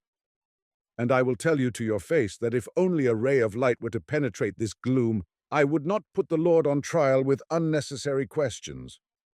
Friend, the light is already shining, answered Socrates. V. It seemed as if the words of the philosopher had taken effect. High up in the distance, a beam of light penetrated a vapory envelope and disappeared in the mountains. It was followed by a second and a third. There beyond the darkness, luminous genii seemed to be hovering, and a great mystery seemed about to be revealed, as if the breath of life were blowing, as if some great ceremony were in process. But it was still very remote. The shades descended thicker and thicker. Foggy clouds rolled into masses, separated, and chased one another endlessly, ceaselessly. A blue light from a distant peak fell upon a deep ravine. The clouds rose and covered the heavens to the zenith. The rays disappeared and withdrew to a greater and greater distance, as if fleeing from this veil of shades and horrors. Socrates stood and looked after them sadly. Elpidias peered up at the peak full of dread. "Look, Socrates, what do you see there on the mountain?" "Friend," answered the philosopher, "let us investigate our situation. Since we are in motion, we must arrive somewhere. And since earthly existence must have a limit, I believe that this limit is to be found at the parting of two beginnings. In the struggle of light with darkness, we attain the crown of our endeavors. Since the ability to think has not been taken from us, I believe that it is the will of the divine being who called our power of thinking into existence that we should investigate the goal of our endeavors ourselves. Therefore, Elpidias, let us in dignified manner go to meet the dawn that lies beyond those clouds." "Oh, my friend, if that is the dawn, I would rather the long, cheerless night had endured forever, for it was quiet and peaceful. Don't you think our time passed tolerably well in instructive converse? And now my soul trembles before the tempest drawing nigh. Say what you will, but there before us are no ordinary shades of the dead night." Zeus hurled a bolt into the bottomless gulf. Ctesippus looked up to the peak, and his soul was frozen with horror. Huge, somber figures of the Olympian gods crowded on the mountain in a circle. A last ray shot through the region of clouds and mists and died away like a faint memory. A storm was approaching now, and the powers of night were once more in the ascendant. Dark figures covered the heavens. In the center, Ctesippus could discern the all-powerful son of Kronos, surrounded by a halo. The somber figures of the older gods encircled him in wrathful excitement, like flocks of birds winging their way in the twilight, like eddies of dust driven by a hurricane, like autumn leaves lashed by Boreas. Numerous minor gods hovered in long clouds and occupied the spaces. When the clouds gradually lifted from the peak and sent down dismal horror to embrace the earth, Ctesippus fell upon his knees. Later, he admitted that in this dreadful moment he forgot all his master's deductions and conclusions. His courage failed him, and terror took possession of his soul. He merely listened. Two voices resounded there where before had been silence, the one the mighty and threatening voice of the Godhead, the other the weak voice of a mortal which the wind carried from the mountain slope to the spot where Ctesippus had left Socrates. "Are you," thus spake the voice from the clouds, Are you the blasphemous Socrates who strives with the gods of heaven and earth? Once there were none so joyous, so immortal as we. Now, for long, we have passed our days in darkness because of the unbelief and doubt that have come upon earth. Never has the mist closed in on us so heavily as since the time your voice resounded in Athens, the city we once so dearly loved. Why did you not follow the commands of your father, Sophroniscus? The good man permitted himself a few little sins, especially in his youth, yet by way of recompense we frequently enjoyed the smell of his offerings. Stay, son of Cronos, and solve my doubts. Do I understand that you prefer cowardly hypocrisy to searchings for the truth? At this question the crags trembled with the shock of a thundering peal. The first breath of the tempest scattered in the distant gorges. But the mountains still trembled, for he who was enthroned upon them still trembled. And in the anxious quiet of the night only distant sighs could be heard. In the very bowels of the earth the chained Titan seemed to be groaning under the blow of the son of Cronos. "Where are you now, you impious questioner?" Suddenly came the mocking voice of the Olympian. "I am here, son of Cronos, on the same spot. Nothing but your answer can move me from it. I am waiting." Thunder bellowed in the clouds like a wild animal, amazed at the daring of a Libyan tamer's fearless approach. At the end of a few moments, the voice again rolled over the spaces. "Son of Sophroniscus, is it not enough that you bred so much skepticism on earth that the clouds of your doubt reached even to Olympus? Indeed, many a time when you were carrying on your discourse in the marketplaces or in the academies or on the promenades, it seemed to me as if you had already destroyed all the altars on earth, and the dust were rising from them up to us here on the mountain. Even that is not enough. Here before my very face you will not recognize the power of the immortals. Zeus, thou art wrathful. Tell me, who gave me the demon which spoke to my soul throughout my life and forced me to seek the truth without resting?" Mysterious silence reigned in the clouds. "Was it not you? You are silent. Then I will investigate the matter. Either this divine beginning emanates from you or from someone else. If from you, I bring it to you as an offering. I offer you the ripe fruit of my life, the flame of the spark of your own kindling. See, son of Cronos, I preserved my gift. In my deepest heart grew the seed that you sowed. It is the very fire of my soul. It burned in those crises when with my own hand I tore the thread of life. Why will you not accept it? Would you have me regard you as a poor master whose age prevents him from seeing that his own pupil obediently follows out his commands? Who are you that would command me to stifle the flame that has illuminated my whole life, ever since it was penetrated by the first ray of sacred thought? The sun says not to the stars, "Be extinguished that I may rise." The sun rises, and the weak glimmer of the stars is quenched by its far, far stronger light. The day says not to the torch, "Be extinguished, you interfere with me." The day breaks, and the torch smokes, but no longer shines. The divinity that I am questing is not you who are afraid of doubt. That divinity is like the day, like the sun, and shines without extinguishing other lights. The God I seek is the God who would say to me, "Wanderer, give me your torch, you no longer need it, for I am the source of all light. Searcher for truth, set upon my altar the little gift of your doubt, because in me is its solution. If you are that God, hearken to my questions. No one kills his own child, and my doubts are a branch of the eternal spirit whose name is truth." Round about the fires of heaven tore the dark clouds, and out of the howling storm again resounded the powerful voice. "Whither did your doubts tend, you arrogant sage, who renounce humility, the most beautiful adornment of earthly virtues? You abandoned the friendly shelter of credulous simplicity to wander in the desert of doubt. You have seen this dead space from which the living gods have departed. Will you traverse it, you insignificant worm, who crawl in the dust of your pitiful profanation of the gods? Will you vivify the world? Will you conceive the unknown divinity to whom you do not dare to pray?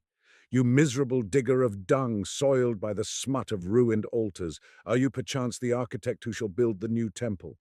Upon what do you base your hopes, you who disavow the old gods and have no new gods to take their place? The eternal night of doubts unsolved, the dead desert deprived of the living spirit. This is your world, you pitiful worm who gnawed at the living belief which was a refuge for simple hearts, who converted the world into a dead chaos. Now then, where are you, you insignificant, blasphemous sage? Nothing was heard but the mighty storm roaring through the spaces. Then the thunder died away, the wind folded its pinions, and torrents of rain streamed through the darkness, like incessant floods of tears which threatened to devour the earth and drown it in a deluge of unquenchable grief.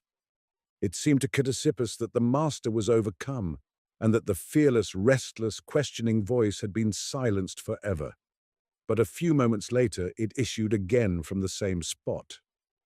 Your words, son of Kronos, hit the mark better than your thunderbolts. The thoughts you have cast into my terrified soul have haunted me often, and it has sometimes seemed as if my heart would break under the burden of their unendurable anguish. Yes, I abandoned the friendly shelter of credulous simplicity. Yes, I have seen the spaces from which the living gods have departed enveloped in the night of eternal doubt. But I walked without fear, for my demon lighted the way, the divine beginning of all life. Let us investigate the question, are not offerings of incense burnt on your altars in the name of him who gives life? You are stealing what belongs to another. Not you, but that other is served by credulous simplicity. Yes, you are right, I'm no architect. I'm not the builder of a new temple. Not to me was it given to raise from the earth to the heavens the glorious structure of the coming faith. I am one who digs dung, soiled by the smut of destruction. But my conscience tells me, son of Kronos, that the work of one who digs dung is also necessary for the future temple. When the time comes for the proud and stately edifice to stand on the purified place, and for the living divinity of the new belief to erect his throne upon it, I, the modest digger of dung, will go to him and say, here am I who restlessly crawled in the dust of disavowal. When surrounded by fog and soot, I had no time to raise my eyes from the ground. My head had only a vague conception of the future building.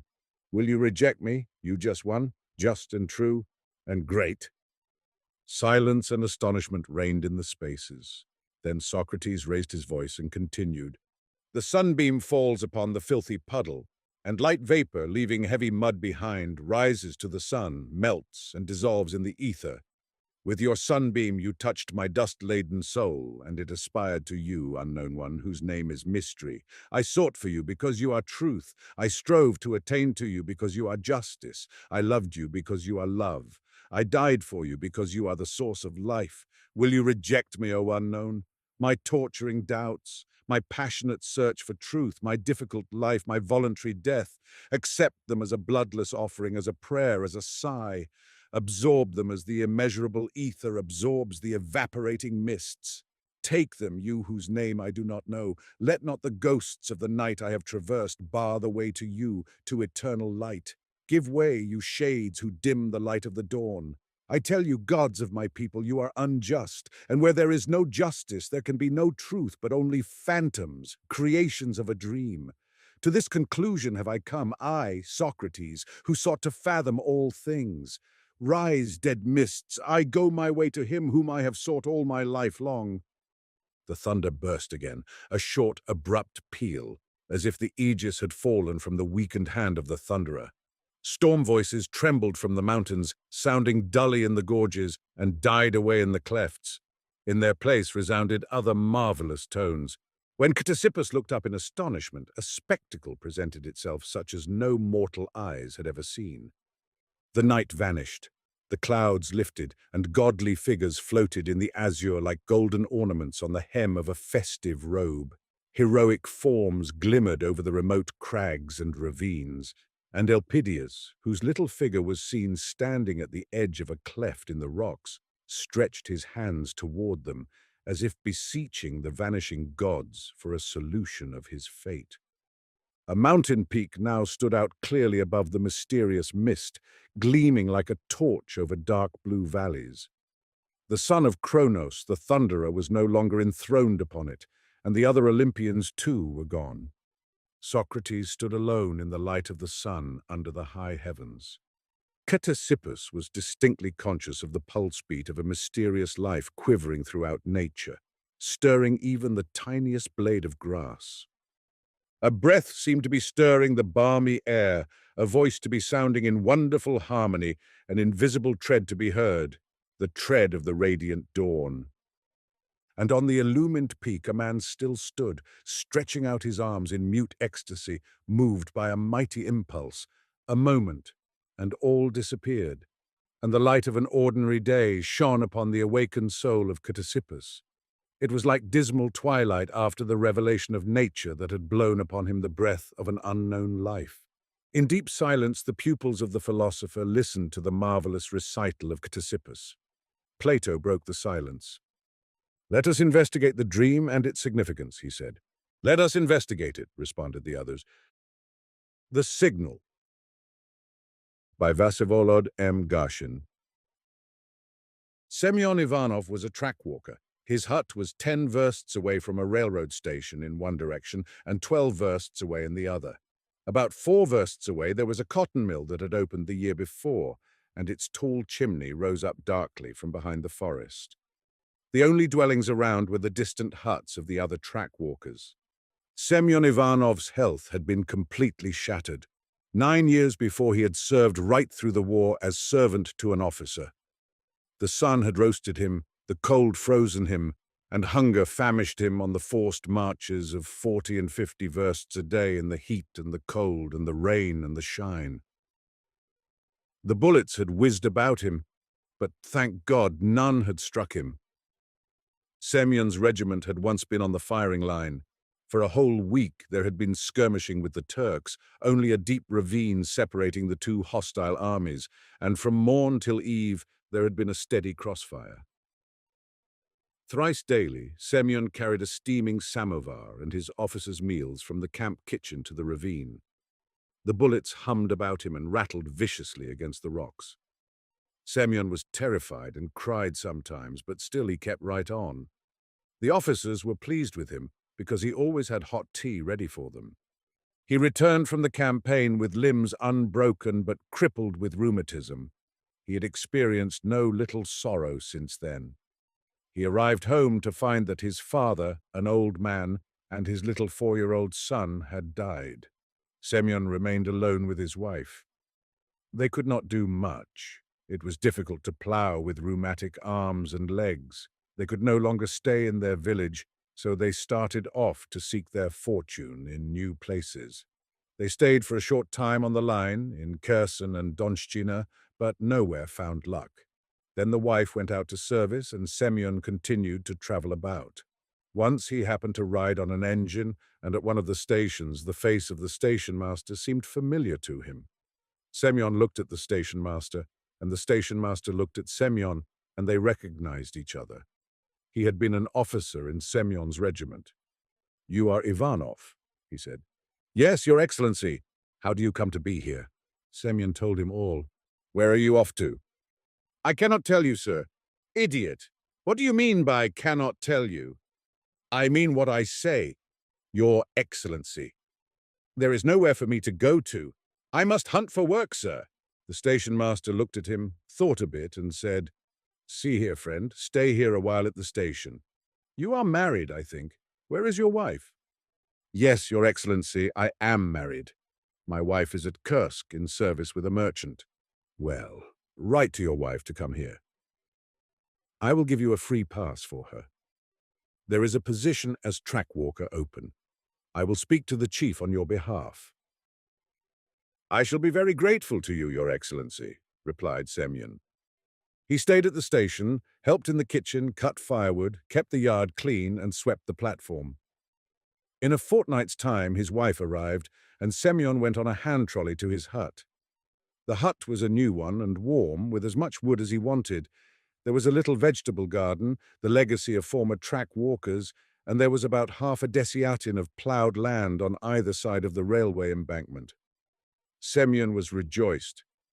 He began to think of doing some farming, of purchasing a cow and a horse. He was given all necessary stores, A green flag, a red flag, lanterns, a horn, hammer, screw wrench for the nuts, a crowbar, spade, broom, bolts, and nails. They gave him 2 books of regulations and a timetable of the train. At first, Semyon could not sleep at night and learnt the whole timetable by heart. 2 hours before a train was due, he would go over his section, sit on the bench at his hut, and look and listen whether the rails were trembling or the rumble of the train could be heard. He even learned the regulations by heart, although he could only read by spelling out each word. It was summer. The work was not heavy. There was no snow to clear away, and the trains on that line were infrequent. Semyon used to go over his verse twice a day, examine and screw up nuts here and there, keep the bed level, look at the water pipes, and then go home to his own affairs. There was only one drawback. He always had to get the inspector's permission for the least little thing he wanted to do. Semyon and his wife were even beginning to be bored. 2 months passed, and Semyon commenced to make the acquaintance of his neighbors, the track walkers on either side of him. One was a very old man whom the authorities were always meaning to relieve. He scarcely moved out of his hut. His wife used to do all his work. The other track walker nearer the station was a young man, thin but muscular. He and Semyon met for the first time on the line midway between the huts. Semyon took off his hat and bowed. "Good health to you, neighbor," he said. The neighbor glanced askance at him. "How do you do?" he replied, then turned around and made off. Later, the wives met. Semyon's wife passed the time of day with her neighbor, but neither did she say much. On one occasion, Semyon said to her, "Young woman, your husband is not very talkative." The woman said nothing at first, then replied, "But what is there for him to talk about? Everyone has his own business. Go your way, and God be with you." However, after another month or so, they became acquainted. Semyon would go with Vasily along the line, sit on the edge of a pipe, smoke and talk of life. Vasily, for the most part, kept silent. But Semyon talked of his village and of the campaign through which he had passed. "I have had no little sorrow in my day," he would say, "and goodness knows I have not lived long. God has not given me happiness, but what he may give, so will it be." "That's so, friend Vasily Stepanich." Vasily Stepanich knocked the ashes out of his pipe against a rail, stood up and said, "It is not luck which follows us in life, but human beings. There is no crueler beast on this earth than man. Wolf does not eat wolf, but man will readily devour man."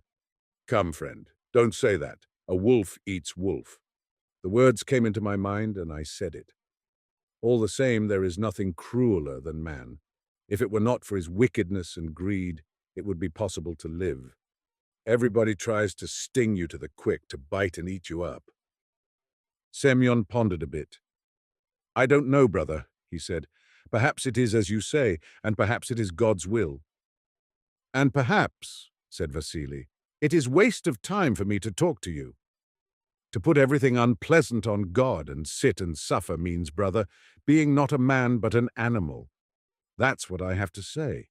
And he turned and went off without saying goodbye. Semyon also got up. "Neighbor," he called, "why do you lose your temper?" But his neighbor did not look round and kept on his way.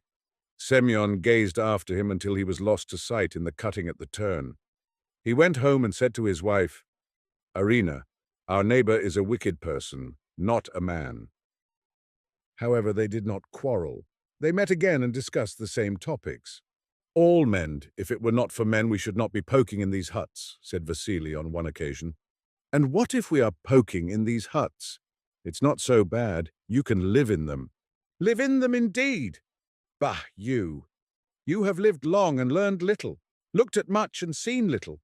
What sort of life is there for a poor man in a hut here or there? The cannibals are devouring you. They are sucking up all your lifeblood. And when you become old, they will throw you out just as they do husks to feed the pigs on. What pay do you get?" "Not much, Vasily Stepanich, 12 rubles. "And I, 13.5 rubles. Why? By the regulations, the company should give us 15 rubles a month with firing and lighting. Who decides that you should have 12 rubles or I 13.5? Ask yourself. And you say a man can live on that? You understand it is not a question of 1.5 rubles or 3 rubles. even if they paid us each the whole 15 rubles. I was at the station last month. The director passed through. I saw him. I had that honor. He had a separate coach. He came out and stood on the platform. I shall not stay here long. I shall go somewhere, anywhere, follow my nose. But where will you go, Stepanik? Leave well enough alone. Here you have a house, warmth, a little piece of land. Your wife is a worker. Land. You should look at my piece of land. Not a twig on it, nothing. I planted some cabbages in the spring, just when the inspector came along. He said, "What is this? Why have you not reported this? Why have you done this without permission? Dig them up, roots and all." He was drunk. Another time he would not have said a word, but this time it struck him. 3 rubles fine. Vasily kept silent for a while, pulling at his pipe, then added quietly, "A little more, and I should have done for him." "You are hot-tempered." "No, I am not hot-tempered, but I tell the truth and think, yes, he will still get a bloody nose from me. I will complain to the chief. We will see then." And Vasily did complain to the chief. Once the chief came to inspect the line. 3 days later, important personages were coming from St. Petersburg and would pass over the line. They were conducting an inquiry so that previous to their journey it was necessary to put everything in order. Ballast was laid down, the bed was leveled, the sleepers carefully examined, spikes driven in a bit, nuts screwed up, posts painted, and orders given for yellow sand to be sprinkled at the level crossings. The woman at the neighboring hut turned her old man out to weed. Semyon worked for a whole week. He put everything in order, mended his kaftan, cleaned and polished his brass plate until it fairly shone. Vasily also worked hard. The chief arrived on a trolley, 4 men working the handles and the levers making the 6 wheels hum. The trolley traveled at 20 versts an hour, but the wheels squeaked. It reached Semyon's hut, and he ran out and reported in soldierly fashion. All appeared to be in repair. "Have you been here long?" inquired the chief. "Since the 2nd of May, Your Excellency." "All right. Thank you. And who is at hut number 164 ?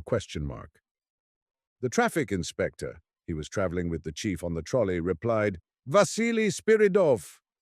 Spiridov. Ah, is he the man against whom you made a note last year?" "He is." "Well, we will see Vasily Spiridov. Go on." The workmen laid to the handles and the trolley got under way. Semyon watched it and thought, there will be trouble between them and my neighbor. About 2 hours later, he started on his round. He saw someone coming along the line from the cutting. Something white showed on his head. Semyon began to look more attentively. It was Vasily. He had a stick in his hand, a small bundle on his shoulder, and his cheek was bound up in a handkerchief. "Where are you off to?" cried Semyon. Vasily came quite close. He was very pale, white as chalk, and his eyes had a wild look. Almost choking, he muttered, "To town, to Moscow, to the head office." "Head office? Ah, you are going to complain, I suppose. Give it up. Vasily Stepanich, forget it." "No, mate, I will not forget." "It is too late. See." He struck me in the face, drew blood. "So long as I live, I will not forget. I will not leave it like this." Semyon took his hand. "Give it up, Stepanik. I am giving you good advice. You will not better things." "Better things." I know myself I shan't better things. You were right about fate. It would be better for me not to do it, but one must stand up for the right. But tell me, how did it happen? How? He examined everything, got down from the trolley, looked into the hut. I knew beforehand that he would be strict, and so I had put everything into proper order. He was just going when I made my complaint. He immediately cried out, "Here is a government inquiry coming, and you make a complaint about a vegetable garden. Here are privy councillors coming, and you annoy me with cabbages." I lost patience and said something. Not very much, but it offended him, and he struck me in the face. I stood still. I did nothing, just as if what he did was perfectly all right. They went off. I came to myself, washed my face, and left. "And what about the hut?" "My wife is staying there. She will look after things. Never mind about their roads." Vasily got up and collected himself. "Goodbye, Ivanov. I do not know whether I shall get anyone at the office to listen to me." Surely you are not going to walk. At the station I will try to get on a freight train, and tomorrow I shall be in Moscow. The neighbors bade each other farewell. Vasily was absent for some time. His wife worked for him night and day. She never slept and wore herself out waiting for her husband. On the third day, the commission arrived. An engine, luggage van, and 2 first-class saloons. But Vasily was still away. Semyon saw his wife on the 4th day. Her face was swollen from crying, and her eyes were red. "Has your husband returned?" he asked. But the woman only made a gesture with her hands, and without saying a word, went her way. Semyon had learnt when still a lad to make flutes out of a kind of reed. He used to burn out the heart of the stalk, make holes where necessary, drill them, fix a mouthpiece at one end, and tune them so well that it was possible to play almost any air on them. He made a number of them in his spare time and sent them by his friends amongst the freight brakemen to the bazaar in the town. He got 2 kopecks apiece for them. On the day following the visit of the commission, he left his wife at home to meet the 6 o'clock train and started off to the forest to cut some sticks. He went to the end of his section. At this point the line made a sharp turn, descended the embankment, and struck into the wood at the foot of the mountain. About half a verst away there was a big marsh, around which splendid reeds for his flutes grew. He cut a whole bundle of stalks and started back home. The sun was already dropping low, and in the dead stillness only the twittering of the birds was audible, and the crackle of the dead wood under his feet. As he walked along rapidly, he fancied he heard the clang of iron striking iron, and he redoubled his pace. There was no repair going on in his section. What did it mean? He emerged from the woods. The railway embankment stood high before him. On the top, a man was squatting on the bed of the line, busily engaged in something. Semyon commenced quietly to crawl up towards him. He thought it was someone after the nuts which secure the rails. He watched, and the man got up, holding a crowbar in his hand. He had loosened a rail so that it would move to one side. A mist swam before Semyon's eyes. He wanted to cry out, but could not. It was Vasily. Semyon scrambled up the bank as Vasily, with crowbar and wrench, slid headlong down the other side. "Vasily Stepanich! My dear friend, come back! Give me the crowbar! We will put the rail back! No one will know! Come back! Save your soul from sin!" Vasily did not look back, but disappeared into the woods. Semyon stood before the rail, which had been torn up. He threw down his bundle of sticks. A train was due, not a freight, but a passenger train, and he had nothing with which to stop it, no flag. He could not replace the rail and could not drive in the spikes with his bare hands. It was necessary to run, absolutely necessary to run to the hut for some tools. "God help me," he murmured. Semyon started running towards his hut. He was out of breath, but still ran, falling every now and then. He had cleared the forest. He was only a few hundred feet from his hut, not more, when he heard the distant hooter of the factory sound. 6 o'clock, in 2 minutes' time number. 7 train was due. Oh, Lord, have pity on innocent souls. In his mind, Semyon saw the engine strike against the loosened rail with its left wheel, shiver, careen, tear up and splinter the sleepers. And just there was a curve in the embankment 70 feet high, down which the engine would topple, and the third-class carriages would be packed. Little children, all sitting in the train now, never dreaming of danger. "Oh, Lord, tell me what to do." No, it is impossible to run to the hut and get back in time. Semyon did not run onto the hut, but turned back and ran faster than before. He was running almost mechanically, blindly. He did not know himself what was to happen. He ran as far as the rail which had been pulled up. His sticks were lying in a heap. He bent down, seized one without knowing why, and ran on farther. It seemed to him the train was already coming. He heard the distant whistle. He heard the quiet, even tremor of the rails. But his strength was exhausted. He could run no farther and came to a halt about 600 feet from the awful spot. Then an idea came into his head, literally like a ray of light. Pulling off his cap, he took out of it a cotton scarf, drew his knife out of the upper part of his boot, and crossed himself, muttering, "God bless me." He buried the knife in his left arm above the elbow. The blood spurted out, flowing in a hot stream. In this he soaked his scarf, smoothed it out, tied it to the stick, and hung out his red flag. He stood waving his flag. The train was already in sight. The driver would not see him, would come close up, and a heavy train cannot be pulled up in 600 feet. And the blood kept on flowing. Semyon pressed the sides of the wound together so as to close it, but the blood did not diminish. Evidently, he had cut his arm very deep. His head commenced to swim. Black spots began to dance before his eyes, and then it became dark. There was a ringing in his ears. He could not see the train or hear the noise. Only one thought possessed him. I shall not be able to keep standing up. I shall fall and drop the flag. The train will pass over me. Help me, O Lord. All turned black before him. His mind became a blank, and he dropped the flag. But the blood-stained banner did not fall to the ground. A hand seized it and held it high to meet the approaching train. The engineer saw it, shut the regulator, and reversed steam. The train came to a standstill. People jumped out of the carriages and collected in a crowd. They saw a man lying senseless on the footway, drenched in blood, and another man standing beside him with a blood-stained rag on a stick. Vasily looked around at all. Then, lowering his head, he said, "Bind me." I tore up a rail. The Darling, by Anton P. Chekhov. Olenka, the daughter of the retired collegiate assessor Plemianikov, was sitting on the back door steps of her house doing nothing. It was hot, the flies were nagging and teasing, and it was pleasant to think that it would soon be evening. Dark rain clouds were gathering from the east, wafting a breath of moisture every now and then. Kukin, who roomed in the wing of the same house, was standing in the yard looking up at the sky.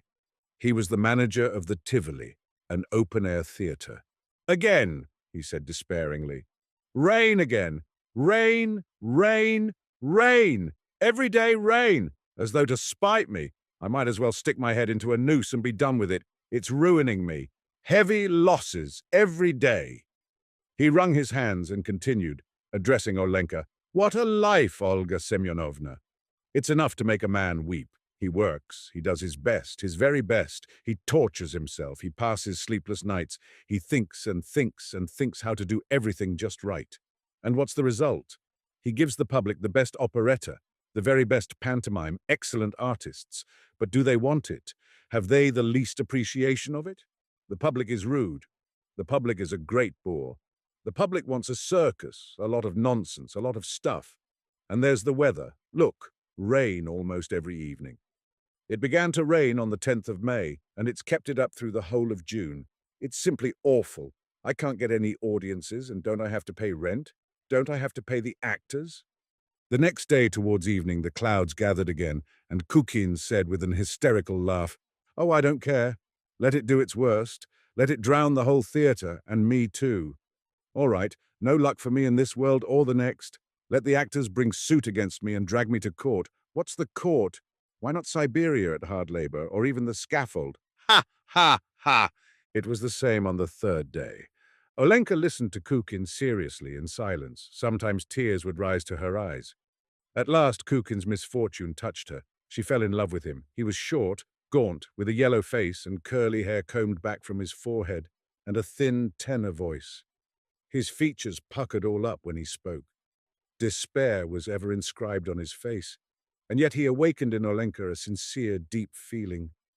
She was always loving somebody. She couldn't get on without loving somebody.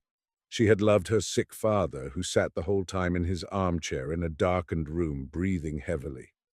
She had loved her aunt, who came from Bryanska once or twice a year to visit them. And before that, when a pupil at the progymnasium, she had loved her French teacher. She was a quiet, kind-hearted, compassionate girl with a soft, gentle way about her, and she made a very healthy, wholesome impression. Looking at her full, rosy cheeks, at her soft white neck with the black mole, and at the good, naive smile that always played on her face when something pleasant was said, the men would think, "Not so bad," and would smile too. And the lady visitors, in the middle of the conversation, would suddenly grasp her hand and exclaim, "You darling," in a burst of delight. The house, hers by inheritance, in which she had lived from birth, was located at the outskirts of the city on the Gypsy Road, not far from the Tivoli. From early evening till late at night she could hear the music in the theatre and the bursting of the rockets. And it seemed to her that Kukin was roaring and battling with his fate and taking his chief enemy, the indifferent public, by assault. Her heart melted softly. She felt no desire to sleep. And when Kukin returned home towards morning, she tapped on her window pane, and through the curtains he saw her face and one shoulder, and the kind smile she gave him. He proposed to her, and they were married. And when he had a good look of her neck and her full, vigorous shoulders, he clapped his hands and said, "You darling!" He was happy, but it rained on their wedding day, and the expression of despair never left his face. They got along well together. She sat in the cashier's box, kept the theatre in order, wrote down the expenses and paid out the salaries. Her rosy cheeks, her kind, naive smile, like a halo around her face, could be seen at the cashier's window, behind the scenes, and in the café. She began to tell her friends that the theatre was the greatest, the most important, the most essential thing in the world, that it was the only place to obtain true enjoyment in and become humanized and educated. "But do you suppose the public appreciates it?" she asked. "What the public wants is the circus. Yesterday, Vanichka and I gave Faust Burlesque and almost all the boxes were empty. If we had given some silly nonsense, I assure you, the theatre would have been overcrowded. Tomorrow we'll put Orpheus in Hades on. Do come." Whatever Kukin said about the theatre and the actors, she repeated. She spoke as he did, with contempt of the public, of its indifference to art, of its boorishness. She meddled in the rehearsals, corrected the actors, watched the conduct of the musicians. And when an unfavorable criticism appeared in the local paper, she wept and went to the editor to argue with him. The actors were fond of her and called her Vanichka and I, and the darling. She was sorry for them and lent them small sums. When they bilked her, she never complained to her husband. At the utmost, she shed a few tears. In winter, too, they got along nicely together. They leased a theatre in the town for the whole winter and sublet it for short periods to a little Russian theatrical company, to a conjurer and to the local amateur players. Olenka grew fuller and was always beaming with contentment, while Kukin grew thinner and yellower and complained of his terrible losses, though he did fairly well the whole winter. At night he coughed, and she gave him raspberry syrup and lime water, rubbed him with eau de cologne, and wrapped him up in soft coverings.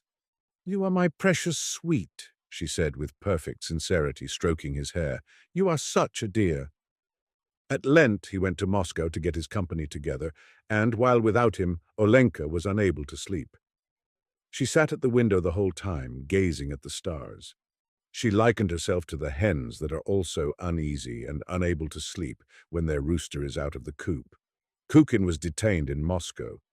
He wrote he would be back during Easter week, and in his letters discussed arrangements already for the Tivoli. But late one night, before Easter Monday, there was an ill-omened knocking at the wicket gate. It was like a knocking on a barrel. Boom, boom, boom.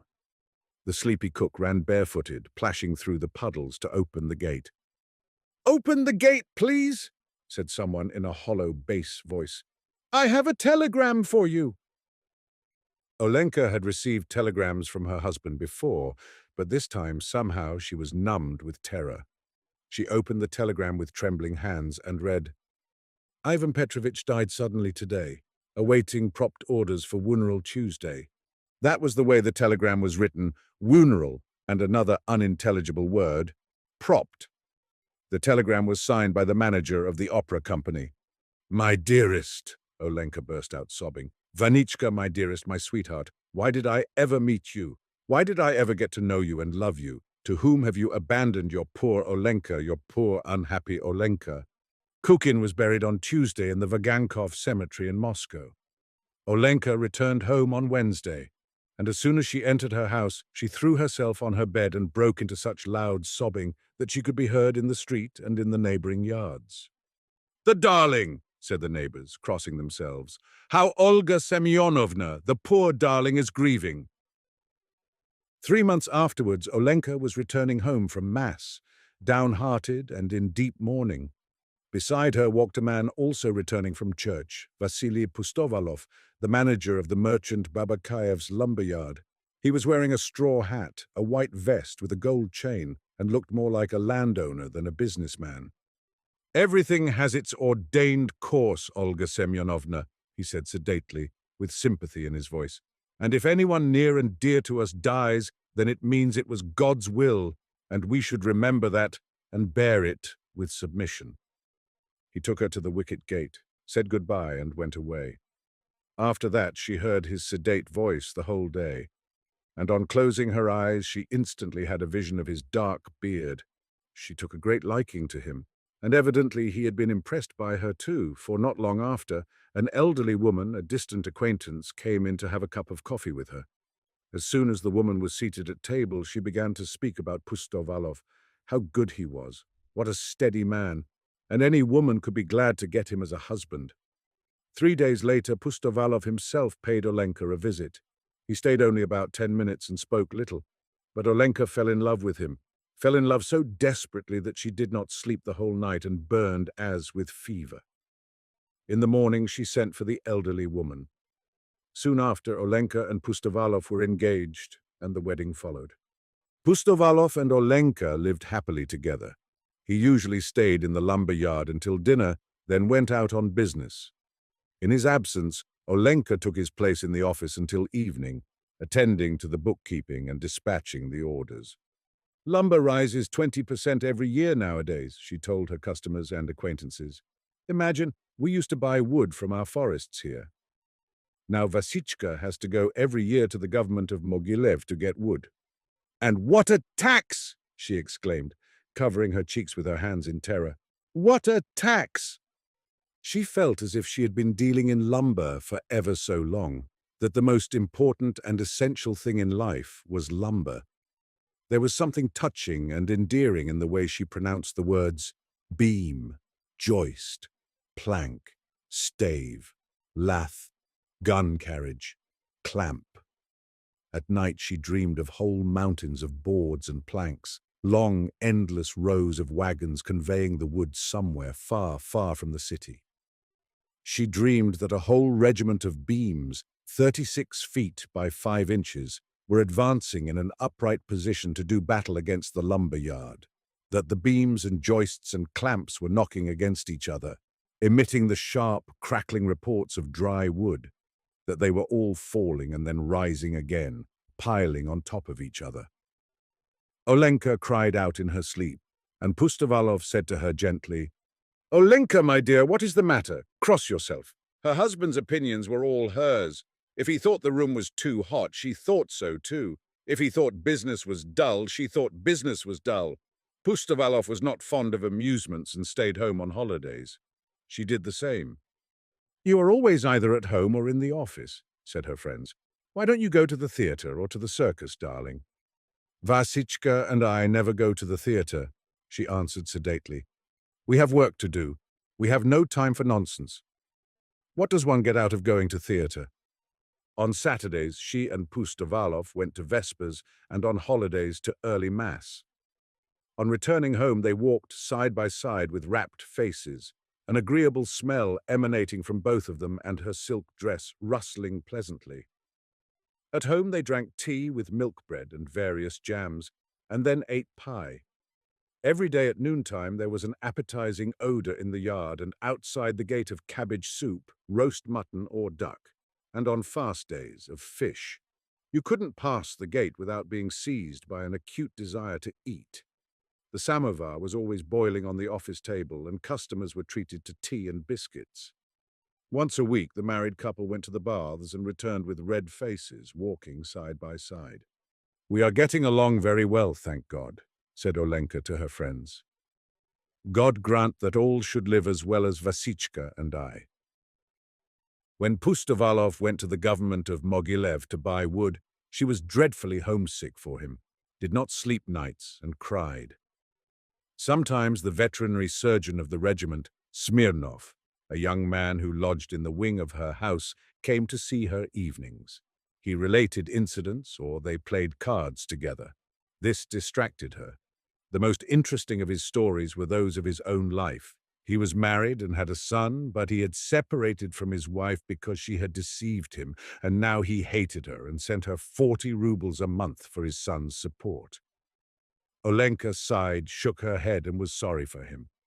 "Well, the Lord keep you," she said as she saw him off to the door by candlelight. "Thank you for coming to kill time with me. May God give you health, Mother in heaven." She spoke very sedately, very judiciously, imitating her husband. The veterinary surgeon had disappeared behind the door when she called out after him, "Do you know, Vladimir Platonich, you ought to make up with your wife. Forgive her, if only for the sake of your son. The child understands everything, you may be sure." When Pustovalov returned, she told him in a low voice about the veterinary surgeon and his unhappy family life, and they sighed and shook their heads, and talked about the boy who must be homesick for his father. Then, by a strange association of ideas, they both stopped before the sacred images, made genuflections, and prayed to God to send them children. And so the Pustovalovs lived for full 6 years, quietly and peaceably, in perfect love and harmony. But once in the winter, Vasily Andreevich, after drinking some hot tea, went out into the lumberyard without a hat on his head, caught a cold, and took sick. He was treated by the best physicians, but the malady progressed, and he died after an illness of 4 months. Olenka was again left a widow. "To whom have you left me, my darling?" she wailed after the funeral. "How shall I live now without you, wretched creature that I am? Pity me, good people, pity me, fatherless and motherless, all alone in the world." She went about dressed in black and weepers, and she gave up wearing hats and gloves for good. She hardly left the house except to go to church and to visit her husband's grave. She almost led the life of a nun. It was not until 6 months had passed that she took off the weepers and opened her shutters. She began to go out occasionally in the morning to market with her cook. But how she lived at home and what went on there could only be surmised. It could be surmised from the fact that she was seen in her little garden drinking tea with the veterinarian while he read the paper out loud to her, and also from the fact that once, on meeting an acquaintance at the post office, she said to her, "There is no proper veterinary inspection in our town. That is why there is so much disease.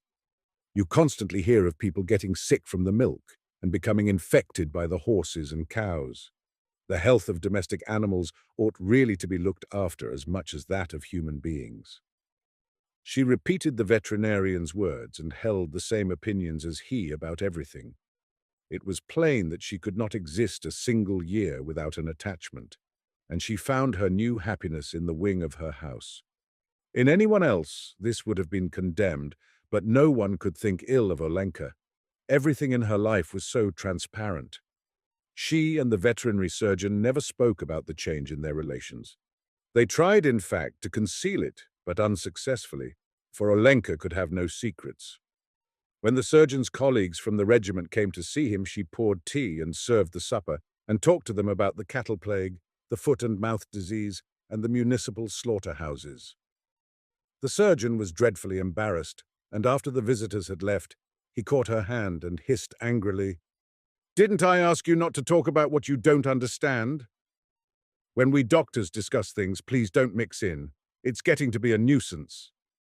She looked at him in astonishment and alarm and asked, "But, Volodichka, what am I to talk about?"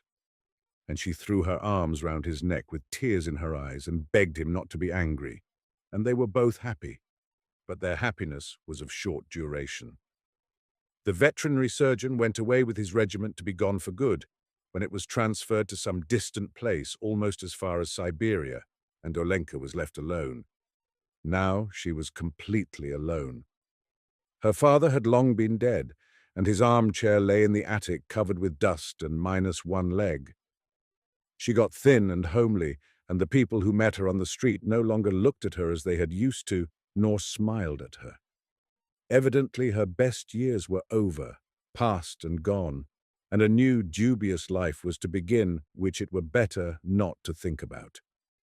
In the evening, Olenka sat on the steps and heard the music playing and the rockets bursting in the Tivoli, but it no longer aroused any response in her. She looked listlessly into the yard, thought of nothing, wanted nothing, and when night came on she went to bed and dreamed of nothing but the empty yard. She ate and drank as though by compulsion, and what was worst of all, she no longer held any opinions. She saw and understood everything that went on around her, but she could not form an opinion about it. She knew of nothing to talk about, and how dreadful not to have opinions. For instance, you see a bottle, or you see that it is raining, or you see a mujik riding by in a wagon. But what the bottle, or the rain, or the mujik are for, or what the sense of them all is, you cannot tell. You cannot tell, not for 1,000 rubles. In the days of Kukin and Pustovalov, and then of the veterinary surgeon, Olenka had had an explanation for everything, and would have given her opinion freely no matter about what. But now there was the same emptiness in her heart and brain as in her yard. It was as galling and bitter as a taste of wormwood. Gradually the town grew up all around. The gypsy road had become a street, and where the Tivoli and the lumber yard had been, there were now houses and a row of side streets. How quickly time flies. Olenka's house turned gloomy, the roof rusty, the shed slanting. Dock and thistles overgrew the yard. Olenka herself had aged and grown homely.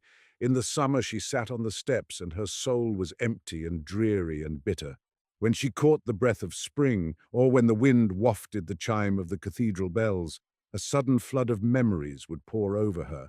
Her heart would expand with a tender warmth, and the tears would stream down her cheeks. But that lasted only a moment. Then would come emptiness again, and the feeling, what is the use of living? The black kitten Briska rubbed up against her and purred softly, but the little creature's caresses left Olenka untouched. That was not what she needed.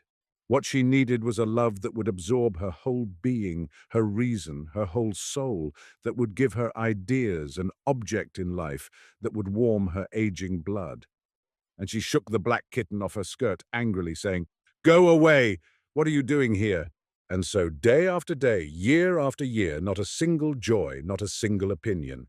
Whatever Marva, the cook, said was all right. One hot day in July, towards evening, as the town cattle were being driven by, and the whole yard was filled with clouds of dust, there was suddenly a knocking at the gate. Olenka herself went to open it, and was dumbfounded to behold the veterinarian Smirnov. He had turned grey and was dressed as a civilian. All the old memories flooded into her soul. She could not restrain herself. She burst out crying, and laid her head on Smirnov's breast without saying a word.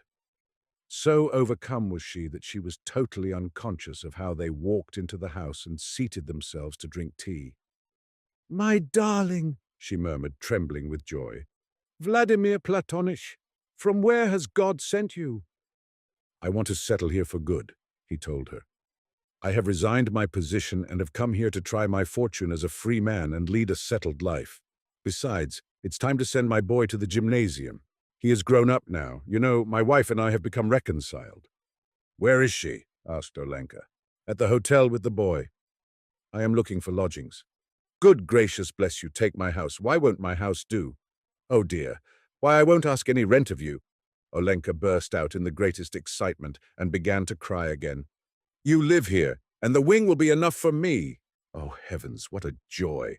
The very next day the roof was being painted and the walls whitewashed, and Olenka, arms akimbo, was going about the yard superintending. Her face brightened with her old smile. Her whole being revived and freshened as though she had awakened from a long sleep. The veterinarian's wife and child arrived. She was a thin, plain woman with a crabbed expression. The boy Sasha, small for his 10 years of age, was a chubby child with clear blue eyes and dimples in his cheeks. He made for the kitten the instant he entered the yard, and the place rang with his happy laughter. "Is that your cat, Auntie?" he asked Olenka. "When she has little kitties, please give me one." "Mamma is awfully afraid of mice." Olenka chatted with him, gave him tea, and there was a sudden warmth in her bosom and a soft gripping at her heart, as though the boy were her own son. In the evening, when he sat in the dining room studying his lessons, she looked at him tenderly and whispered to herself, "My darling, my pretty, you are such a clever child, so good to look at. An island is a tract of land entirely surrounded by water, he recited. An island is a tract of land, she repeated. The first idea asseverated with conviction after so many years of silence and mental emptiness.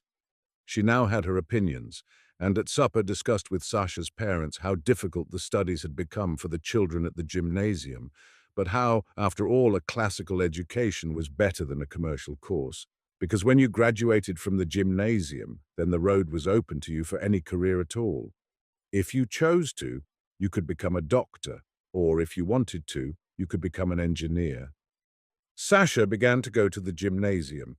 His mother left on a visit to her sister in Kharkov and never came back.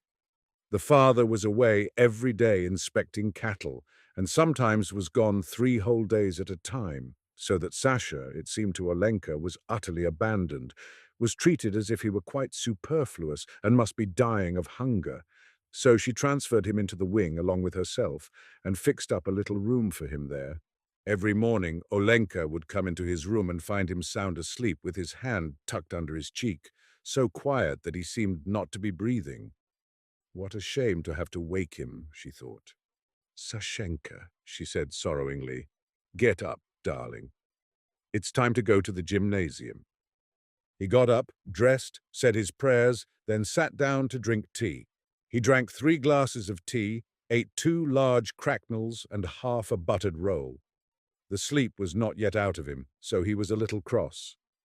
You don't know your fable as you should, Sashenka, said Olenka, looking at him as though he were departing on a long journey. What a lot of trouble you are. You must try hard and learn, dear, and mind your teachers. Oh, let me alone, please, said Sasha. Then he went down the street to the gymnasium, a little fellow wearing a large cap and carrying a satchel on his back. Olenka followed him noiselessly. Sashenka, she called. He looked round and she shoved a date or a caramel into his hand. When he reached the street of the gymnasium, he turned around and said, ashamed of being followed by a tall, stout woman, You had better go home, Aunt. I can go the rest of the way myself. She stopped and stared after him until he had disappeared into the school entrance.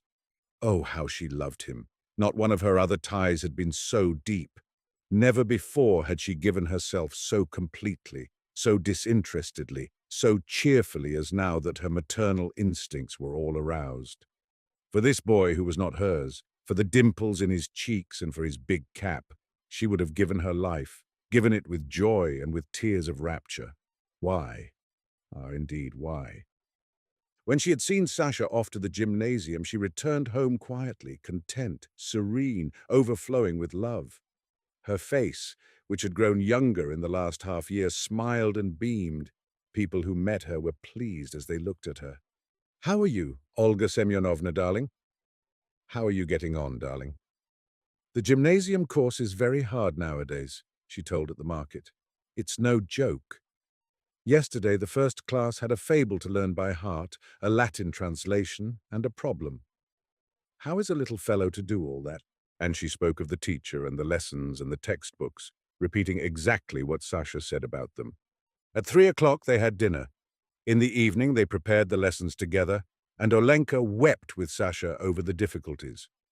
When she put him to bed, she lingered a long time making the sign of the cross over him and muttering a prayer.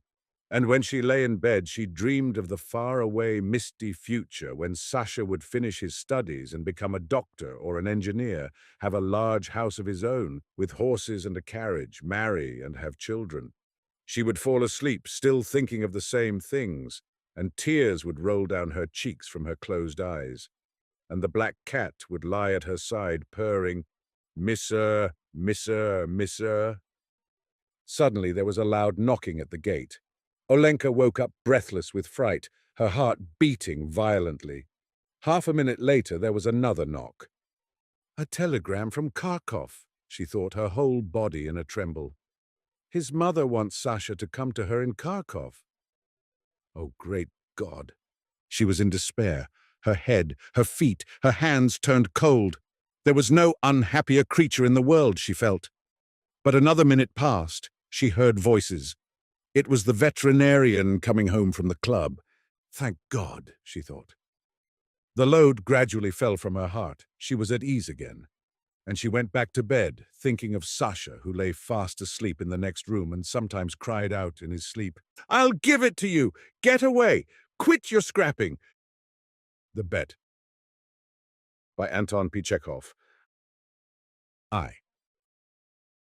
It was a dark autumn night. The old banker was pacing from corner to corner of his study, recalling to his mind the party he gave in the autumn 15 years before. There were many clever people at the party and much interesting conversation. They talked, among other things, of capital punishment. The guests, among them not a few scholars and journalists, for the most part disapproved of capital punishment. They found it obsolete as a means of punishment, unfitted to a Christian state and immoral. Some of them thought that capital punishment should be replaced universally by life imprisonment. "I don't agree with you," said the host. "I myself have experienced neither capital punishment nor life imprisonment. But if one may judge a priori, then in my opinion capital punishment is more moral and more humane than imprisonment. Execution kills instantly. Life imprisonment kills by degrees. Who is the more humane executioner, one who kills you in a few seconds or one who draws the life out of you incessantly for years?" "They're both equally immoral," remarked one of the guests, "because their purpose is the same, to take away life. The state is not God. It has no right to take away that which it cannot give back, if it should so desire." Among the company was a lawyer, a young man of about 25. On being asked his opinion, he said, "Capital punishment and life imprisonment are equally immoral. But if I were offered the choice between them, I would certainly choose the second. It's better to live somehow than not to live at all." There ensued a lively discussion. The banker, who was then younger and more nervous, suddenly lost his temper, banged his fist on the table, and turning to the young lawyer, cried out, "It's a lie. I bet you 2 millions you wouldn't stick in a cell even for 5 years. "If you mean it seriously," replied the lawyer, "then I bet I'll stay not 5 but 15. "15! Done!" cried the banker. "Gentlemen, I stake $2 million. "Agreed. You stake 2 millions, I my freedom," said the lawyer. So this wild, ridiculous bet came to pass. The banker, who at that time had too many millions to count, spoiled and capricious, was beside himself with rapture. During supper, he said to the lawyer jokingly, "Come to your senses, young roan, before it's too late. 2 millions are nothing to me, but you stand to lose 3 or 4 of the best years of your life. I say 3 or 4 because you'll never stick it out any longer. Don't forget either, you unhappy man, that voluntary is much heavier than enforced imprisonment. The idea that you have the right to free yourself at any moment will poison the whole of your life in the cell. I pity you." And now the banker, pacing from corner to corner, recalled all this and asked himself, "Why did I make this bet? What's the good? The lawyer loses 15 years of his life and I throw away 2 millions. Will it convince people that capital punishment is worse or better than imprisonment for life? No, no, all stuff and rubbish. On my part, it was the caprice of a well-fed man, on the lawyer's pure greed of gold." He recollected further what happened after the evening party. It was decided that the lawyer must undergo his imprisonment under the strictest observation in a garden wing of the banker's house.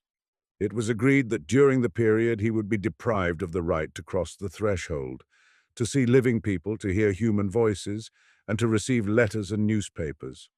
He was permitted to have a musical instrument, to read books, to write letters, to drink wine and smoke tobacco. By the agreement, he could communicate, but only in silence, with the outside world through a little window specially constructed for this purpose. Everything necessary, books, music, wine, he could receive in any quantity by sending a note through the window. The agreement provided for all the minutest details, which made the confinement strictly solitary, and it obliged the lawyer to remain exactly 15 years from 12 o'clock of November 14th, 1870, to 12 o'clock of November 14th, 1885. The least attempt on his part to violate the conditions, to escape if only for 2 minutes before the time freed the banker from the obligation to pay him the 2 millions. During the first year of imprisonment, the lawyer, as far as it was possible to judge from his short notes, suffered terribly from loneliness and boredom. From his wing day and night came the sound of the piano. He rejected wine and tobacco. "Wine," he wrote, "excites desires, and desires are the chief foes of a prisoner. Besides, nothing is more boring than to drink good wine alone, and tobacco spoils the air in his room." During the first year, the lawyer was sent books of a light character, novels with a complicated love interest, stories of crime and fantasy, comedies, and so on. In the second year, the piano was heard no longer, and the lawyer asked only for classics. In the fifth year, music was heard again, and the prisoner asked for wine. Those who watched him said that during the whole of that year, he was only eating, drinking, and lying on his bed. He yawned often and talked angrily to himself. Books he did not read. Sometimes at nights he would sit down to write. He would write for a long time and tear it all up in the morning. More than once he was heard to weep. In the second half of the sixth year, the prisoner began zealously to study languages, philosophy, and history. He fell on these subjects so hungrily that the banker hardly had time to get books enough for him. In the space of 4 years, about 600 volumes were bought at his request. It was while that passion lasted that the banker received the following letter from the prisoner. "My dear jailer, I am writing these lines in 6 languages. Show them to experts. Let them read them. If they do not find one single mistake, I beg you to give orders to have a gun fired off in the garden. By the noise, I shall know that my efforts have not been in vain. The geniuses of all ages and countries speak in different languages, but in them all burns the same flame. Oh, if you knew my heavenly happiness now that I can understand them." The prisoner's desire was fulfilled. 2 shots were fired in the garden by the banker's order. Later on, after the 10th year, the lawyer sat immovable before his table and read only the New Testament. The banker found it strange that a man who in 4 years had mastered 600 erudite volumes should have spent nearly a year in reading one book, easy to understand and by no means thick. The New Testament was then replaced by the history of religions and theology. During the last 2 years of his confinement, the prisoner read an extraordinary amount, quite haphazard. Now he would apply himself to the natural sciences. Then he would read Byron or Shakespeare. Notes used to come from him in which he asked to be sent at the same time a book on chemistry, a textbook of medicine, a novel, and some treatise on philosophy or theology.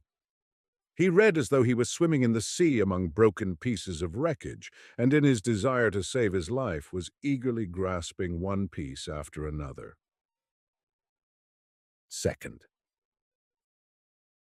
The banker recalled all this and thought, "Tomorrow at 12 o'clock he receives his freedom.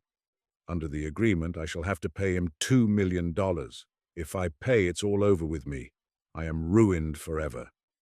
15 years before he had too many millions to count, but now he was afraid to ask himself which he had more of, money or debts. Gambling on the stock exchange, risky speculation, and the recklessness of which he could not rid himself even in old age, had gradually brought his business to decay, and the fearless, self-confident, proud man of business had become an ordinary banker, trembling at every rise and fall in the market. "That cursed bet," murmured the old man, clutching his head in despair. "Why didn't the man die? He's only 40 years old. He will take away my last farthing, marry, enjoy life, gamble on the exchange, and I will look on like an envious beggar and hear the same words from him every day. I am obliged to you for the happiness of my life. Let me help you." "No, it's too much. The only escape from bankruptcy and disgrace is that the man should die." The clock had just struck 3. The banker was listening. In the house, everyone was asleep, and one could hear only the frozen trees whining outside the windows. Trying to make no sound, he took out of his safe the key of the door which had not been opened for 15 years, put on his overcoat and went out of the house. The garden was dark and cold. It was raining. A damp, penetrating wind howled in the garden and gave the trees no rest. Though he strained his eyes, the banker could see neither the ground, nor the white statues, nor the garden wing, nor the trees. Approaching the garden wing, he called the watchman twice. There was no answer. Evidently, the watchman had taken shelter from the bad weather and was now asleep somewhere in the kitchen or the greenhouse. "If I have the courage to fulfill my intention," thought the old man, "the suspicion will fall on the watchman first of all." In the darkness, he groped for the steps and the door and entered the hall of the garden wing, then poked his way into a narrow passage and struck a match. Not a soul was there. Someone's bed with no bedclothes on it stood there, and an iron stove loomed dark in the corner. The seals on the door that led into the prisoner's room were unbroken. When the match went out, the old man, trembling from agitation, peeped into the little window. In the prisoner's room, a candle was burning dimly. The prisoner himself sat by the table. Only his back, the hair on his head and his hands were visible. Open books were strewn about on the table, the two chairs, and on the carpet near the table. 5 minutes passed, and the prisoner never once stirred. 15 years' confinement had taught him to sit motionless. The banker tapped on the window with his finger, but the prisoner made no movement in reply. Then the banker cautiously tore the seals from the door and put the key into the lock. The rusty lock gave a hoarse groan and the door creaked. The banker expected instantly to hear a cry of surprise and the sound of steps. 3 minutes passed, and it was as quiet inside as it had been before. He made up his mind to enter. Before the table sat a man, unlike an ordinary human being. It was a skeleton with tight-drawn skin, with long, curly hair like a woman's and a shaggy beard. The color of his face was yellow, of an earthy shade. The cheeks were sunken, the back long and narrow, and the hand upon which he leaned his hairy head was so lean and skinny that it was painful to look upon. His hair was already silvering with grey, and no one who glanced at the senile emaciation of the face would have believed that he was only 40 years old. On the table, before his bended head, lay a sheet of paper on which something was written in a tiny hand. "Poor devil," thought the banker. "He's asleep and probably seeing millions in his dreams. I have only to take and throw this half-dead thing on the bed, smother him a moment with the pillow, and the most careful examination will find no trace of unnatural death. But first, let us read what he has written here."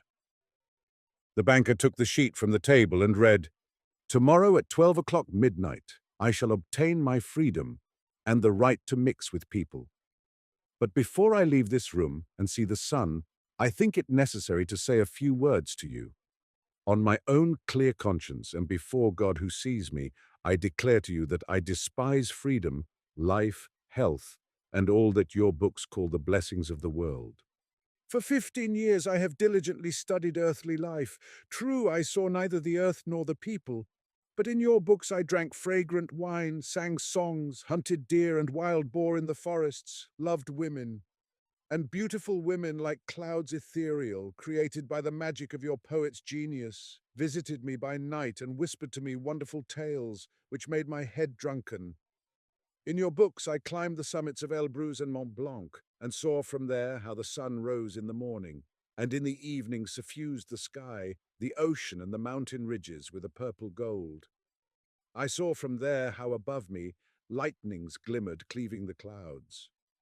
I saw green forests, fields, rivers, lakes, cities. I heard sirens singing and the playing of the pipes of Pan. I touched the wings of beautiful devils who came flying to me to speak of God. In your books I cast myself into bottomless abysses, worked miracles, burned cities to the ground, preached new religions, conquered whole countries. Your books gave me wisdom. All that unwearying human thought created in the centuries is compressed to a little lump in my skull. I know that I am cleverer than you all. And I despise your books, despise all worldly blessings and wisdom. Everything is void, frail, visionary, and delusive as a mirage. Though you be proud and wise and beautiful, yet will death wipe you from the face of the earth like the mice underground, and your posterity, your history, and the immortality of your men of genius will be as frozen slag, burnt down together with the terrestrial globe. You are mad and gone the wrong way. You take falsehood for truth and ugliness for beauty. You would marvel if suddenly apple and orange trees should bear frogs and lizards instead of fruit, and if roses should begin to breathe the odor of a sweating horse, so do I marvel at you who have bartered heaven for earth. I do not want to understand you. That I may show you indeed my contempt for that by which you live, I waive the 2 millions of which I once dreamed as of paradise, and which I now despise. That I may deprive myself of my right to them, I shall come out from here 5 minutes before the stipulated term, and thus shall violate the agreement." When he had read, the banker put the sheet on the table, kissed the head of the strange man, and began to weep. He went out of the wing. Never at any other time, not even after his terrible losses on the exchange, had he felt such contempt for himself as now. Coming home, he lay down on his bed, but agitation and tears kept him a long time from sleeping. The next morning, the poor watchman came running to him and told him that they had seen the man who lived in the wing climb through the window into the garden. He had gone to the gate and disappeared. The banker instantly went with his servants to the wing and established the escape of his prisoner. To avoid unnecessary rumors, he took the paper with the renunciation from the table and, on his return, locked it in his safe. Vanka by Anton P. Chekhov. 9-year-old Vanka, who had been apprenticed to the shoemaker Alyakin for 3 months, did not go to bed the night before Christmas. He waited till the master and mistress and the assistants had gone out to an early church service to procure from his employer's cupboard a small phial of ink and a pen holder with a rusty nib. Then, spreading a crumpled sheet of paper in front of him, he began to write. Before, however, deciding to make the first letter, he looked furtively at the door and at the window, glanced several times at the somber icon, on either side of which stretched shelves full of lasts, and heaved a heart-rending sigh. The sheet of paper was spread on a bench, and he himself was on his knees in front of it. "Dear Grandfather Konstantin Makarich," he wrote, "I am writing you a letter. I wish you a happy Christmas and all God's holy best. I have no mama or papa. You are all I have." Vanka gave a look towards the window in which shone the reflection of his candle, and vividly pictured to himself his grandfather, Konstantin Makarich, who was night watchman at Messrs. Jevarev. He was a small, lean, unusually lively and active old man of 65, always smiling and blear-eyed. All day he slept in the servants' kitchen or trifled with the cooks. At night, enveloped in an ample sheepskin coat, he strayed round the domain tapping with his cudgel. Behind him, each hanging its head, walked the old bitch Kashtanka and the dog Viun, so named because of his black coat and long body and his resemblance to a loach. Viun was an unusually civil and friendly dog, looking as kindly at a stranger as at his masters, but he was not to be trusted. Beneath his deference and humbleness was hid the most inquisitorial maliciousness. No one knew better than he how to sneak up and take a bite at a leg, or slip into the larder, or steal a mujik's chicken. More than once they had nearly broken his hind legs. Twice he had been hung up. Every week he was nearly flogged to death, but he always recovered. At this moment, for certain, Vanka's grandfather must be standing at the gate, blinking his eyes at the bright red windows of the village church, stamping his feet in their high felt boots, and jesting with the people in the yard. His cudgel will be hanging from his belt. He will be hugging himself with cold, giving a little dry old man's cough, and at times pinching a servant girl or a cook. "Won't we take some snuff?" he asks, holding out his snuff-box to the women. The women take a pinch of snuff and sneeze. The old man goes into indescribable ecstasies, breaks into loud laughter, and cries, "Off with it, it will freeze to your nose." He gives his snuff to the dogs, too. Kashtanka sneezes, twitches her nose, and walks away offended. Vion deferentially refuses to sniff and wags his tail. It is glorious weather, not a breath of wind, clear and frosty. It is a dark night, but the whole village, its white roofs and streaks of smoke from the chimneys, the trees silvered with hoarfrost and the snowdrifts, you can see it all. The sky scintillates with bright twinkling stars, and the Milky Way stands out so clearly that it looks as if it had been polished and rubbed over with snow for the holidays. Vanka sighs, dips his pen in the ink and continues to write. Last night I got a thrashing. My master dragged me by my hair into the yard and belaboured me with a shoemaker's stirrup, because while I was rocking his brat in its cradle, I unfortunately fell asleep. And during the week my mistress told me to clean a herring, and I began by its tail, so she took the herring and stuck its snout into my face. The assistants tease me, send me to the tavern for vodka, make me steal the master's cucumbers, and the master beats me with whatever is handy. Food there is none. In the morning it's bread, at dinner gruel, and in the evening bread again. As for tea or sour cabbage soup, the master and the mistress themselves guzzle that. They make me sleep in the vestibule, and when their brat cries, I don't sleep at all, but have to rock the cradle. Dear Grandpapa, for heaven's sake, take me away from here. Home to our village. I can't bear this any more. I bow to the ground to you, and will pray to God for ever and ever. Take me from here, or I shall die. The corners of Vanka's mouth went down. He rubbed his eyes with his dirty fist and sobbed. I'll grate your tobacco for you, he continued. I'll pray to God for you, and if there is anything wrong, then flog me like the grey goat.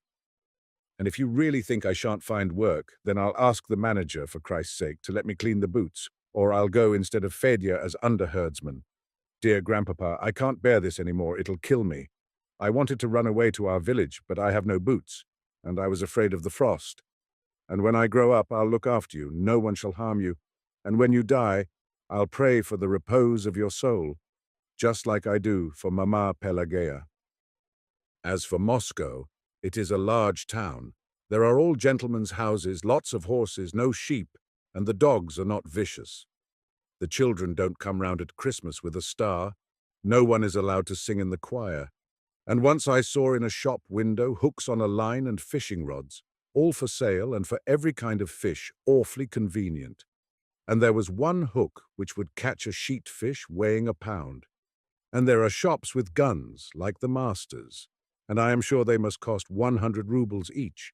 And in the meat shops there are woodcocks, partridges, and hares, but who shot them or where they come from, the shopman won't say. Dear Grandpapa, and when the masters give a Christmas tree, take a golden walnut and hide it in my green box. Ask the young lady, Olga Ignatyevna, for it, say it's for Vanka. Vanka sighed convulsively and again stared at the window. He remembered that his grandfather always went to the forest for the Christmas tree and took his grandson with him. What happy times! The frost crackled, his grandfather crackled, and as they both did, Vanka did the same. Then, before cutting down the Christmas tree, his grandfather smoked his pipe, took a long pinch of snuff, and made fun of poor, frozen little Vanka. The young fir trees, wrapped in hoar frost, stood motionless, waiting for which of them would die. Suddenly a hare, springing from somewhere, would dart over the snowdrift. His grandfather could not help shouting, "Catch it, catch it, catch it! Ah, short-tailed devil!" When the tree was down, his grandfather dragged it to the master's house, and there they set about decorating it. The young lady, Olga Ignatyevna, Vanka's great friend, busied herself most about it. When little Vanka's mother, Pelageya, was still alive and was servant woman in the house, Olga Ignatyevna used to stuff him with sugar candy, and having nothing to do, taught him to read, write, count up to 100, and even to dance the quadrille. When Pelageya died, they placed the orphan Vanka in the kitchen with his grandfather, and from the kitchen he was sent to Moscow to Aliakin, the shoemaker. "Come quick, dear Grandpapa," continued Vanka. "I beseech you, for Christ's sake, take me from here. Have pity on a poor orphan, for here they beat me, and I am frightfully hungry and so sad that I can't tell you. I cry all the time. The other day the master hit me on the head with a last. I fell to the ground and only just returned to life. My life is a misfortune, worse than any dog's. I send greetings to Aliona, to One-Eyed Tigor and the coachman, and don't let anyone have my mouth organ. I remain your grandson, Ivan Zhukov, dear Grandpapa, do come." Vanka folded his sheet of paper in 4 and put it into an envelope purchased the night before for a kopeck. He thought a little, dipped the pen into the ink and wrote the address, "The village to my grandfather." He then scratched his head, thought again, and added, "Konstantin Makarik." Pleased at not having been interfered with in his writing, he put on his cap. and without putting on his sheepskin coat, ran out in his shirt sleeves into the street. The shopman at the poulterer's, from whom he had inquired the night before, had told him that letters were to be put into post boxes, and from there they were conveyed over the whole earth in mail troikas by drunken postboys and to the sound of bells. Vanka ran to the first postbox and slipped his precious letter into the slit. An hour afterwards, lulled by hope, he was sleeping soundly. In his dreams he saw a stove, by the stove his grandfather sitting with his legs dangling down, barefooted, and reading a letter to the cooks, and Vian walking round the stove, wagging his tail. Hide and Seek by Fyodor Sologub. Everything in Lelechka's nursery was bright, pretty, and cheerful. Lelechka's sweet voice charmed her mother. Lelechka was a delightful child. There was no other such child, there never had been, and there never would be. Lelechka's mother, Serafima Alexandrovna, was sure of that. Lelechka's eyes were dark and large. Her cheeks were rosy, her lips were made for kisses and for laughter. But it was not these charms in Lelechka that gave her mother the keenest joy. Lelechka was her mother's only child. That was why every movement of Lelechka's bewitched her mother. It was great bliss to hold Lelechka on her knees and to fondle her, to feel the little girl in her arms, a thing as lively and as bright as a little bird. To tell the truth, Serafima Alexandrovna felt happy only in the nursery. She felt cold with her husband. Perhaps it was because he himself loved the cold. He loved to drink cold water and to breathe cold air. He was always fresh and cool with a frigid smile, and wherever he passed, cold currents seemed to move in the air. The Nesletyevs, Sergei Modestovich and Serafima Alexandrovna, had married without love or calculation, because it was the accepted thing. He was a young man of 35, she a young woman of 25. Both were of the same circle and well brought up. He was expected to take a wife, and the time had come for her to take a husband. It even seemed to Serafima Alexandrovna that she was in love with her future husband, and this made her happy. He looked handsome and well-bred. His intelligent grey eyes always preserved a dignified expression, and he fulfilled his obligations of a fiancé with irreproachable gentleness. The bride was also good-looking. She was a tall, dark-eyed, dark-haired girl, somewhat timid but very tactful. He was not after her dowry, though it pleased him to know that she had something. He had connections, and his wife came of good, influential people. This might, at the proper opportunity, prove useful. Always irreproachable and tactful, Nesletyev got on in his position not so fast that anyone should envy him, nor yet so slow that he should envy anyone else. Everything came in the proper measure and at the proper time. After their marriage, there was nothing in the manner of Sergei Modestovich to suggest anything wrong to his wife. Later, however, when his wife was about to have a child, Sergei Modestovich established connections elsewhere of a light and temporary nature. Serafima Alexandrovna found this out and, to her own astonishment, was not particularly hurt. She awaited her infant with a restless anticipation that swallowed every other feeling. A little girl was born. Serafima Alexandrovna gave herself up to her. At the beginning she used to tell her husband with rapture of all the joyous details of Lelechka's existence. But she soon found that he listened to her without the slightest interest, and only from the habit of politeness. Serafima Alexandrovna drifted farther and farther away from him. She loved her little girl with the ungratified passion that other women, deceived in their husbands, show their chance young lovers.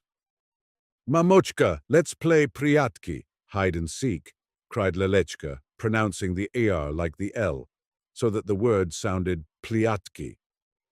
This charming inability to speak always made Serafima Alexandrovna smile with tender rapture. Lelechka then ran away, stamping with her plump little legs over the carpets, and hid herself behind the curtains near her bed. "Tiu-tiu, Mamochka!" she cried out in her sweet, laughing voice as she looked out with a single roguish eye. "Where is my baby girl?" the mother asked, as she looked for Lelechka and made believe that she did not see her. And Lelechka poured out her rippling laughter in her hiding place. Then she came out a little farther, and her mother, as though she had only just caught sight of her, seized her by her little shoulders and exclaimed joyously, "Here she is, my Lelechka!" Lelechka laughed long and merrily, her head close to her mother's knees, and all of her cuddled up between her mother's white hands. Her mother's eyes glowed with passionate emotion. "Now, Mamochka, you hide," said Lelechka as she ceased laughing. Her mother went to hide. Lelechka turned away as though not to see, but watched her Mamochka stealthily all the time. Mama hid behind the cupboard and exclaimed, "Tew, tew, baby girl!" Lelechka ran round the room and looked into all the corners, making believe, as her mother had done before, that she was seeking, though she really knew all the time where her Mamochka was standing. "Where's my Mamochka?" asked Lelechka. "She's not here, and she's not here," she kept on repeating as she ran from corner to corner. Her mother stood with suppressed breathing, her head pressed against the wall, her hair somewhat disarranged. A smile of absolute bliss played on her red lips. The nurse, Fedosia, a good-natured and fine-looking, if somewhat stupid woman, smiled as she looked at her mistress with her characteristic expression, which seemed to say that it was not for her to object to gentlewomen's caprices. She thought to herself, "The mother is like a little child herself. Look how excited she is." Lelechka was getting nearer her mother's corner. Her mother was growing more absorbed every moment by her interest in the game. Her heart beat with short, quick strokes, and she pressed even closer to the wall, disarranging her hair still more. Lelechka suddenly glanced toward her mother's corner and screamed with joy. "I found ooh!" she cried out loudly and joyously, mispronouncing her words in a way that again made her mother happy.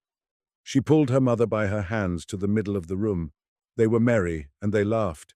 And Lelechka again hid her head against her mother's knees and went on lisping and lisping without end, her sweet little words, so fascinating yet so awkward. Sergei Modestovich was coming at this moment toward the nursery. Through the half-closed doors he heard the laughter, the joyous outcries, the sound of romping. He entered the nursery, smiling his genial, cold smile. He was irreproachably dressed, and he looked fresh and erect, and he spread round him an atmosphere of cleanliness, freshness, and coldness. He entered in the midst of the lively game, and he confused them all by his radiant coldness. Even Fedosia felt abashed now for her mistress, now for herself. Serafima Alexandrovna at once became calm and apparently cold, and this mood communicated itself to the little girl, who ceased to laugh, but looked instead silently and intently at her father. Sergei Modestovich gave a swift glance round the room. He liked coming here, where everything was beautifully arranged. This was done by Serafima Alexandrovna, who wished to surround her little girl from her very infancy only with the loveliest things. Serafima Alexandrovna dressed herself tastefully. This, too, she did for Lelechka, with the same end in view. One thing Sergei Modestovich had not become reconciled to, and this was his wife's almost continuous presence in the nursery. "It's just as I thought. I knew that I'd find you here," he said with a derisive and condescending smile. They left the nursery together. As he followed his wife through the door, Sergei Modestovich said rather indifferently, in an incidental way, laying no stress on his words, "Don't you think that it would be well for the little girl if she was sometimes without your company? Merely you see that the child should feel its own individuality," he explained in answer to Serafima Alexandrovna's puzzled glance. "She's still so little," said Serafima Alexandrovna. "In any case, this is but my humble opinion. I don't insist. It's your kingdom there." "I'll think it over," his wife answered, smiling as he did, coldly but genially. Then they began to talk of something else. Second.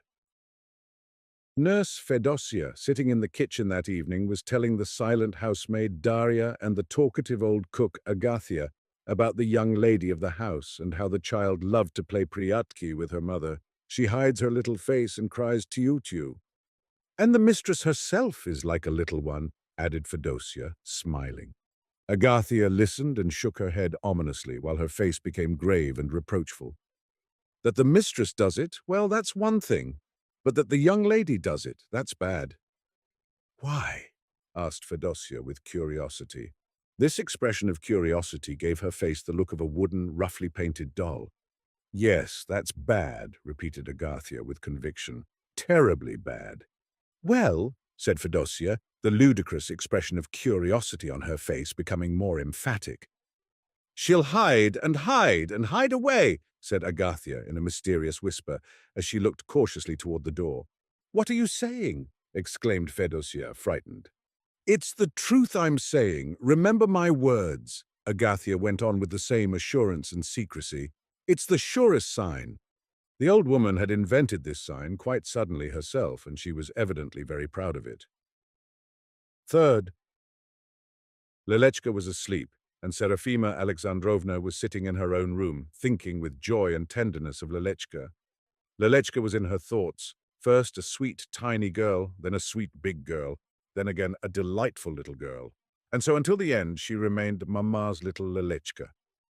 Serafima Alexandrovna did not even notice that Fedosya came up to her and paused before her. Fedosya had a worried, frightened look. Madam, she said quietly in a trembling voice. Serafima Alexandrovna gave a start. Fedosya's face made her anxious. "What is it, Fedosya?" she asked with great concern. "Is there anything wrong with Lelechka?" "No, madam," said Fedosya, as she gesticulated with her hands to reassure her mistress and to make her sit down. "Lelechka is asleep. May God be with her. Only I'd like to say something, you see. Lelechka is always hiding herself. That's not good." Fedosya looked at her mistress with fixed eyes, which had grown round from fright. "Why not good?" asked Serafima Alexandrovna, with vexation, succumbing involuntarily to vague fears. "I can't tell you how bad it is," said Fedosya, and her face expressed the most decided confidence. "Please speak in a sensible way," observed Serafima Alexandrovna dryly. "I understand nothing of what you are saying." "You see, madam, it's a kind of omen," explained Fedosya abruptly in a shamefaced way. "Nonsense," said Serafima Alexandrovna. She did not wish to hear any further as to the sort of omen it was and what it foreboded.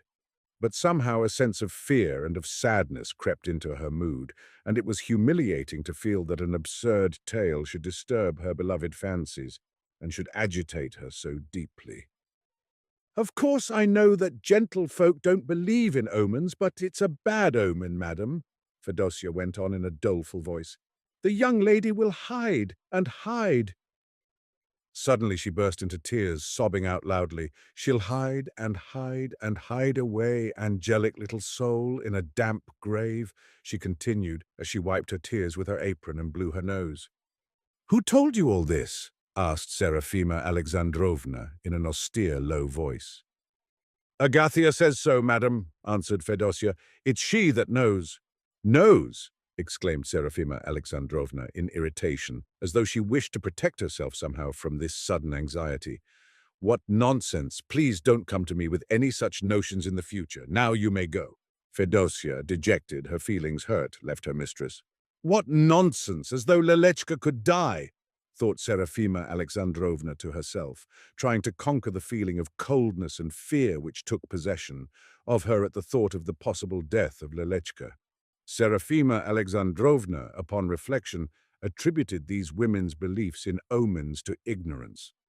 She saw clearly that there could be no possible connection between a child's quite ordinary diversion and the continuation of the child's life. She made a special effort that evening to occupy her mind with other matters, but her thoughts returned involuntarily to the fact that Lelechka loved to hide herself. When Lelechka was still quite small and had learned to distinguish between her mother and her nurse, she sometimes, sitting in her nurse's arms, made a sudden roguish grimace and hid her laughing face in the nurse's shoulder. Then she would look out with a sly glance. Of late, in those rare moments of the mistress' absence from the nursery, Fedosya had again taught Lelechka to hide. And when Lelechka's mother, on coming in, saw how lovely the child looked when she was hiding, she herself began to play hide and seek with her tiny daughter. Fourth, the next day, Serafima Alexandrovna, absorbed in her joyous cares for Lelechka, had forgotten Fedosya's words of the day before. But when she returned to the nursery, after having ordered the dinner, and she heard Lelechka suddenly cry, "Tiu tiu," from under the table. A feeling of fear suddenly took hold of her. Though she reproached herself at once for this unfounded, superstitious dread, nevertheless she could not enter wholeheartedly into the spirit of Lelechka's favorite game, and she tried to divert Lelechka's attention to something else. Lelechka was a lovely and obedient child. She eagerly complied with her mother's new wishes. But as she had got into the habit of hiding from her mother in some corner and of crying out "tiu tiu," so even that day she returned more than once to the game. Serafima Alexandrovna tried desperately to amuse Lelechka. This was not so easy because restless, threatening thoughts obtruded themselves constantly. Why does Lelechka keep on recalling the tiu tiu? Why does she not get tired of the same thing, of eternally closing her eyes and of hiding her face? Perhaps, thought Serafima Alexandrovna, she is not as strongly drawn to the world as other children, who are attracted by many things. If this is so, is it not a sign of organic weakness? Is it not a germ of the unconscious non-desire to live? Serafima Alexandrovna was tormented by presentiments. She felt ashamed of herself for ceasing to play hide-and-seek with Lelechka before Fedosia, but this game had become agonizing to her, all the more agonizing because she had a real desire to play it, and because something drew her very strongly to hide herself from Lelechka and to seek out the hiding child. Serafima Alexandrovna herself began the game once or twice, though she played it with a heavy heart. She suffered as though committing an evil deed with full consciousness. It was a sad day for Serafima Alexandrovna. Lelechka was about to fall asleep. No sooner had she climbed into her little bed, protected by a network on all sides, than her eyes began to close from fatigue. Her mother covered her with a blue blanket. Lelechka drew her sweet little hands from under the blanket and stretched them out to embrace her mother. Her mother bent down. Lelechka, with a tender expression on her sleepy face, kissed her mother and let her head fall on the pillow. As her hands hid themselves under the blanket, Lelechka whispered, "The hands, tiu tiu." The mother's heart seemed to stop. Lelechka lay there so small, so frail, so quiet. Lelechka smiled gently, closed her eyes and said quietly, "The eyes, tiu tiu." Then, even more quietly, "Lelechka, tiu tiu." With these words, she fell asleep, her face pressing the pillow. She seemed so small and so frail under the blanket that covered her. Her mother looked at her with sad eyes. Serafima Alexandrovna remained standing over Lelechka's bed a long while, and she kept looking at Lelechka with tenderness and fear. "I'm a mother. Is it possible that I shouldn't be able to protect her?" she thought, as she imagined the various ills that might befall Lelechka. She prayed long that night, but the prayer did not relieve her sadness. 6. Several days passed. Lelechka caught cold.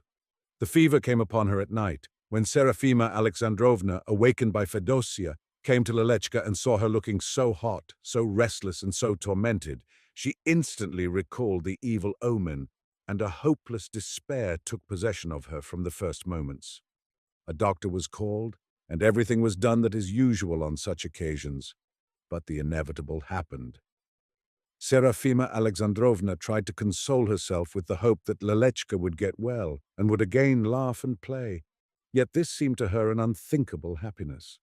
And Lelechka grew feebler from hour to hour. All simulated tranquility, so as not to frighten Serafima Alexandrovna, but their masked faces only made her sad. Nothing made her so unhappy as the reiterations of Fedosia, uttered between sobs. "She hid herself and hid herself, our Lelechka." But the thoughts of Serafima Alexandrovna were confused, and she could not quite grasp what was happening. Fever was consuming Lelechka, and there were times when she lost consciousness and spoke in delirium. But when she returned to herself, she bore her pain and her fatigue with gentle good nature. She smiled feebly at her mamochka, so that her mamochka should not see how much she suffered. 3 days passed, torturing like a nightmare. Lelechka grew quite feeble. She did not know that she was dying. She glanced at her mother with her dimmed eyes and lisped in a scarcely audible hoarse voice, "Tiu, mamochka! Make tiu, mamochka!" Serafima Alexandrovna hid her face behind the curtains near Lelechka's bed. How tragic! "Mamochka!" called Lelechka in an almost inaudible voice. Lelechka's mother bent over her, and Lelechka, her vision grown still more dim, saw her mother's pale, despairing face for the last time. "A white mamochka!" whispered Lelechka. Mamochka's white face became blurred, and everything grew dark before Lelechka. She caught the edge of the bed cover feebly with her hands and whispered, "Tiu." Something rattled in her throat. Lelechka opened and again closed her rapidly paling lips and died. Serafima Alexandrovna was in dumb despair as she left Lelechka and went out of the room. She met her husband. "Lelechka is dead," she said in a quiet, dull voice. Sergei Modestovich looked anxiously at her pale face. He was struck by the strange stupor in her formerly animated, handsome features. 7. Lelechka was dressed, placed in a little coffin, and carried into the parlor. Serafima Alexandrovna was standing by the coffin and looking dully at her dead child. Sergei Modestovich went to his wife and, consoling her with cold, empty words, tried to draw her away from the coffin. Serafima Alexandrovna smiled. "Go away," she said quietly. "Lelechka is playing. She'll be up in a minute." "Sima, my dear, don't agitate yourself," said Sergei Modestovich in a whisper. "You must resign yourself to your fate." "She'll be up in a minute," persisted Serafima Alexandrovna, her eyes fixed on the dead little girl. Sergei Modestovich looked round him cautiously. He was afraid of the unseemly and of the ridiculous. "Sima, don't agitate yourself," he repeated. "This would be a miracle, and miracles do not happen in the 19th century. No sooner had he said these words than Sergei Modestovich felt their irrelevance to what had happened. He was confused and annoyed. He took his wife by the arm and cautiously led her away from the coffin. She did not oppose him. Her face seemed tranquil and her eyes were dry. She went into the nursery and began to walk round the room, looking into those places where Lelechka used to hide herself. She walked all about the room and bent now and then to look under the table or under the bed, and kept on repeating cheerfully, "Where is my little one? Where is my Lelechka?" After she had walked round the room once, she began to make her quest anew. Fedosia, motionless with dejected face, sat in a corner and looked frightened at her mistress. Then she suddenly burst out sobbing, and she wailed loudly, "She hid herself, our Lelechka, our angelic little soul." Serafima Alexandrovna trembled, paused, cast a perplexed look at Fedosia, began to weep, and left the nursery quietly. 8. Sergei Modestovich hurried the funeral. He saw that Serafima Alexandrovna was terribly shocked by her sudden misfortune, and as he feared for her reason, he thought she would more readily be diverted and consoled when Lelechka was buried. Next morning, Serafima Alexandrovna dressed with particular care for Lelechka. When she entered the parlor, there were several people between her and Lelechka. The priest and deacon paced up and down the room. Clouds of blue smoke drifted in the air, and there was a smell of incense. There was an oppressive feeling of heaviness in Serafima Alexandrovna's head as she approached Lelechka. Lelechka lay there still and pale and smiled pathetically. Serafima Alexandrovna laid her cheek upon the edge of Lelechka's coffin and whispered, "Tiu, little one." The little one did not reply. Then there was some kind of stir and confusion around Serafima Alexandrovna. Strange, unnecessary faces bent over her, someone held her, and Lelechka was carried away somewhere. Serafima Alexandrovna stood up erect, sighed in a lost way, smiled and called loudly, "Lelechka!" Lelechka was being carried out. The mother threw herself after the coffin with despairing sobs, but she was held back. She sprang behind the door, through which Lelechka had passed, sat down there on the floor, and as she looked through the crevice, she cried out, "Lelechka! Tiu!" Then she put her head out from behind the door and began to laugh. Lelechka was quickly carried away from her mother, and those who carried her seemed to run rather than to walk. Dethroned by I.N. Potapenko. "Well," Captain Zarubkin's wife called out impatiently to her husband, rising from the sofa and turning to face him as he entered. "He doesn't know anything about it," he replied indifferently, as if the matter were of no interest to him. Then he asked in a businesslike tone, "Nothing for me from the office?" "Why should I know? Am I your errand boy? How they dilly-dally. If only the package doesn't come too late. It's so important." "Idiot! Who's an idiot?" "You, with your indifference, your stupid egoism." The captain said nothing. He was neither surprised nor insulted. On the contrary, the smile on his face was as though he had received a compliment. These wifely animadversions, probably oft heard, by no means interfered with his domestic peace. "It can't be that the man doesn't know when his wife is coming back home," Mrs. Zarubkin continued excitedly. "She's written to him every day of the 4 months that she's been away." "The postmaster told me so." "Semyonov. Oh, Semyonov. Has anyone from the office been here?" "I don't know, Your Excellency," came in a loud, clear voice from back of the room. "Why don't you know? Where have you been?" "I went to Abramka, Your Excellency." "The tailor again?" "Yes, Your Excellency, the tailor Abramka." The captain spat in annoyance. "And where is Krinka?" "He went to market, Your Excellency." "Was he told to go to market?" "Yes, Your Excellency." The captain spat again. "Why do you keep spitting? Such vulgar manners," his wife cried angrily. "You behave at home like a drunken subaltern. You haven't the least consideration for your wife. You are so coarse in your behavior towards me. Do please go to your office." "Semyonov." "Your Excellency, if the package comes, please have it sent back to the office and say I've gone there. And listen, someone must always be here. I won't have everybody out of the house at the same time. Do you hear?" "Yes, Your Excellency." The captain put on his cap to go. In the doorway he turned and addressed his wife. "Please, Tasya, please don't send all the servants on your errands at the same time. Something important may turn up, and then there's nobody here to attend to it." He went out, and his wife remained reclining in the sofa corner, as if his plea were no concern of hers. But scarcely had he left the house when she called out, "Semyonov, come here, quick!" A barefooted, unshaven man in dark blue pantaloons and cotton shirt presented himself. His stocky figure and red face made a wholesome appearance. He was the captain's orderly. "At your service, Your Excellency." "Listen, Semyonov, you don't seem to be stupid." "I don't know, Your Excellency." "For goodness sake, drop Your Excellency. I am not your superior officer." "Yes, Your Idiot!" But the lady's manner toward the servant was far friendlier than toward her husband.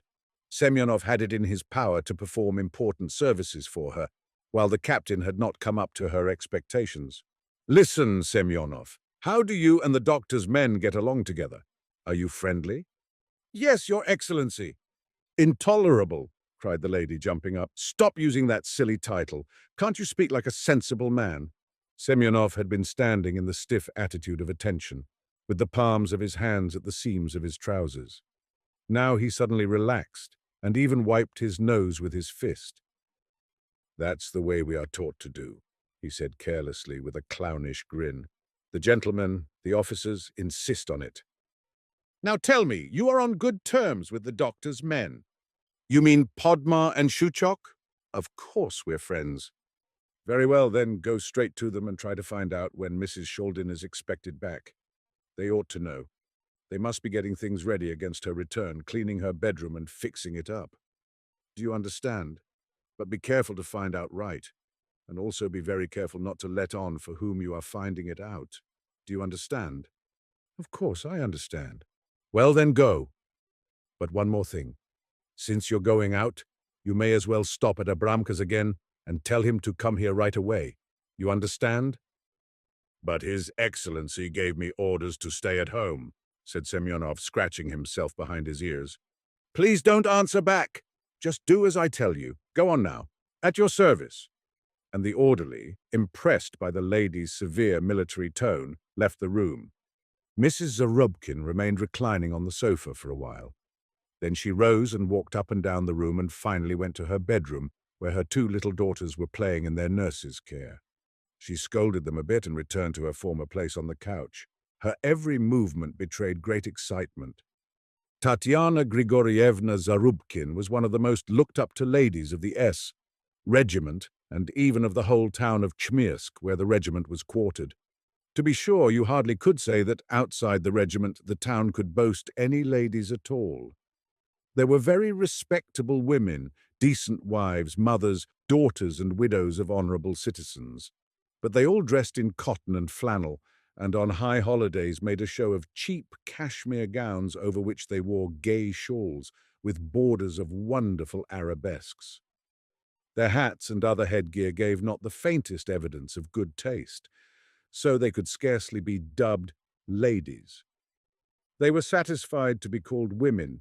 Each one of them almost had the name of her husband's trade or position tacked to her name. Mrs. Grocer so-and-so, Mrs. Mayor so-and-so, Mrs. Milliner so-and-so, etc. Genuine ladies in the Russian society sense had never come to the town before the S regiment had taken up its quarters there, and it goes without saying that the ladies of the regiment had nothing in common, and therefore no intercourse with the women of the town. They were so dissimilar that they were like creatures of a different species. There is no disputing that Tatyana Grigorievna Zarubkin was one of the most looked up to of the ladies. She invariably played the most important part at all the regimental affairs, the amateur theatricals, the social evenings, the afternoon teas. If the captain's wife was not to be present, it was a foregone conclusion that the affair would not be a success. The most important point was that Mrs. Zarubkin had the untarnished reputation of being the best dressed of all the ladies. She was always the most distinguished-looking at the annual ball. Her gown for the occasion, ordered from Moscow, was always chosen with the greatest regard for her charms and defects, and it was always exquisitely beautiful. A new fashion could not gain admittance to the other ladies of the regiment, except by way of the captain's wife. Thanks to her good taste in dressing, the stately blonde was queen at all the balls and in all the salons of Chmyrsk. Another advantage of hers was that although she was nearly 40, she still looked fresh and youthful, so that the young officers were constantly hovering about her and paying her homage. November was a very lively month in the regiment's calendar. It was on the 10th of November that the annual ball took place. The ladies, of course, spent their best efforts in preparation for this event. Needless to say that in these arduous activities, Abramka Stiftik, the ladies' tailor, played a prominent role. He was the one man in Chmyrsk who had any understanding at all for the subtle art of the feminine toilet. Preparations had begun in his shop in August already. Within the last weeks, his modest parlour, furnished with 6 shabby chairs placed about a round table and a fly-specked mirror on the wall, the atmosphere heavy with the smell of onions and herring, had been filled from early morning to the evening hours with the most charming and elegant of the fairer sex. There was trying on and discussion of styles and selection of material. It was all very nerve-wracking for the ladies. The only one who had never appeared in this parlour was the captain's wife. That had been a thorn in Abramka's flesh. He had spent days and nights going over in his mind how he could rid this lady of the, in his opinion, wretched habit of ordering her clothes from Moscow. For this ball, however, as she herself had told him, she had not ordered a dress but only material from out of town, from which he deduced that he was to make the gown for her. But there was only 1 week left before the ball, and still she had not come to him. Abramka was in a state of feverishness. He longed once to make a dress for Mrs. Zarubkin. It would add to his glory. He wanted to prove that he understood his trade just as well as any tailor in Moscow, and that it was quite superfluous for her to order her gowns outside of Chmyrsk. He would come out the triumphant competitor of Moscow. As each day passed and Mrs. Zarubkin did not appear in his shop, his nervousness increased. Finally, she ordered a dressing jacket from him, but not a word said of a ball gown. What was he to think of it? So when Semyonov told him that Mrs. Zarubkin was expecting him at her home, it goes without saying that he instantly removed the dozen pins in his mouth, as he was trying on a customer's dress, told one of his assistants to continue with the fitting, and instantly set off to call on the captain's wife.